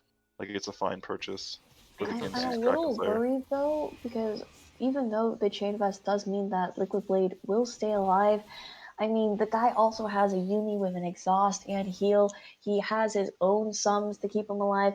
I just don't know if, like, we need this guy to carry the 4 supports and their I think dreams. what we have to watch here is Green Epic. I think a lot of gold's on him right now, and it's onus on him to see if he can do enough damage. And they might just be giving up this dragon. Yeah, I they're don't giving think up they're this in the dragon. spot. They don't think they have the vision. But Oh, they do no, go little back in. There is a miscommunication right Shen there. ult. But here comes Green Darius is Epic, going and in he's by caught out right himself. now. But they got a kill onto Darius. He does get his ultimate out onto Liquid Blade. But they did land the Seraphine ult though, and we're watching this right now. Zeraph's just poking on the back line. They haven't killed the Senna looking damage really, numbers really yet. low. And But this is what we're talking about. Oh the wait, Ragnar, wait a Liquid Blade minute. jumped back in towards Hecarim. Incredible does- But performance this right Yuumi now. is gonna try to keep him alive. Oh, And he does. Kazi pulling That's a a chain clutch vest right there. heal for his team. No, that was the chain vest. That's why he built it. He knew, he saw into the future that he was gonna blast code into melee range of Hecarim, and he needed the chain vest to survive that. That 40 armor putting up a lot of value. While they lost that dragon, a lot of gold again funneled into Liquid Blade in that fight. This guy is getting huge. And that was actually a really incredible performance by both mid lane Liquid Blade and or not mid lane ADC Liquid Blade and their mid laner Xerath. They Yeah, both realized that they're the Arachnobat damage dealers. sniping constantly. And a little bit of a misstep by Darius right there. He engaged without his teammates there, and they picked him off first, which is what we talked about in the And they gave beginning a of the shutdown game. over to Shen again. Exactly. We talked about in the beginning of the game of what blue side needed or red side needed. Red side needs to pick someone off and then fight. And But what did they here's do the last thing, fight? though. They picked Darius, and then they They fought. are still up a dragon, and they are still up gold. Yes. No. Blue side's not out yet. Their comp is fine. Their comp They is just- they need to phenomenal. hold it I for think, better gameplay. it is the easier team fight definitely to play out. If there's ever a tiny chokehold or funnel, we fully expect blue side to win these fights. But, for now, four supports in a dream have been It looks did they like get a Shen pick caught been out right watching now. it. Yeah. And Oh, they they used do the pick Kai'Sa off ulti Night to try to Guys. get an assist there. A little too fast with the Kai'Sa ulti right there, but just So it looks easy like Senna chance does finish the Rage Blade. Yep. So now we should see a finished Muramana or a rapid fire cannon coming from the Senna. Can we see exactly how many souls that Senna is on now? The Senna does a lot of damage. You have to understand this build does a lot of damage. So More souls, 53. 53. He's close to that 80 mark. That 80 mark is very, very, very good, crucial for Yeah. Senna. And it's just And the other nice thing about Senna is that you can let your mid laner actually take the creeps in the mid lane while you just sit around and find souls. slowly scaling, And slowly he can getting it there. occasionally visit the jungle to pick up these souls as well. I mean, it's a great champion in these buy moments. Mm-hmm. So now we hit a little lull state. Hecarim is Going continuing to farming. power farm, and so is Darius. So their main goal is just to pick off the Senna. They Yes. can get the Senna. If they can get the Then- Senna, then Xerath does not do enough damage. There's not enough consistent damage. Xerath does damage, but there's not enough consistent damage. That's a team fight.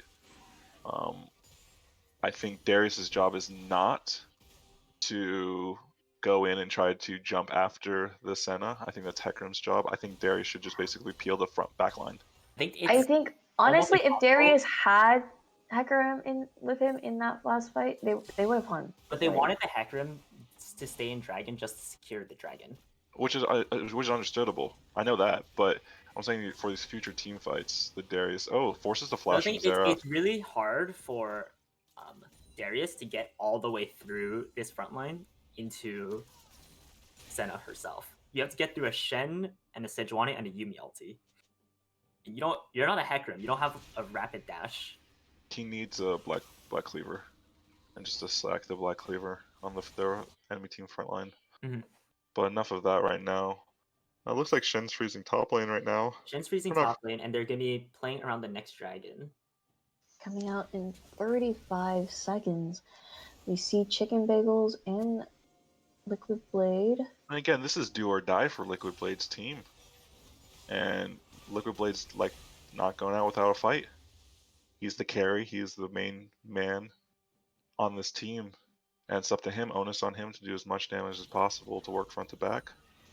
Survive the Hecarim first. Yeah, And then kill the four rest. supports and a dream, really showcasing their initial roles. They And now have we're seeing the great poke from vision the Xerath. control in this dragon pit. I think what I like about the Xerath right now is the fact that they don't have a lot of resistances on so he's doing like around 20% or 15% every Q. Yeah. Now we're watching. Oh, and Green Epic doing a But Green Epic's great caught out right loop now. around. He gets He his might back have around the caught back. But out he his picks back yourself. line. But watch Liquid Blade. Liquid Blade's literally just free Liquid Blade autoing right has now. not Liquid enough Blade damage. is, Flashes but in. Liquid Blade flash over, Oh, but try Green to Epic gets try a to huge finish heal. Green Epic, but they just don't have the damage. And that great pincer move by Green Epic just got them a complete So it ace for none. Wait, Yeah, did and he they're going to get flash Baron off in, or of did he this. blast cone in? He No, he didn't blast flashed go, he- over. So Liquid Blade flashed over, felt himself a little too much, and ended up getting killed. Yeah. What I really liked about Green Epic was it looked very dicey. Honestly, I thought Green Epic was going to get picked, but then we thought he was like then That team pincered them. See, that's what happens if you have a Hecarim and a Kaisa. If you can Yeah. find a flank to a backline, they can follow after you really easily. Yep. That's And so I think Liquid unfortunate Blade for just felt himself too much. They didn't kill anyone, and he flashed over just to do as much damage Yeah. as possible. But this is the problem with this comp. This comp is not meant for. They don't have enough consistent damage. And also, yeah, you just can't flash into melee range of Darius That's just Hecarim. yeah. No, you Olivia. just can't. You have a I chain vest, but I that's know not like gonna I save know you. why he did. I know why he did. He wanted to get the pick on the Darius, but then the Darius healed with Q. Got But 12% even of if his you get the health pick on back. the Darius, you are guaranteed dead right after. Yes, 100%. No, I'm not lying about that. It's You have to just play with your range as setup. That's why you pick Yes. this champion. yes, and he's not there yet. I mean, his positioning in the beginning of the fight was perfect. Honestly, if he was like a late game Senna, he would have been just chunking everyone, you know.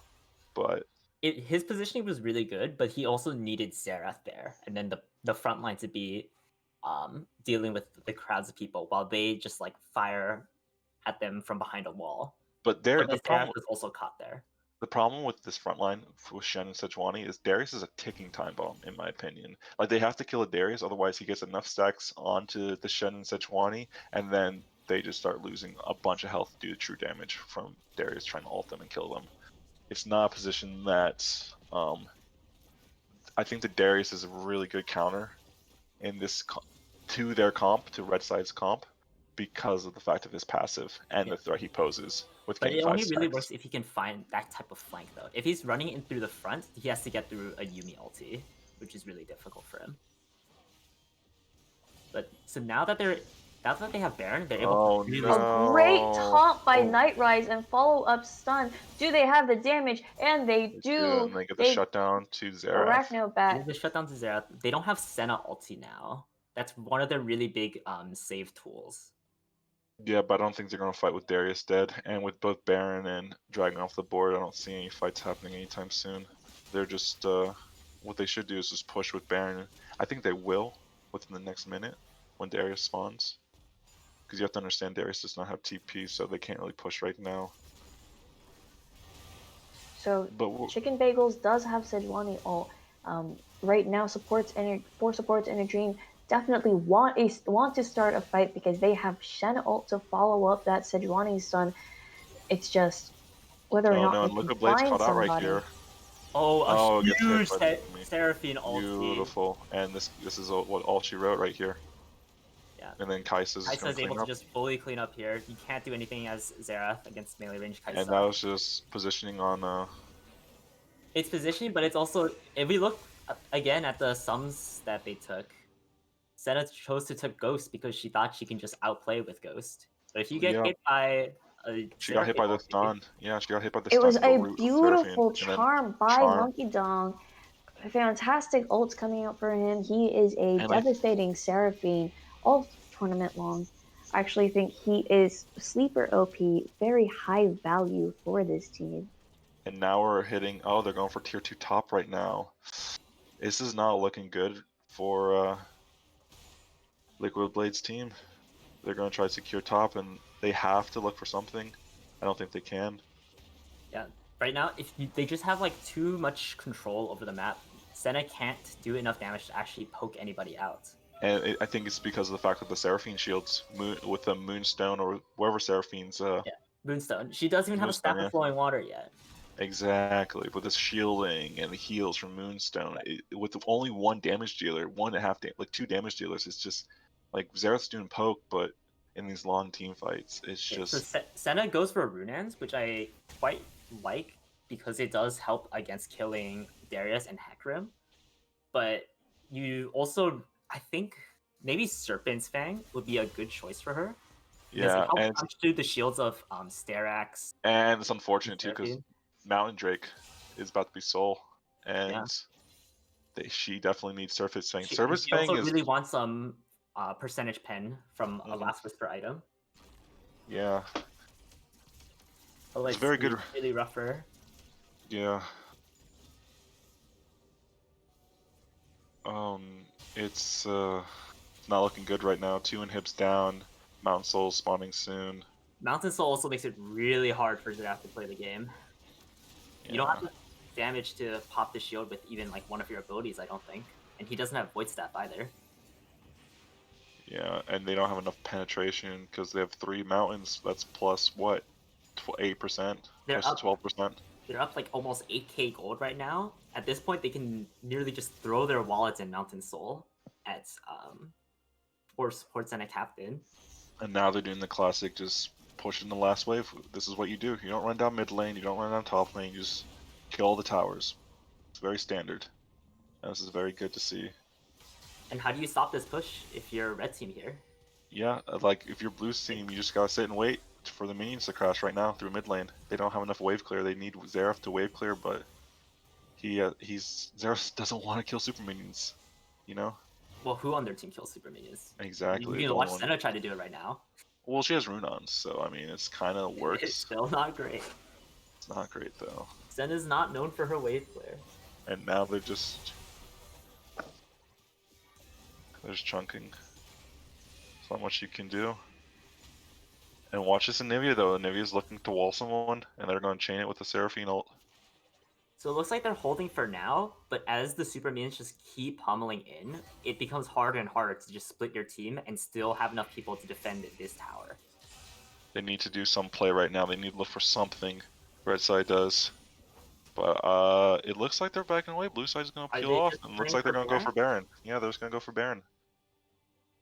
They're taking it slow. They know they have the lead. They know they're going to win this game. They just don't want to throw. So that's why they're going to do the safe play, go for Baron, not waste time. They're not trying to prove to anyone they can end the fastest, but they want to end the safest and the smartest. So they're going to look for Baron, probably use Seraphine or Darius to zone. No? The And it's only up to risk they Sejuani have between to Baron here is steal. if they find a steal. So But they're using no one Senna ulti just for vision. Yeah, because Sentinel does not do damage on vision, but let's see if the Oh, Sejuani. they Watch the made Sejuani. twice. Watch the Sejuani, though. Watch the Sejuani. Does she get the steal? 17,000. It's 18,000. 1,000. And Oh, Seraphine and ulti Seraphine, Monkey Dong. Wow, definitely. Out of left field, securing that Baron for his team. I So think this is why Sejuani didn't ult, though. LSL Or rune tap all the time. It lets you secure Barons. Exactly. But Sejuani didn't smite it. I think Hecarim early smited it, and then... Once it hit 1,000, that health dropped. Yeah, so it's an absolute coin toss at that point, and Seraphine somehow was the winner. Now there's like basically no way to win. Unless Yeah. all of blue team right clicks into Fountain. I think And that's their only chance. Darius is just going to go fight right now. He has all his sums up. He's just like, I'm looking for blood. Liquid Blade is caught. They get the Shen ulti. He's alive, but you're Blade not healing really up. doing much damage to blue team here. Oh, but Oh, watch but Liquid Blade. Watch Liquid Blade. Oh, but Liquid Watch Blade Liquid pulling Blade. out so much damage, but Oh, wow. Dwight But it's still not Oh, enough. but SK I know. Telecom punching back. There's The a minions are too Nivea much. is And it's Right. FF. brutal. It's They GG. GG'd out. It's over, boys. Also, I'd like to welcome EG Kim Dynasty to the chat. And that concludes the game. Yeah.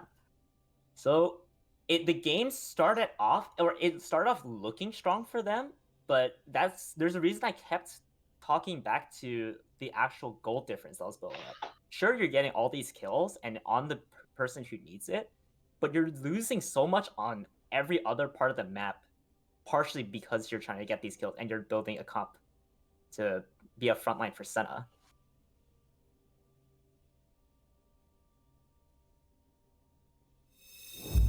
So now let's talk about the Group A scores. So We SK see Telecom just netted themselves a win, so they will be 3-0 after this match. Yeah, so they're basically a lock for. we're blocked for playoffs right now.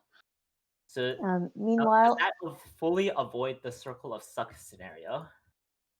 Or do we need to see the results from some of the other teams?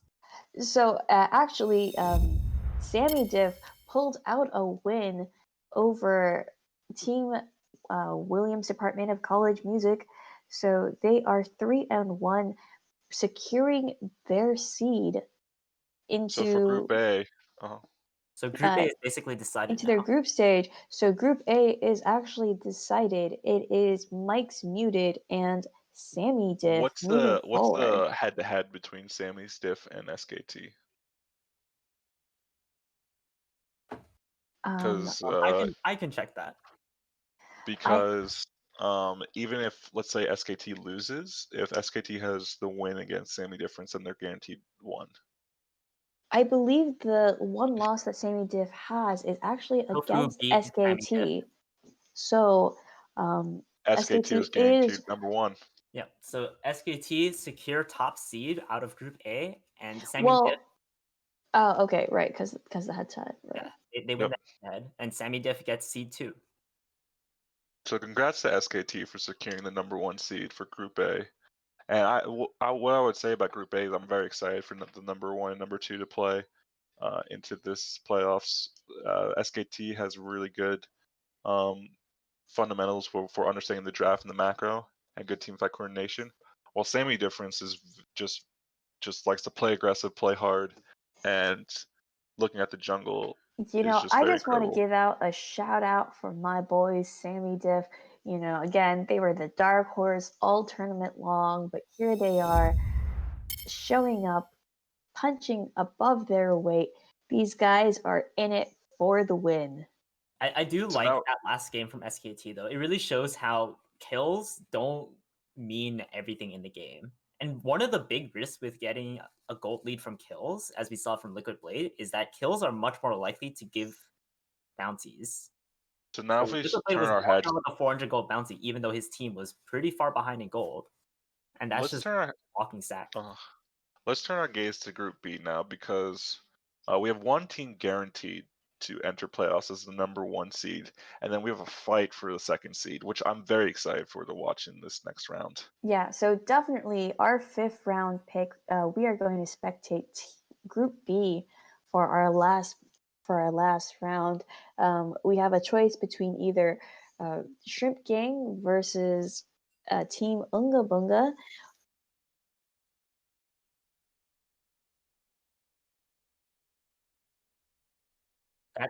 Those two teams will actually. So we're going to be watching It's an Eighth and Trees in the Park. It's an Eighth. If Trees in the Park win, then they tie up against It's an Eighth, and because they tie up, they would win the head-to-head. Oh, so Trees in the Park and It's an Eighth. They would both be 2-2, but Trees in the Park has the head-to-head. So both teams. But what happens if Unga Bunga wins? Because then that's also a 2-2. Then it becomes very complicated.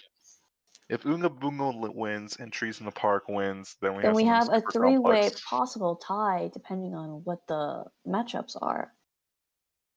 But yeah, so but if it's an eighth wins, then basically it's a guaranteed. It's a guaranteed. So if I was.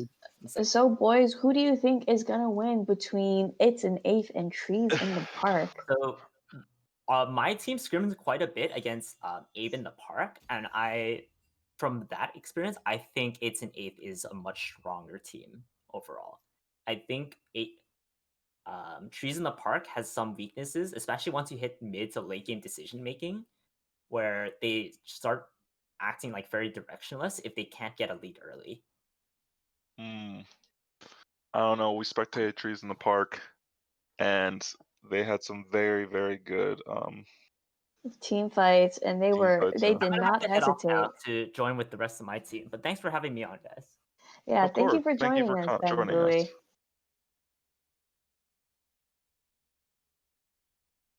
Okay, folks. So even though we lost BZK, we have another guest caster. We are joined by the captain of Shorting Jian Lu, the winning first seed for Group B. We are joined by Eric himself, Madre the Flame. Madre the Flame, yo. Eric, thank you for joining us. Hello. Yes, you're live. What's up? Is there anything you want to say first to the audience, to your fans? My fans? To me, please. Nell, great job casting. Shout out to Beedrews, as a fellow appreciator of pros. I dig the copy pasta. The Madre. I miss the old Madre. Yeah. Nice to be immortalized in Twitch chat. And yeah, some great memes all tournament. Big fan, big fan. So You what did you got think it. about this whole tournament, basically, as you were playing through? I woke up today. I was a little nervous. Had to get the hype music going, but Uh-huh. I think like draft has been a huge thing that I've noticed recurring, like teams drafting random shit that they never practiced. Mm. Oh, sorry. Teams drafting random champions that they didn't practice.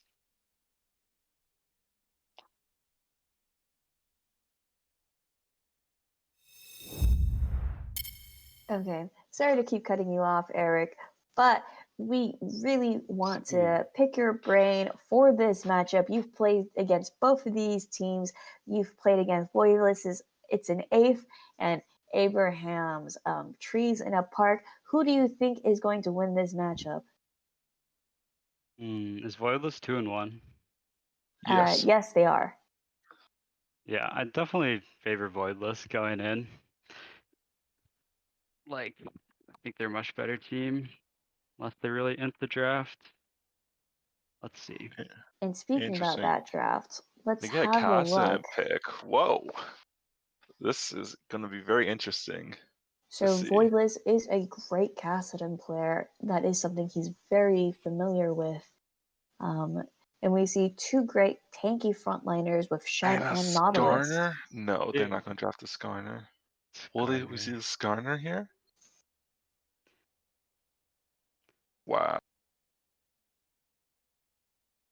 Oh, and my They're bad, going for the guys. purple That's comp. actually Cardinal on Kassadin. Again, Cardinal is also very familiar with that Kassadin. He is and Cardinal, one of the best mid laners in the tournament. He's going to be definitely someone to look out for.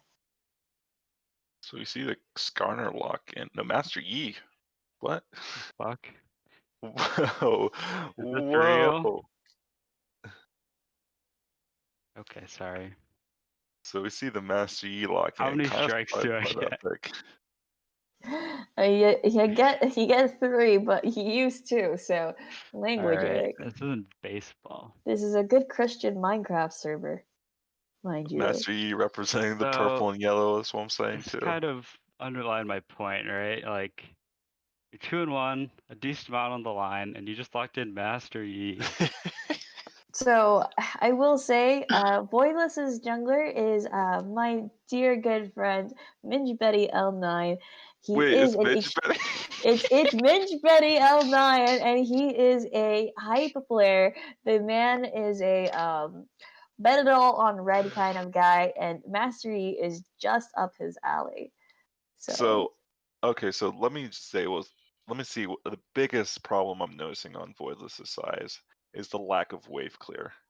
One of the things I'm seeing is the Nivea has really good wave clear. Talia can even wave clear for Abraham, but there's not any really good wave clear on Voidless's side unless you have the Kai'Sa run up just to wave clear.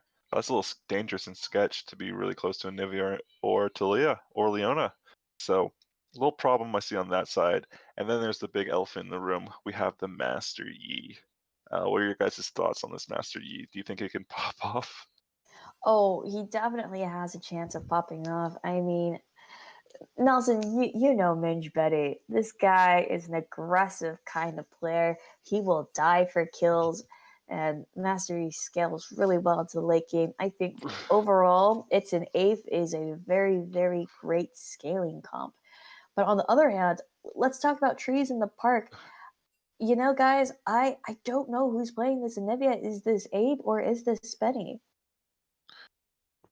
Oh, yeah. I We'll think I've see seen later. either of them play Nivea. I feel like Abe plays Talia more, so I would guess that it's Spenny. Have we seen Inspiring 309 play Anivia before? I I have not seen it, but I kind of get the Master Yi pick. And hear me out here, because I think it might be a good counter to Talia. Because all you have to do is just run up to Talia and then just alpha strike her when she's trying to knock you up. Basically, that's the only thing Talia has to go against the Master Yi. I Okay. think Master Yi can just run into the Talia Qs, not care, and just try to auto attack her. So I mean, not to get too political, but you know how in history there are often atrocities, and later there are people who try to justify those. You know, we call them like apologists. You're being a bit of a Master Yi apologist here, no, and but I I think in we, the early we should game, just Master Yi's gonna condemn the hard farm pick. basically. No, Hardline stance. I'm not gonna condemn it. I think it's It doesn't make any sense in this comp. Like the other if you look four, at you if need you look at the something to comp, hold you yes. over to late game, right? Like with Kassadin, Shen. Like No, but even in the team fight. So this is why I'm saying in the team fight too. I'm gonna be the Master Yi apologist here for this little argument here, because I'm saying Master Yi is gonna cause such a disruption into the enemy team that it will allow like the Kaisa and the Kassin to do their own thing. also Master Yi against Nivea, that's terrible. No, yeah, I'll give you that. Okay, Master Yi and so is not. Eric, I definitely agree. Master E might not be the meta or professional play kind of champ that these teams are looking for, but as a local tournament, this is about champion familiarity, and Minge Betty L9 is familiar with that Master E, so we just people gotta stick with the tools that they're most familiar with. But did he ever play it in practice or in any of their other games? I actually don't think know. so. I Not haven't that I really saw. seen much of their practice. The only time I've witnessed, and it's an a scrim match, was when Minj Betty was on Kha'Zix. So if Minj Betty pipes in the chat, he says, "I'm so good, I don't need practice." uh, Well, he's certainly a Master E player. a direct That much is quote from the confirmed in Blair my himself. I'm so good. I don't need practice. Twitch chat, remember this. Remember, I'm so good. I don't need practice. Yeah, we'll see how that quote holds up in 20 minutes. You gotta love the trash talk before the game, because that's when you put your reputation on the line. And Minj Betty he's put out his gloves, he's aired his laundry. This man has put himself out there. Because So this is what Voidless needs this win. If Voidless doesn't get this win, then they just rely on the flip of the gods to decide. They rely on another team to see if they stay in the tournament or not. Wouldn't they play a tiebreak game?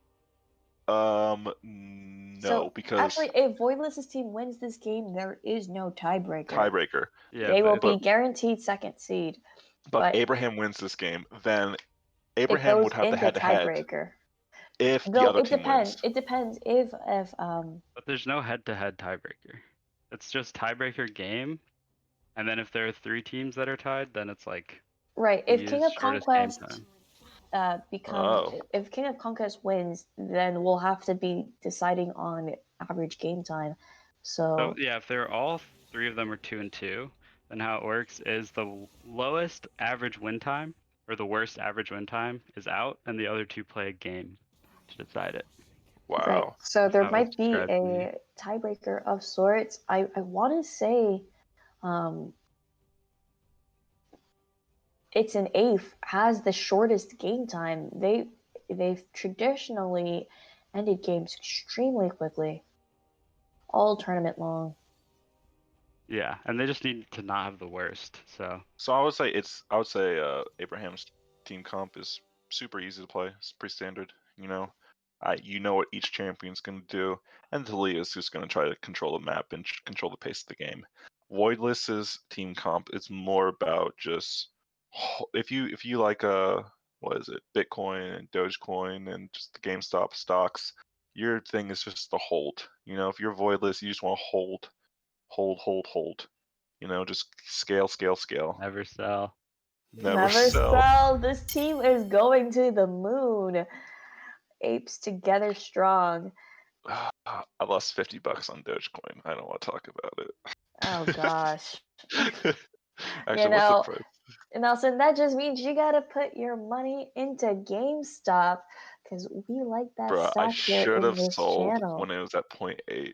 Now it's at point. It's like 2 cents. If I sold You at know, 8 cents, it's never late to support your local businesses. Buy that Bed Bath and Beyond. Buy that GameStop. Buy that AMC. Oh, just as an official word, Williams College Lowell is not responsible for any financial decisions. This is not we are not a fiduciary. We cannot actually give you financial advice. Um, Except for Drop Pod. Check them out. except for about Drop Pod. Yeah, That's definitely not even check out. advice. That's like preaching scripture right there. That's just the truth. Drop Pod. There are no downsides to Drop Pod. It can only go up. so main Yeah, I man mean, to watch. Uh-huh. I agree that Abe's team, the Park team, definitely has a clear plan and have good setup for Talia, at least in bot lane and kind of in mid lane. I mean, mid should get shove and should be able to roam with Talia. The other side, we have this coin flipping machine, head cut off, running around in the jungle. So, it should be fun. It should be super exciting. We are going to the moon.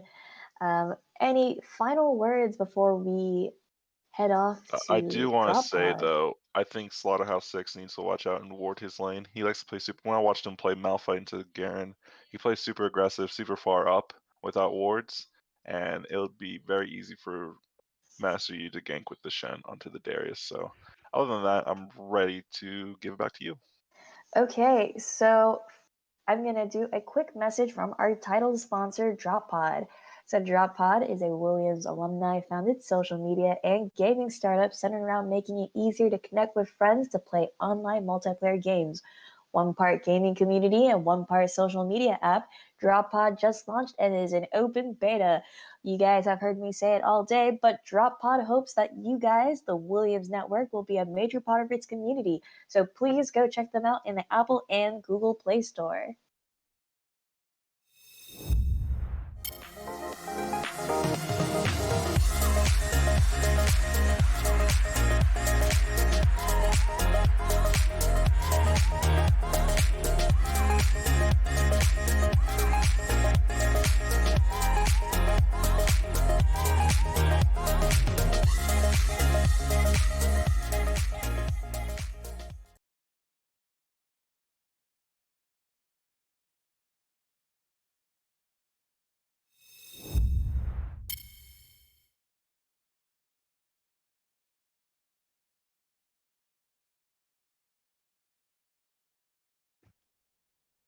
Welcome back, everyone. It seems thanks for watching our ad, and now we're going to be getting into this game shortly.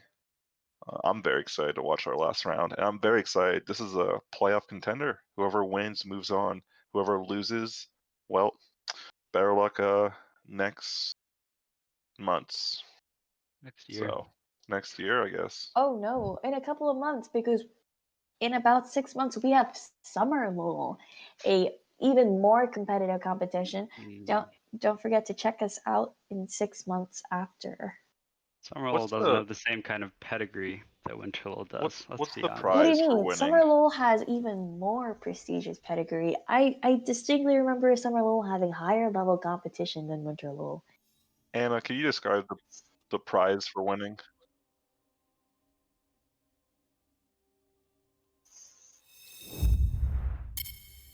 And now we're live, and there's a pause in the beginning of the game as people get reconnected. Looking at the summer spells and looking at summer spells, everything seems standard. Ignite in bot lane, TP on Cassin, TP on Nivea. Very excited. Ignite Looking at the barriers. keystones. Keystones look. Watching the Talia with Dark Harvest, she's going to try to get those stacks. But other than that, seems pretty standard. Oh, we have Ignite Darius. Sorry, did not pay attention to that. So guys, I am curious, do you think we're going to see the classic 5-point, or are there going to be some nice cheese that we're going to taste today? I love French cuisine.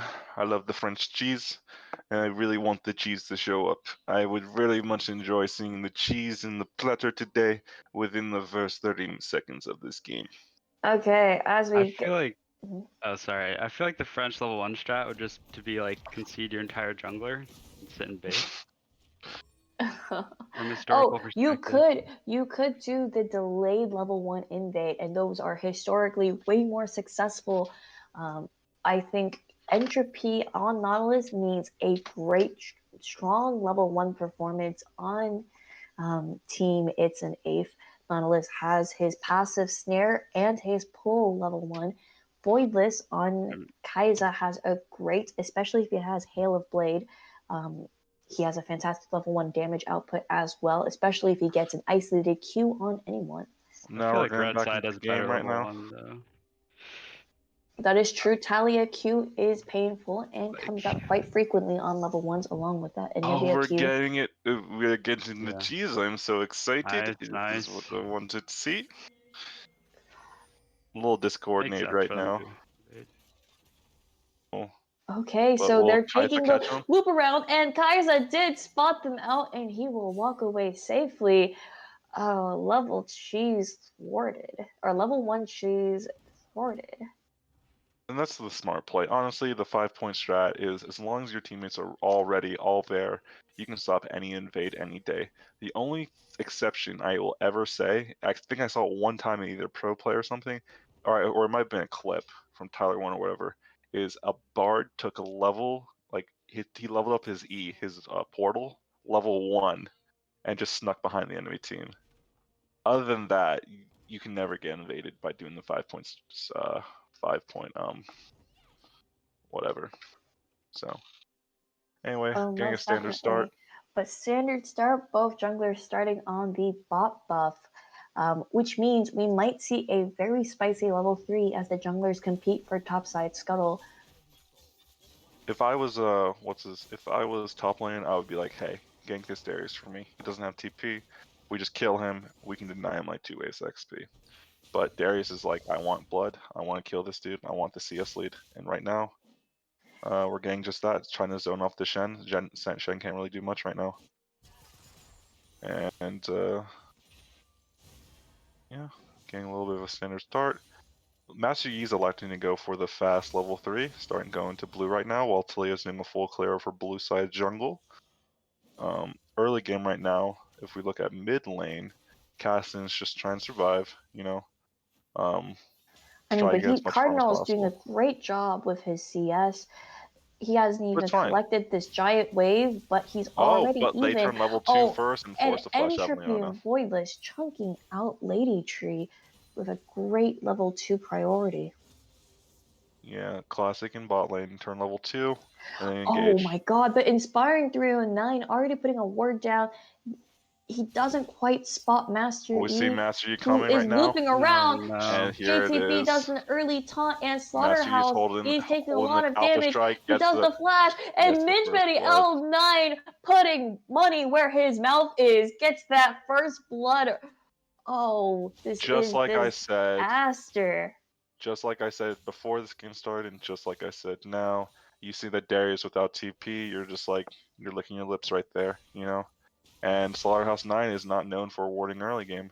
So, good read on the jungler's part, Midge Betty. He needs those kills, he needs that early game gold just to pop off on Master Yi.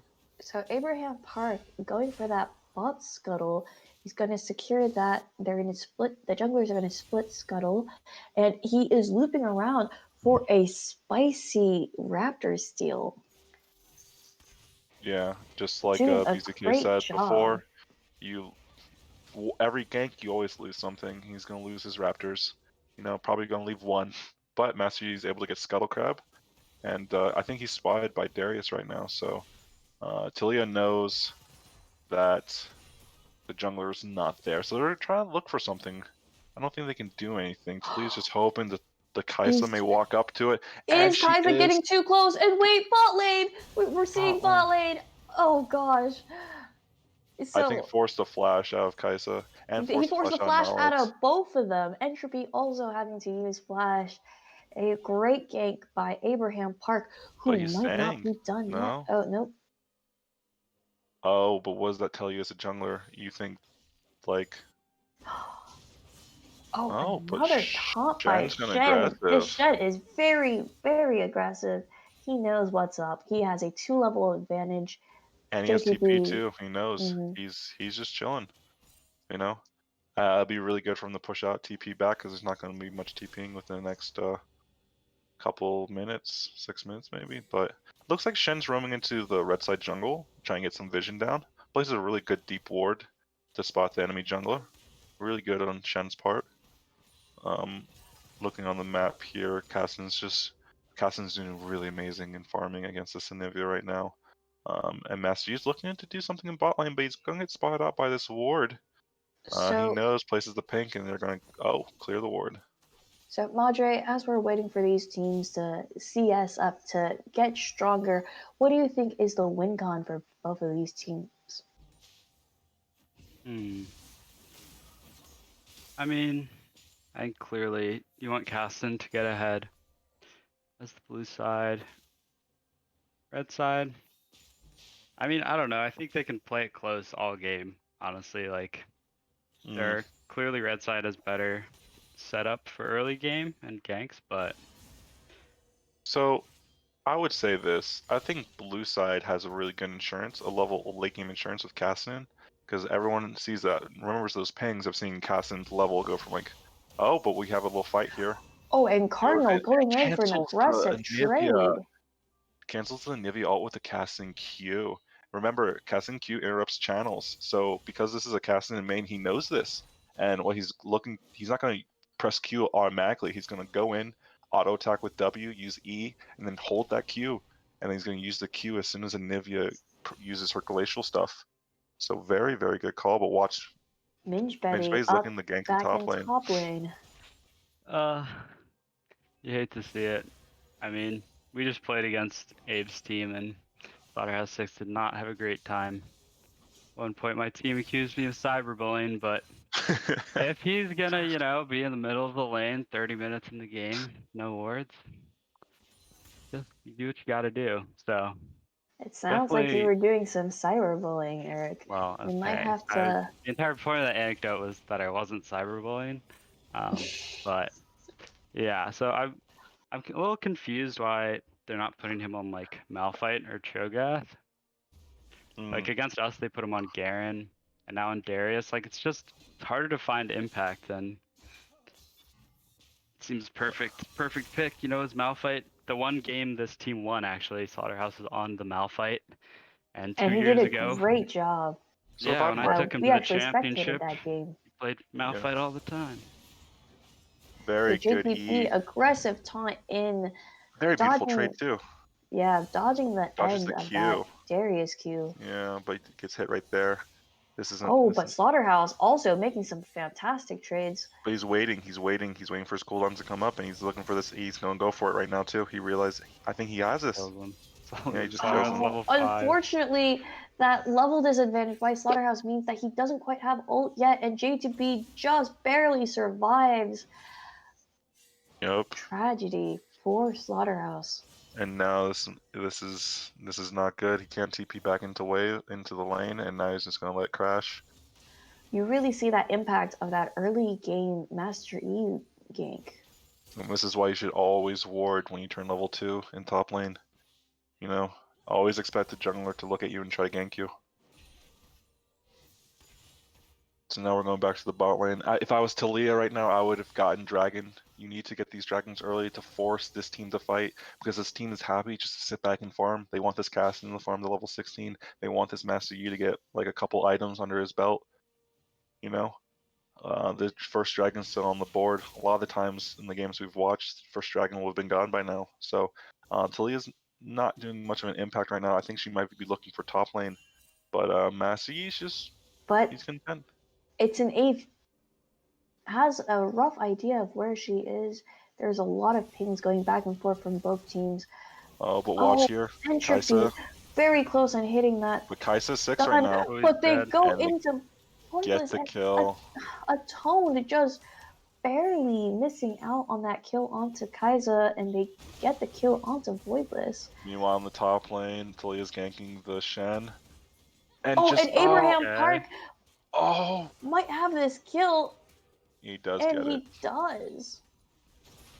But everything comes with a cost, and they get the first dragon. So a 1-for-1 trade out overall. A couple plates go to Darius, and it looks like Shen's probably going to TP back into lane. But And it's pick up Maybe the just really farm. flash mid. crucial. And Olivia flashes in mid lane, so this Cassian's. Oh no, this Cassian has a huge CS lead right now over the Anivia. This is not good. Seeing from blue side. So blue side has, it looks like, a little bit. Minge Betty's stealing the wolves of Talia. I feel like he should Oh, be dead and he here. might be getting Oh, but watch this, watch this. He gets the Shen. Oh, but left on, Watch. he but with a doesn't flash and engage. Shen ult. Does get I away. I think I agree he should not engage. The Lady Tree was roaming up. It would have been he didn't really have vision on bad the if bot a lane. tome came as well. Ooh, and lands the knock up, but not enough damage to do that much big of a chunk to the Shen. Looking at the spot lane, CS lead right now, 13 CS. The bot lane's backing right now. I think it's very good synergy between Voidless and Entropy. Well, you can see the practice they have with each other and the understanding of. Well, it's Kai'Sa and Nautilus, so it's pretty like self-explanatory, but just the sheer trust they have with each other is very Yeah. evident to see. Yeah, a Yeah. lot of built-up synergy between the two. I just realized that I literally just played this exact same matchup against the Abe's Park team. Played Kai'Sa Nautilus against their Ezreal Leona. So, What do you have to say And about this matchup? how did that go? well, we definitely won. Trying to remember what happened in lane. After we won 3 games, I made myself a little Diet Dr. Pepper and vodka. Call it a Home Alone. Wasn't incapable of making actual mixed drinks without my parents. But, so, it's a little hazy what happened early game. I think it should be good for Kai'Sa Nautilus. Like, How do you sound so cool and flame at the same time? Like, Okay, Nelson, you can simp on your own time. We got a game to cast. You so can funny. continue simping for Madre tomorrow when he and his team defend their title at the semifinals match. Oh my lord. No, but watching this game happen right now, we need a little lull state, a little Oh, state. but not really, because Master Yi's Oh, like, Minge Slaughterhouse. Betty serious. on the end. Oh my gosh, But beating Cassidy, Slaughterhouse 6 in a 1v1. Cardinal on the other end is fighting Anivia, but he gets to walk away. and this is not looking good. If I was Yeah, red this. team, what I'm seeing right now is not there's not enough rotations. I think a lot less like what am I looking for? Less Coordination. coordination, I would say. I feel like there's just 5 solo queue players playing right now.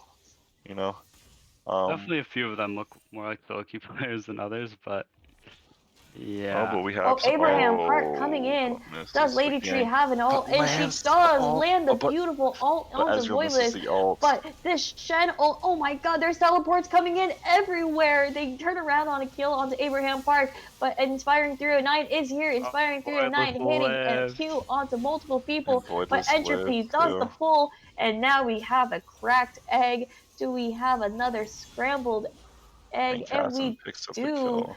Kassadin picking up the kill for his team, starting to become gigantic. Unfortunately, Slaughterhouse 6 could not join this fight as he doesn't have a teleport. So, it's an Ave throwing all their eggs in that basket because they knew that they would have a man advantage. And this is just not looking good. I don't even think the was the Master Yi there in that fight? I think he I don't- showed up. Can we get I some think he showed bronze there. bills in the chat? But I would say this right now, the Cassian picking up 2 kills there is really big. Or just one of those kills is really big. Again, it's not looking so good. Their comp is just slowly ramping up, getting the gold they needed on the champions they won on. And Kaisa finishes the Gale Force. Master Yi right now just wants a power form. And Dragon spawning right now. It's not So a looking fantastic macro decision by It's an Eighth, you know, and with a Cassian can play name, aggressive right now.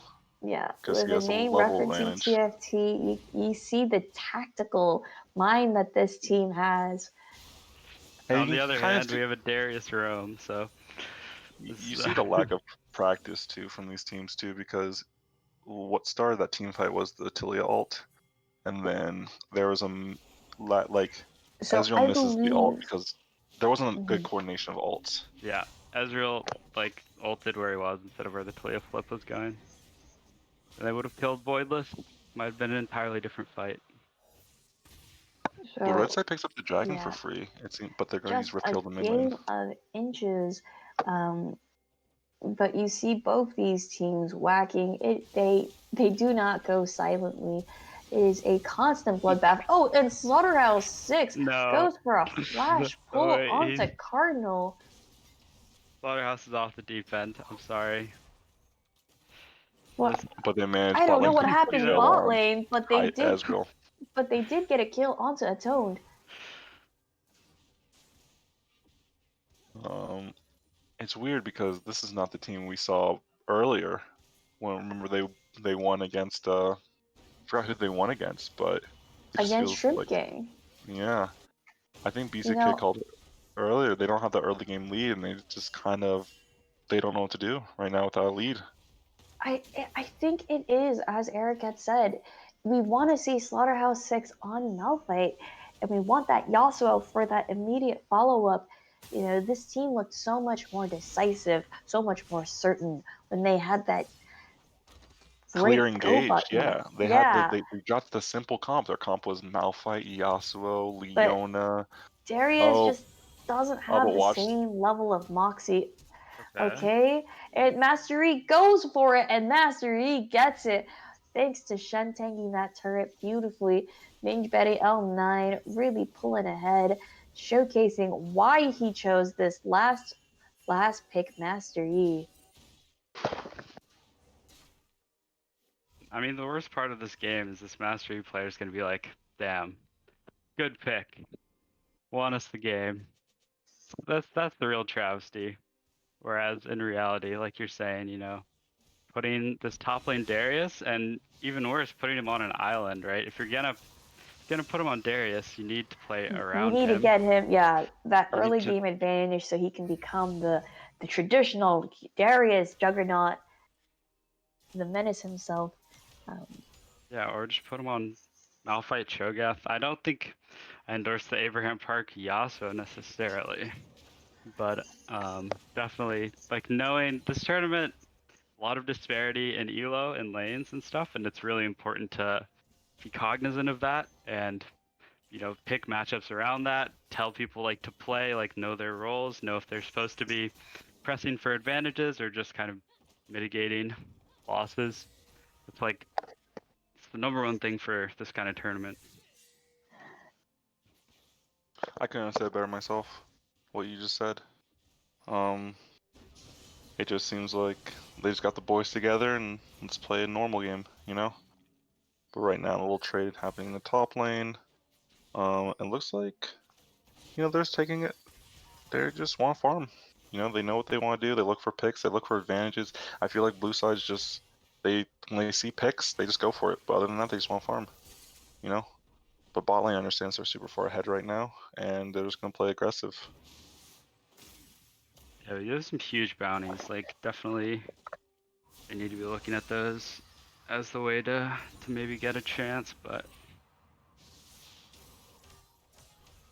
So I feel like there's a little bit of lack of communication on this part because I feel like both sides are just like the Darius and the Nivea are like, please jungle help us, and bot lane's like, oh, our hands are full right now trying to deal with we're just trying to farm and stay alive. yeah, so I'd And love I to think see like Kai'Sa Nautilus just shove this wave and just fucking shoot. All right, just freaking run mid and go get Herald, right? Like you're not but getting much bot lane here. Just use your advantage, shove the wave, and just get onto the map. Get in their jungle, get deep boards. Like this just looks like Mm, solo queue. People just shove the wave, then run around in lane until the wave comes back. that's true. That's a very good point right there. But each team plays differently, and right now, I think they see the dragon spawning soon, so they just want to be like, hey team, let's prepare for dragon. Reset, use our gold advantage. And Kaisa goes QSS. I think that's a really good call, you know? If you have a really Yeah. big lead, just maintain your lead. Don't die. Yeah. That's the biggest thing as an EC, just don't die. Okay, and we're starting to see people hover and group around Dragon. This is going to be Ocean Soul for these teams. Yeah, So that's this is another way that Red Side could like backdoor into having a chance this game is like win a few dragon coin flips and then that's get true. Ocean Soul. But now they have to send Darius bot lane right now.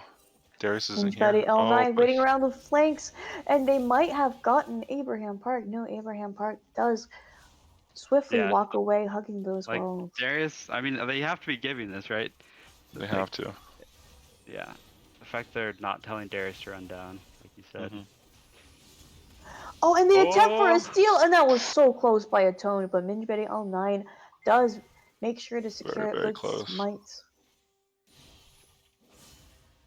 Very close. So now Baron spawned, 2 dragons each, or 2 dragons on blue side. And there's gonna be, it just feels like there's gonna be a fight that's gonna swing this game one way. So, kind of curious right now what's gonna happen. Oh, misses the taunt. Cassian's from top. Slaughterhouse 6 thinks he smells blood here. I think Shen's playing very aggressive just to give Slaughterhouse 6 a false sense of hope. But looks like Yeah. everyone's roaming top and looks like they're gonna try. Nope.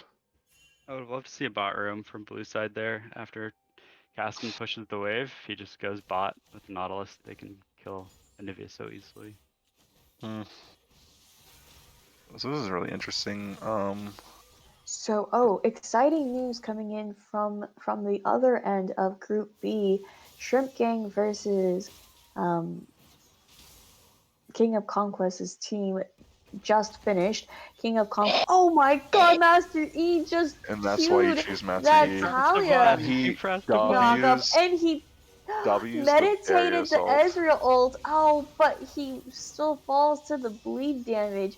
This has been a pressing back and Kassadin, forth. though. Cardinal does Watch get the the kill Kassadin. on Ezreal, and Shen pops the Anivia egg. Watch He the might be Kassadin, able man. to pick her up in time right now. And Watch yes, this they Kassadin. do. And this Kassadin gets 3 kills 3 in this kills. fight. This man is a monster. Cardinal this- pulling through. Fan to the bot lane. Fan to the That bot was lane. It was a 4v5. They just, that they was just really rolled good them in a Master Yi. 4v5. That was a really good Master Yi performance on Minj Betty, dodging the Natalia knockup and then Wing the Darius ult with the Yeah, that meditate was Yeah, pressing absolutely not one, clutch. but 2 buttons. Really Hey, just hey, it's unprecedented for about Master pressing Yi timing. the players. buttons at the Timing. right time. Yeah, Mm, you know, mm. anyone can say playing the piano is just pressing buttons, but you gotta press the buttons in a certain order and rhythm, and this man had it. Yeah, so now we have level 14 Kassadin. It's ugh. Woof. Yep, at 23 minutes, and this man's feeling good. It's building a Lich Bane right now, so he's going to do so much damage to this squishy line. Yeah, I feel like they don't have any answer to Kassadin. No. And they have to. They're too busy dealing with Master Yi. Abraham Park deep in the enemy jungle, trying to catch someone off. If they check the wrong bush, Yeah, it's will another good anyone example go of to that top side? of lack of synergy where like support should be Leona should be with Abe, should be with Talia, right? Ideally, they should be on the same page. As opposed to like, okay, maybe get a pick on Nautilus here. Abe's bush camp could pay off. Oh, but a Shenel coming in. Entropy is not alone. He might actually be the danger. Yeah, but the Voidless carries going aren't in. there Gale yet. forcing to the back line. Catching Abraham Park. But a return kill onto Watch the Cassin Atone though. Cassin's as he coming from went in behind a though, little too deep. and they're But just gonna Master clean up E the and fights. Cardinal are back there. And disaster befalls. What looked like to be a pick for Team Trees in the Park was actually a return pick by our very own. It's an eighth. Yeah. And if you didn't have TP, that's another thing that needs to be calmed by red side. But at this point, it's 18-3. Deforestation is in full effect. Parks are being closed for new parking garages. Just For an not looking eighth good. parking garage. Nice.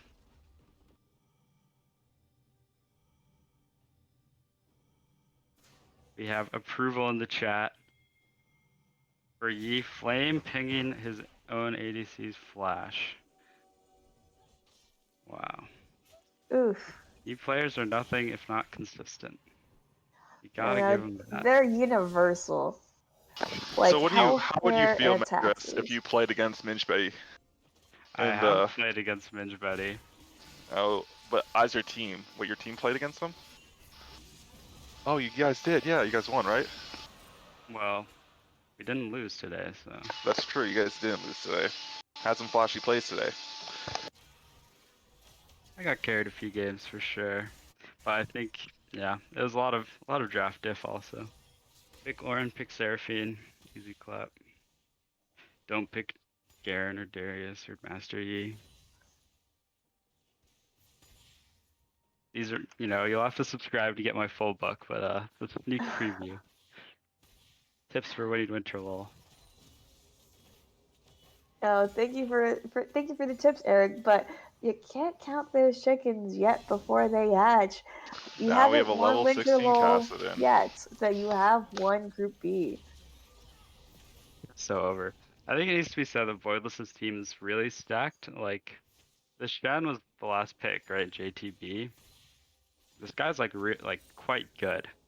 Been very impressed with him. And Entropy, second to last pick, like very solid game awareness. Now we're Cardinal watching just the Kassadin just killing everyone. Doesn't matter. Yeah. Like they have no exploitable spots, whereas the other team, the exploitable avenues kind of right in front of us. Yep.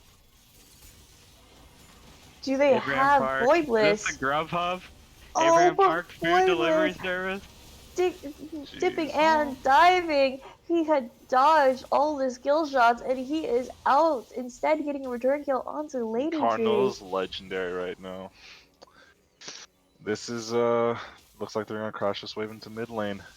If this Nivea stays, they're just gonna go hard on, just go aggressive and kill her. Not much you can do. I had spoken to Captain Voidless before he had done this draft, and the man took a long, hard look before he chose the spot to make this perfect draft that he had in his mind. And wow, look at, judging by their performance, I think that extra time spent was well worth it. We have strong carries in all 5 roles. I think, as you said, Eric, there are just no weak points in this armor. Indeed. I mean, what happened in this game? Like, let's just talk about what happened that led to them having almost a 13,000 gold difference. All right, I'll break it down. Darius took a lot of aggressive trades without knowing where his jungler was, without knowing where their jungler was. I think, yeah, red team didn't play around him at all and gave him this champ that he's obviously just going to go aggro with. And on the other side, the bot, we see Ezreal's 1 in 5. I think there are a lot of close plays in bot lane, like we saw the kind of 5-man collapse, where Kaisa barely lives and other 2v2s. Yeah, I think both side lanes collapsing and Master Yi taking over. Aston getting unpunished. Yep, I agree. And now we're gonna watch. Casson can just. I feel like Casson could just still win that with a 3 level. Well, it's 4 at the time, but. I mean, but he was just waiting for the rest of his team to loop and follow. But a great wall by Inspiring So he has a 309 to GA. prevent that. Oh He's gosh. BMing. He's BMing. Oh my lord, Ginzu's Imperial thing and then GA. Okay. Mortal Okay. Shield Bow. Immortal Shield More Bow. shield bow. Come on. I don't know these What new are we names. paying you for? You're not paying me anything. Yeah, we're paying him in Dogecoin. Oh my god. Oh wow, such skill, such finesse from Cardinal. Look at the Cardinal moves. doing a great job, surviving laning phase and then pushing his advantage now, I think this is all Oh Shiro my really right knowing the here. god. limitations of Shen his ult to champion. He is Kaisa. going No in, assault. and this just might be it. Minge Betty running it down into Slaughterhouse 6. They just. Oh my lord. And And this might, this, yep, this is as your second GG. team to go into playoffs, it is It's we an welcome Voidless. eighth. Yeah, it's an It's eighth. 8. It's an 8. Yeah. Deliberately lying with her name, as it's a second place finish for this team, getting out of group stages as the second seed for Group B. They will face the winner of Group A, SK Telecom's team. Mike's muted tomorrow at 3 p.m. Eastern Standard Time, while Madre the Flame, Eric's team, who has joined Go, us for go this Madre. cast, will Woo. fight tomorrow for their title in the semifinals against the second seed of Group B. Oh, sorry, Group A, Sammy Diff. I can't wait to watch these best of threes. So now, as we pull back, we're going to look at these group stage scores, which will be updated in 1 moment. But I'm excited for these best of threes tomorrow. What do you think? Anna, what do you think going through these 4 teams we saw today? What do you think? Who do you think has the advantage? Like, what your thought processes? Again, in my mind, I think Sammy Diff is the dark horse in this entire tournament. They've been on a back foot this entire time. Again, they had a last minute support substitution. They are going to have a tough time against Group B's dominant winner, the shorting Jian Lu, led by guest caster Captain Eric, Captain Madre the Flame. I think Sammy Diff is going to have a tough time, and we'll have to see what other tricks they have in that back pocket. The game to watch for the semifinals, the thing that I think is going to be really close, is between Mike Muted and It's an Eighth. Both teams, they're phenomenal players. I think they have no weak points all across. It's really going to be a nail biter. I'm very excited for.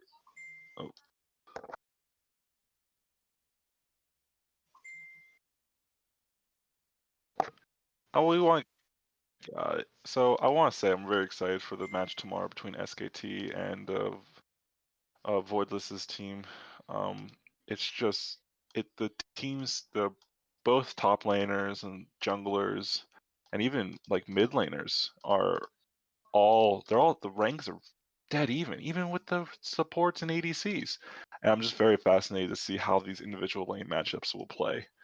Each team has a different style. Um, it's both teams are very rocky around the edges when it comes to executing.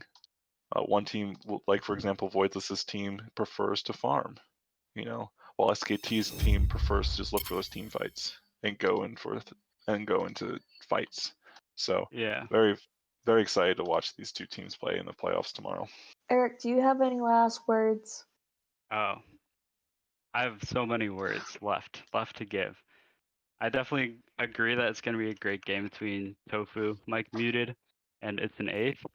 The fact that, right, like I was talking earlier about the exploitability of lanes in this tournament, and like League is a naturally exploitative game, but this is a matchup where we have competent, good players in all roles, and should be I think they actually have pretty similar styles. I think the major pitfall of each team is not the fact that they don't push advantages and don't roam as much as they should. Like you said, they both just want to get to these late game 5v5 fights.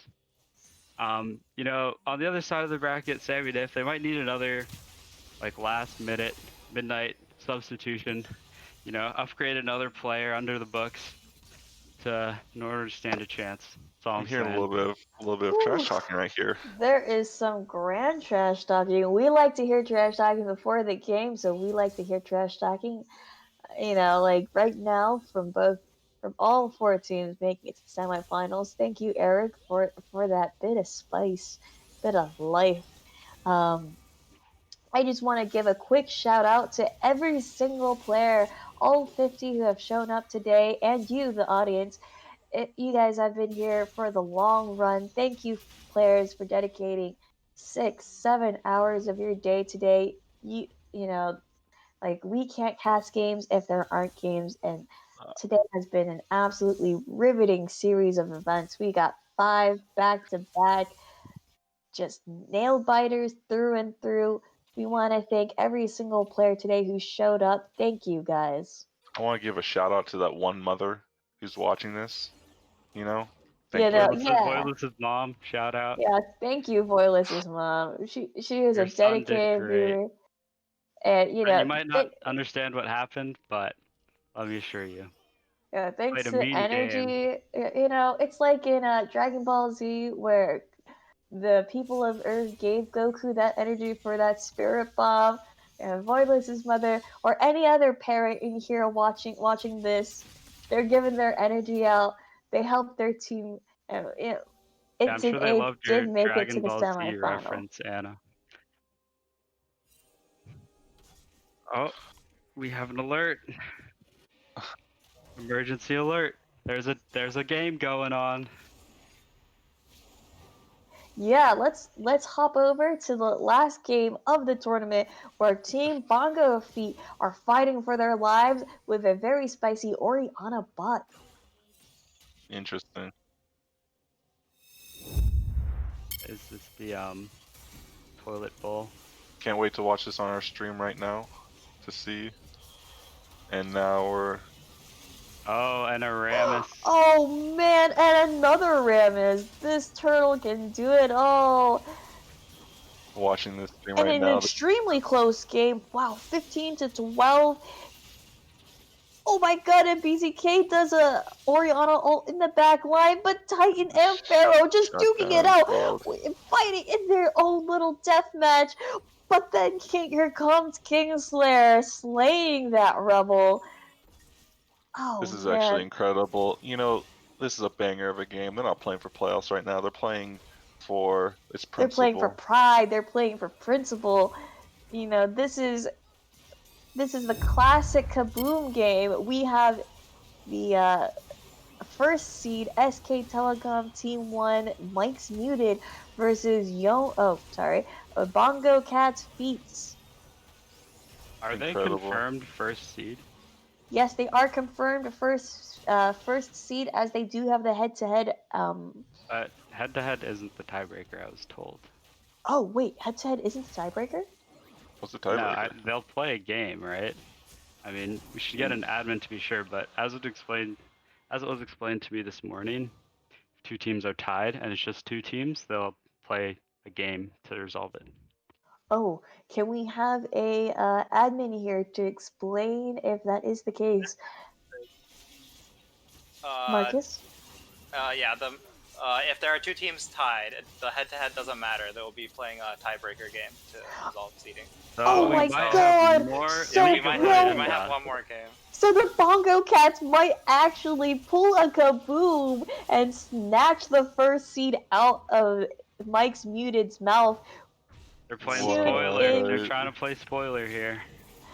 Tune in, audience, Now. as Justin and crew might make this extremely spicy. Wow. And I mean, that's really significant. Like, you look at SKT's team comp, clearly I don't know if they like weren't paying attention to the rules, but it seems like they don't know that they're playing for anything. They put Tofu bot lane and they switched their ADC to mid. And I mean, their ADC is a fill player, but like, Oh I don't know. no. It's possible Oh if they made the same gosh. mistake as you, honestly. You I mean, know, we were I preaching the might entire have given, time. yeah, I might have given them false hope and Ooh, false news saboteur, saboteur. and unintentional sabotage by the casters onto Teams Mike's Muted. Oh gosh, Sammy Diff might actually come out as the first seed if Yones, oh sorry, not Yones. I keep on saying Yones Bongo Cats because they did have a name change. Bongo Cats Beats pull off a win in this matchup. I mean, if I was Majors, I'm looking at this very happy, because I would like to play against SKT, if they lose. They take so. out the Rammus, but okay, the Silas making some moves here. Wow. I mean, they do have a pretty good scaling comp with Silas, Ezreal, Yumi, Cho'Gath, Rammus frontline. But Jamie Petal doing a secret kill up in the top lane onto Green Epic. I don't know how that Volibear does it, nice. but does he chomp? Volibear is really, really strong right now. Oh yeah, Level Greeny pick 17. is... Yikes. Might have So- to change that Huni copy pasta. So for those of Not you looking who good for the don't, boy. oh man. So for those of you who don't know, Team Bijuu's Jamie Petal is a devastating Darius one trick, but since that can't get out of the pick and ban phase, this man's Volibear is just as aggressive. And unfortunately, Green Epic is feeling the brunt of his Volibear might. Wow. Incredible, honestly. He is very fed. It's a very fed bear compared to... And how do they kill him? Like, Ezreal, not great sustained damage. Silas, I guess, has the Liandry's Torment. Maybe eventually, but like, come on. This guy's building a Morello Nomicon on... Dude, this Volibear, he's playing to win. Bring out the spicy tech. AP Volibear is pretty strong. You know, you gotta What is that appreciate. stopwatch? BZK. Wait, what? Oh no, BZK. Second overall pick, by the way. Oof. Oof. Very suspicious. You gotta tone down that flame. We do know these people by heart, but this is a positive cast, Eric.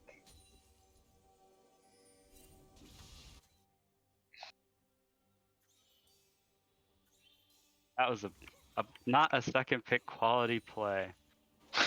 Oh my god.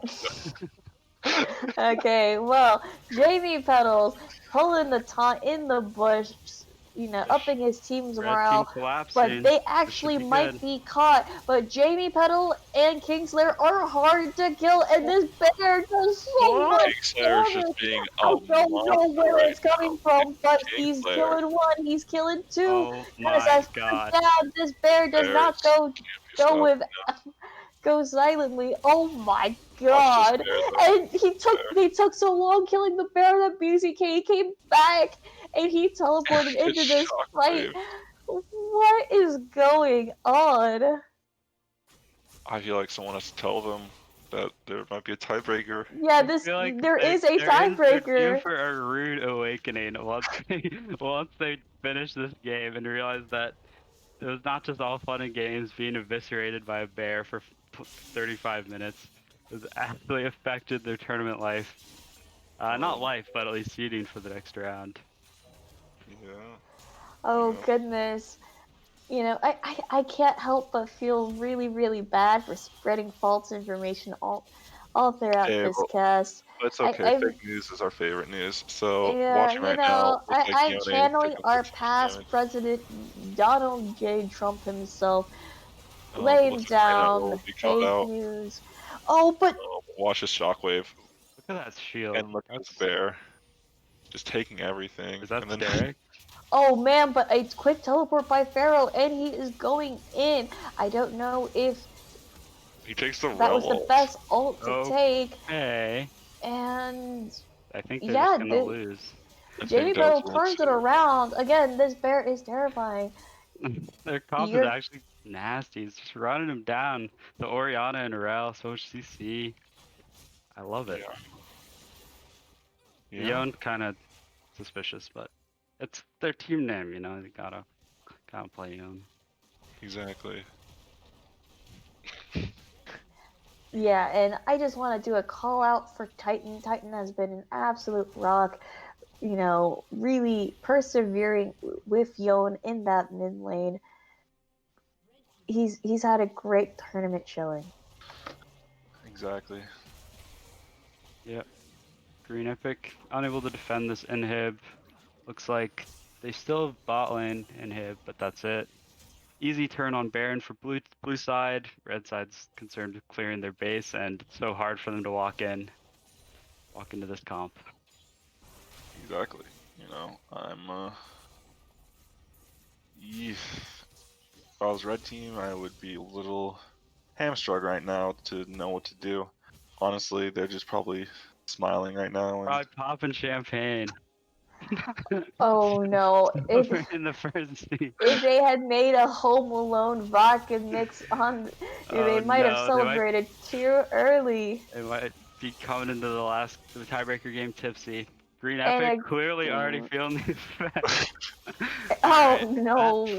That And play Jamie looked Petal just like it was knocking feeling the his effect. support over the other wall. So yeah, give it to this team right here. You know, they are you know they're already eliminated for this tournament, but they did not go silently in the night. they didn't play They meme stuff too. They said this we want to win. We want Yeah, blood. they said they want to win. They said they want to give they want to see a round 6. They want to see a tiebreaker. So they pulled out their finest. We have an Oriana bot. We have Jamie Petals on this Volibear. So how do you prepare yourself for this tiebreaker? You know, you just get oof, After being in shambles from realizing that there is a tiebreaker, yeah, mentally it would be kind of, you know, well, first off, Yeah. it would probably put SK Telecom Team 1 back in his main role, back in the mid lane. exactly. So is there any way for them to come back? Blue side has Mountain Soul and Baron. They don't have anyone to kill the Polybear. Green Epic What do you is more think the focused best Silas ult to steal is? Like Rel's It's alright. it's by far the Evelyn ult. The Evelyn Oh, ult yeah, Evelyn. is Execute and it allows you to extremely get out. high damage execute. He takes the volley bear? How about Volibear? That could be sick. Volibear ult actually does have extremely high AP scaling, so it is not a bad Oh, he steal. has it right now. He's Oh sitting on my the god, Volibear. but they chunked SK Telecom T1 for his health bar. That Oriana poke is brutal. Yeah. And they're being funneled. This is peak We got League of triple Legends inhib. when you have triple inhib down and you're in the enemy base with Baron. Yeah, you're just kind of. It's all or nothing right now. We're going to see the Silas engage in 3. And we do see the Silas engage, but Titan pops him with the team. Kingslayer disrupting on Rel in the back line. And, you know, these are 5 beefy boys and girls. Jamie Puddles going in. Jamie Puddles not even killable by the turret fountain. And they pulled a kaboom and we are in for a tiebreaker. Someone tell SK Telecom Team 1 that unfortunately this is not over. I asked SK Telecom T1 did he know that game mattered? A quick no. He said that game. They said earlier that we were confirmed first, so we just memed. Oh no! So you we did really hate cap to see though. it. Oh gosh. Yeah, we kind of. So for those tuning in right now, SKT was not guaranteed first. They don't go into head to head. If there's only 2 teams left, they do a tiebreaker. So And so we're going to see a tie-breaking match between the 2 top seeds of Group A. This is going to be Sammy Diff once again pulled out along with SK Telecom Team 1. So we are going to see a head-to-head between Mike's Muted and Sammy Diff. Oh gosh. you know, a surprise to us all, except the admins who know the roles Well, and apparently moderate the To flame. be fair to the admins, we had a captain meeting this morning, and they very clearly outlined what the tiebreakers were, and we asked a lot of questions. And apparently, Tofu decided to listen to you two casters instead.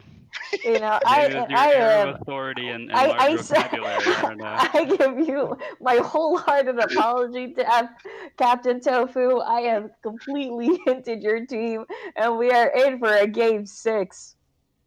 Okay.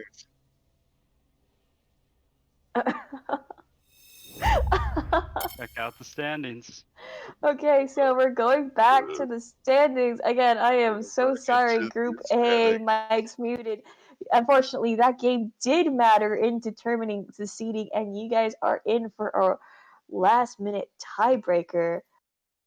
Yeah, welcome back to the jungle, boys. You just can't escape.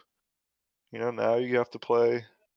I can't tell you anything about what to expect because apparently I did not read that rules book, but hopefully the one of the admins, maybe Marcus, can come in and give us a breakdown of side selection, as technically Mike's Muted does have the head to head over Sammy Div. So Marcus,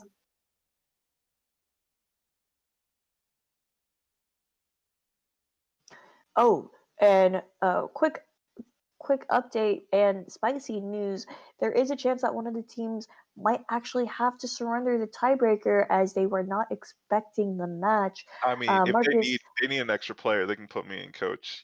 I'm. I don't think that would fly, Nelson. Though I'm sure they would very much appreciate you having you as their I think fill. it would be par for the course for Sammy Diff. Just slot another new player in there. Marcus, what can you tell us about what to expect for this tiebreaker? So the latest update is that team Mike, Sammy Diff is currently not present for the tiebreaker. So if they're not here in a few minutes, then it would automatically be awarded to. Oh no! Do we know how many like players are missing from Team Sammy Div, or is it the whole Currently, team? it is unclear, but their whole team needs to be here within a few minutes if they want to play the tiebreaker. Looks like the caster's disinformation ran deep, perhaps even Listen, even this is how I'm able to play in this the tournament. other Okay, team. this is Oh how my I'm able to play in this goodness. tournament. Okay, because I cast their information this, and then all I have to do is they need a 4th or 5th, and I just join. Okay, so I fully take responsibility. I am so sorry to both Sammy Div and Mike's Muted for all the just misinformation that has been spreading around. Apparently, I am the reason why the election has gone. The 2006 which election? Oh yeah, the 2016 election has gone awry, and this tiebreaker. Goodness gracious, you know, it's not enough to just go by word of mouth, folks. You definitely should check your sources. It's a good life lesson. You can learn a lot from League of Legends. Oh boy! So. But hopefully we can reach the members of Sammy Diff, because again we on this broadcast would love a game 6. We would. Exactly. Yeah, I just messaged Especially. Lauren, captain of the Uh-huh. Sammy Diff. Let's see if he responds. If he's trying to rally the troops, or if he's just, I don't know, sipping a mojito and lying in bed.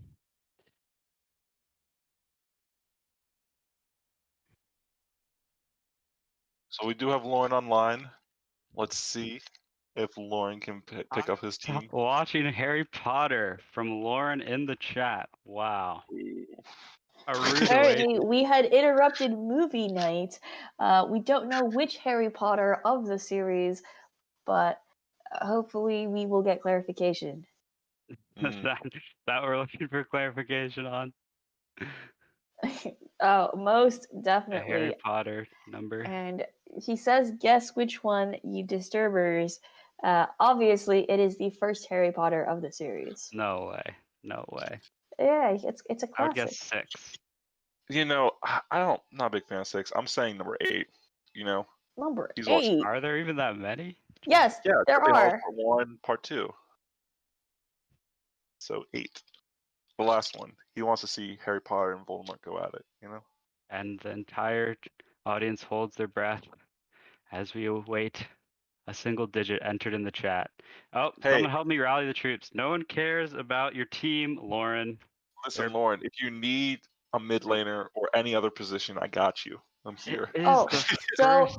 we do have confirmation. We have almost all the members of Sammy Diff ready. We just need confirmation from their support, Will Zhao, and Perhaps more importantly, it was the first Harry Potter movie. So It was the Anna first O, it seems like for a change of pace from the usual cast, got something right. Was accurate. So I just want to say a broken clock is right twice a day. I have ran the numbers. I just had to be wrong on at least 11 things, but the 12th thing I definitely got right. It is the first Harry Potter as predicted. God works in mysterious ways. Listen, guys, there's 3 types of people in this world. There's people who can count and people who can't count. Well put. So now we're gonna watch this beautiful, beautiful game. I'm very excited to watch Sammy Difference and SKT play. So we still have to hear confirmation from the support, Will Zhao. Oh, Will Zhao. Will Zhao already, doing a standout job. He had subbed in last minute for Not Electro today. So Sammy Diff pulling out this great performance with a sub support. So we'll see if he can eke out another game to possibly push this team towards a first place, placement. Yeah. So in anticipation of this matchup, which I hope we will get, looks like they played first game of the day against each other. Were either of you guys casting that one? Tofu versus. Oh no, unfortunately we were casting the other side of the bracket with Unga Bunga versus your team, Shorting Jiamu. Yeah, that game, it could have missed that one. Oof. Pretty sure they got like 2 kills. One of which was me. Felt very ashamed. But yeah, so it looks like they played him close though. Looking back at this, so we had Victor, Seraphine, Kane, Cho'Gath, and Senna for Tofu's team. That's very classic. Like they love this Victor, they love this Senna, they love the Seraphine 3-man.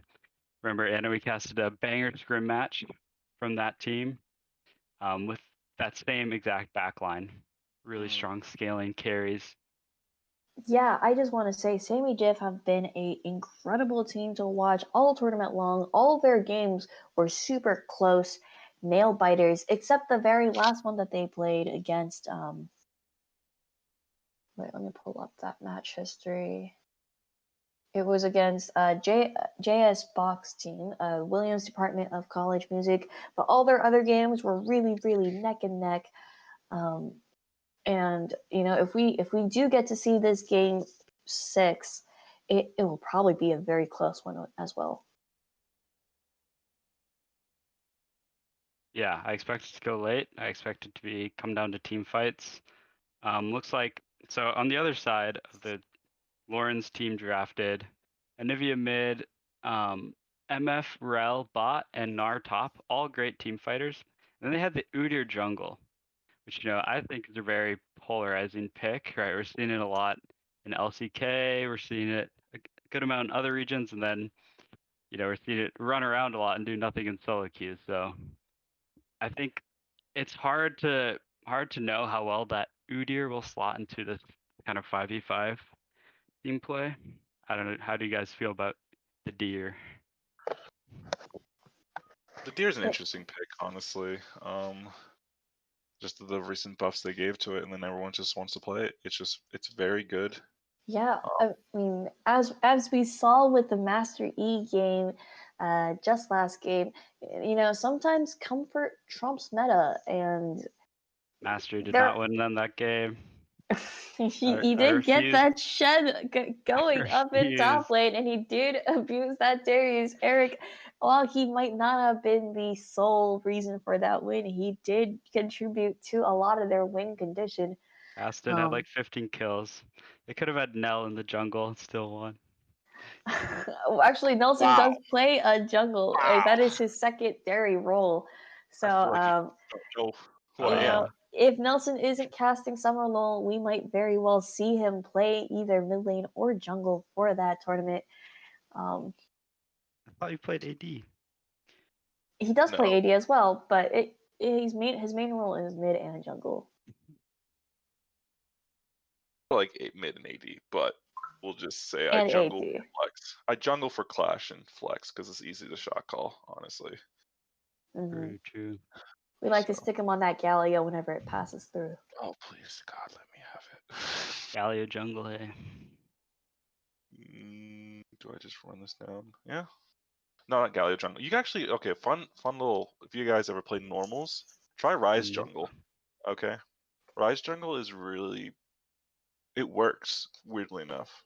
You have Why a is terrible level 1, but it's then you contingent just on playing normals? well, you're not gonna pull You out know, rank. we don't. We might have lost people on misinformation, by telling them to buy stock that we have no expertise on, but we don't want to lose ELO for our viewers. ELO being more precious than actual money. It's not something that you can just buy with the greens.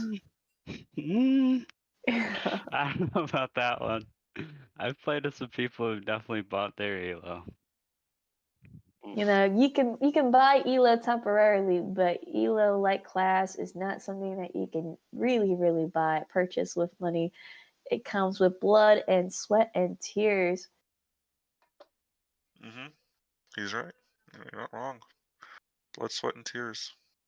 We're still waiting on confirmation of the last player.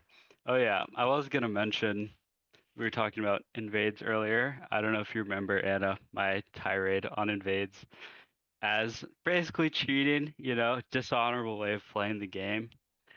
I feel Whoa. I'm No, not it's a fan of okay. Just let him invades, finish first. so I feel obligated to say after I said that, in basically all of my games, I told my team to invade. And, some may see it as some elaborate ploy of making people think I won't invade than invading, and I don't know, maybe it was. I just feel like I need to confess this, I feel dishonesty. Well, part thank of you for relaying your sins above in front of our beloved audience. Um,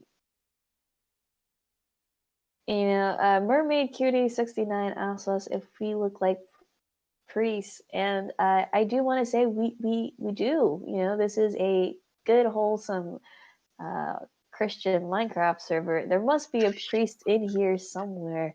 I'm sure we can fetch someone. Maybe we can fetch Niles to bring out the holy water. Yeah, I feel like after my 3 strikes, I'm kind of on thin ice with the holy crew Yeah, after my profanity. and that's why you I had need your to- confessional. Yeah.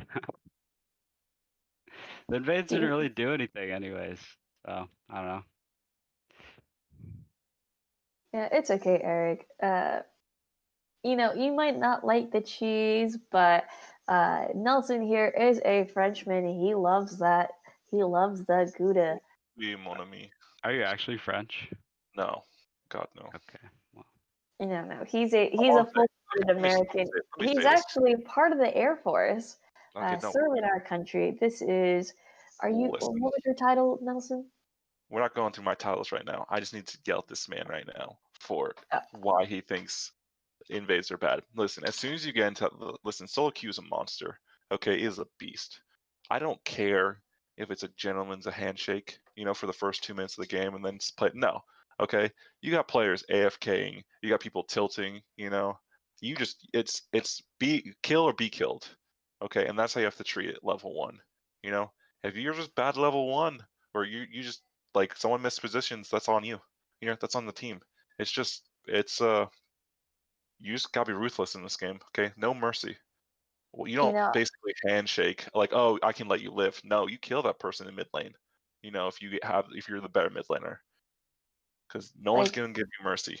I Yeah, just want to say, level 1 invades showcase that the game starts when the timer hits 0. Like, the game doesn't start when you're in lane with the minions. The game starts when the game had actually started, so you gotta pay attention to every facet of the game, including the early game. Um, it might be cheese because it's not as often done, but it does hammer a very important point. Yeah, and if your lane matchup gets a kill, right, and he comes back with a long sword or just an extra Doran's, it's on them, to basically prove to you like I'm the better mid. I can use this item advantage to beat you. You know. Otherwise, all right. yeah. You So know, it's there are two types of people in the world. You can be part of the problem or you can be part of the solution. It's so easy to say solo queue's messed up. Just mute your teammates, try to get ahead for yourself, try to carry, do whatever it takes to win, but it doesn't have to be like that. You don't have to concede to the inertia of what everyone else is doing. Right? You can try to play what I like to call the beautiful game. If I invade and just like coin flip, happen to get 3 kills because, I don't know, we like had a Nautilus or something, and the game's pretty much over, I don't even feel like good afterwards. I'm like, all right, guess we like won a coin flip. Eric, if there was a But if I mechanic play to a donate beautiful those game, kills, back you and could be. forth, expert mechanics, like they're actually playing really well. Those are the games you live for. I feel like you have those games. Everyone has those games. You do slots at Las Vegas. You hit the thing. Eventually, you're going to get some money from the slot machines. Okay, those games do happen. But basically, 60% of the games are just freaking shit. Honestly, oh sorry, I shouldn't swear. But like they're just meh. You know, they're So just why make that number higher by invading? because you just there's And nothing. I think invading is totally fair. It is playing out mechanics when you have limited spell selection. Like, I it is don't think a it's exactly. fair portion unfair. of the game. I don't think it's unfair. I don't enjoy it as an aspect of the game.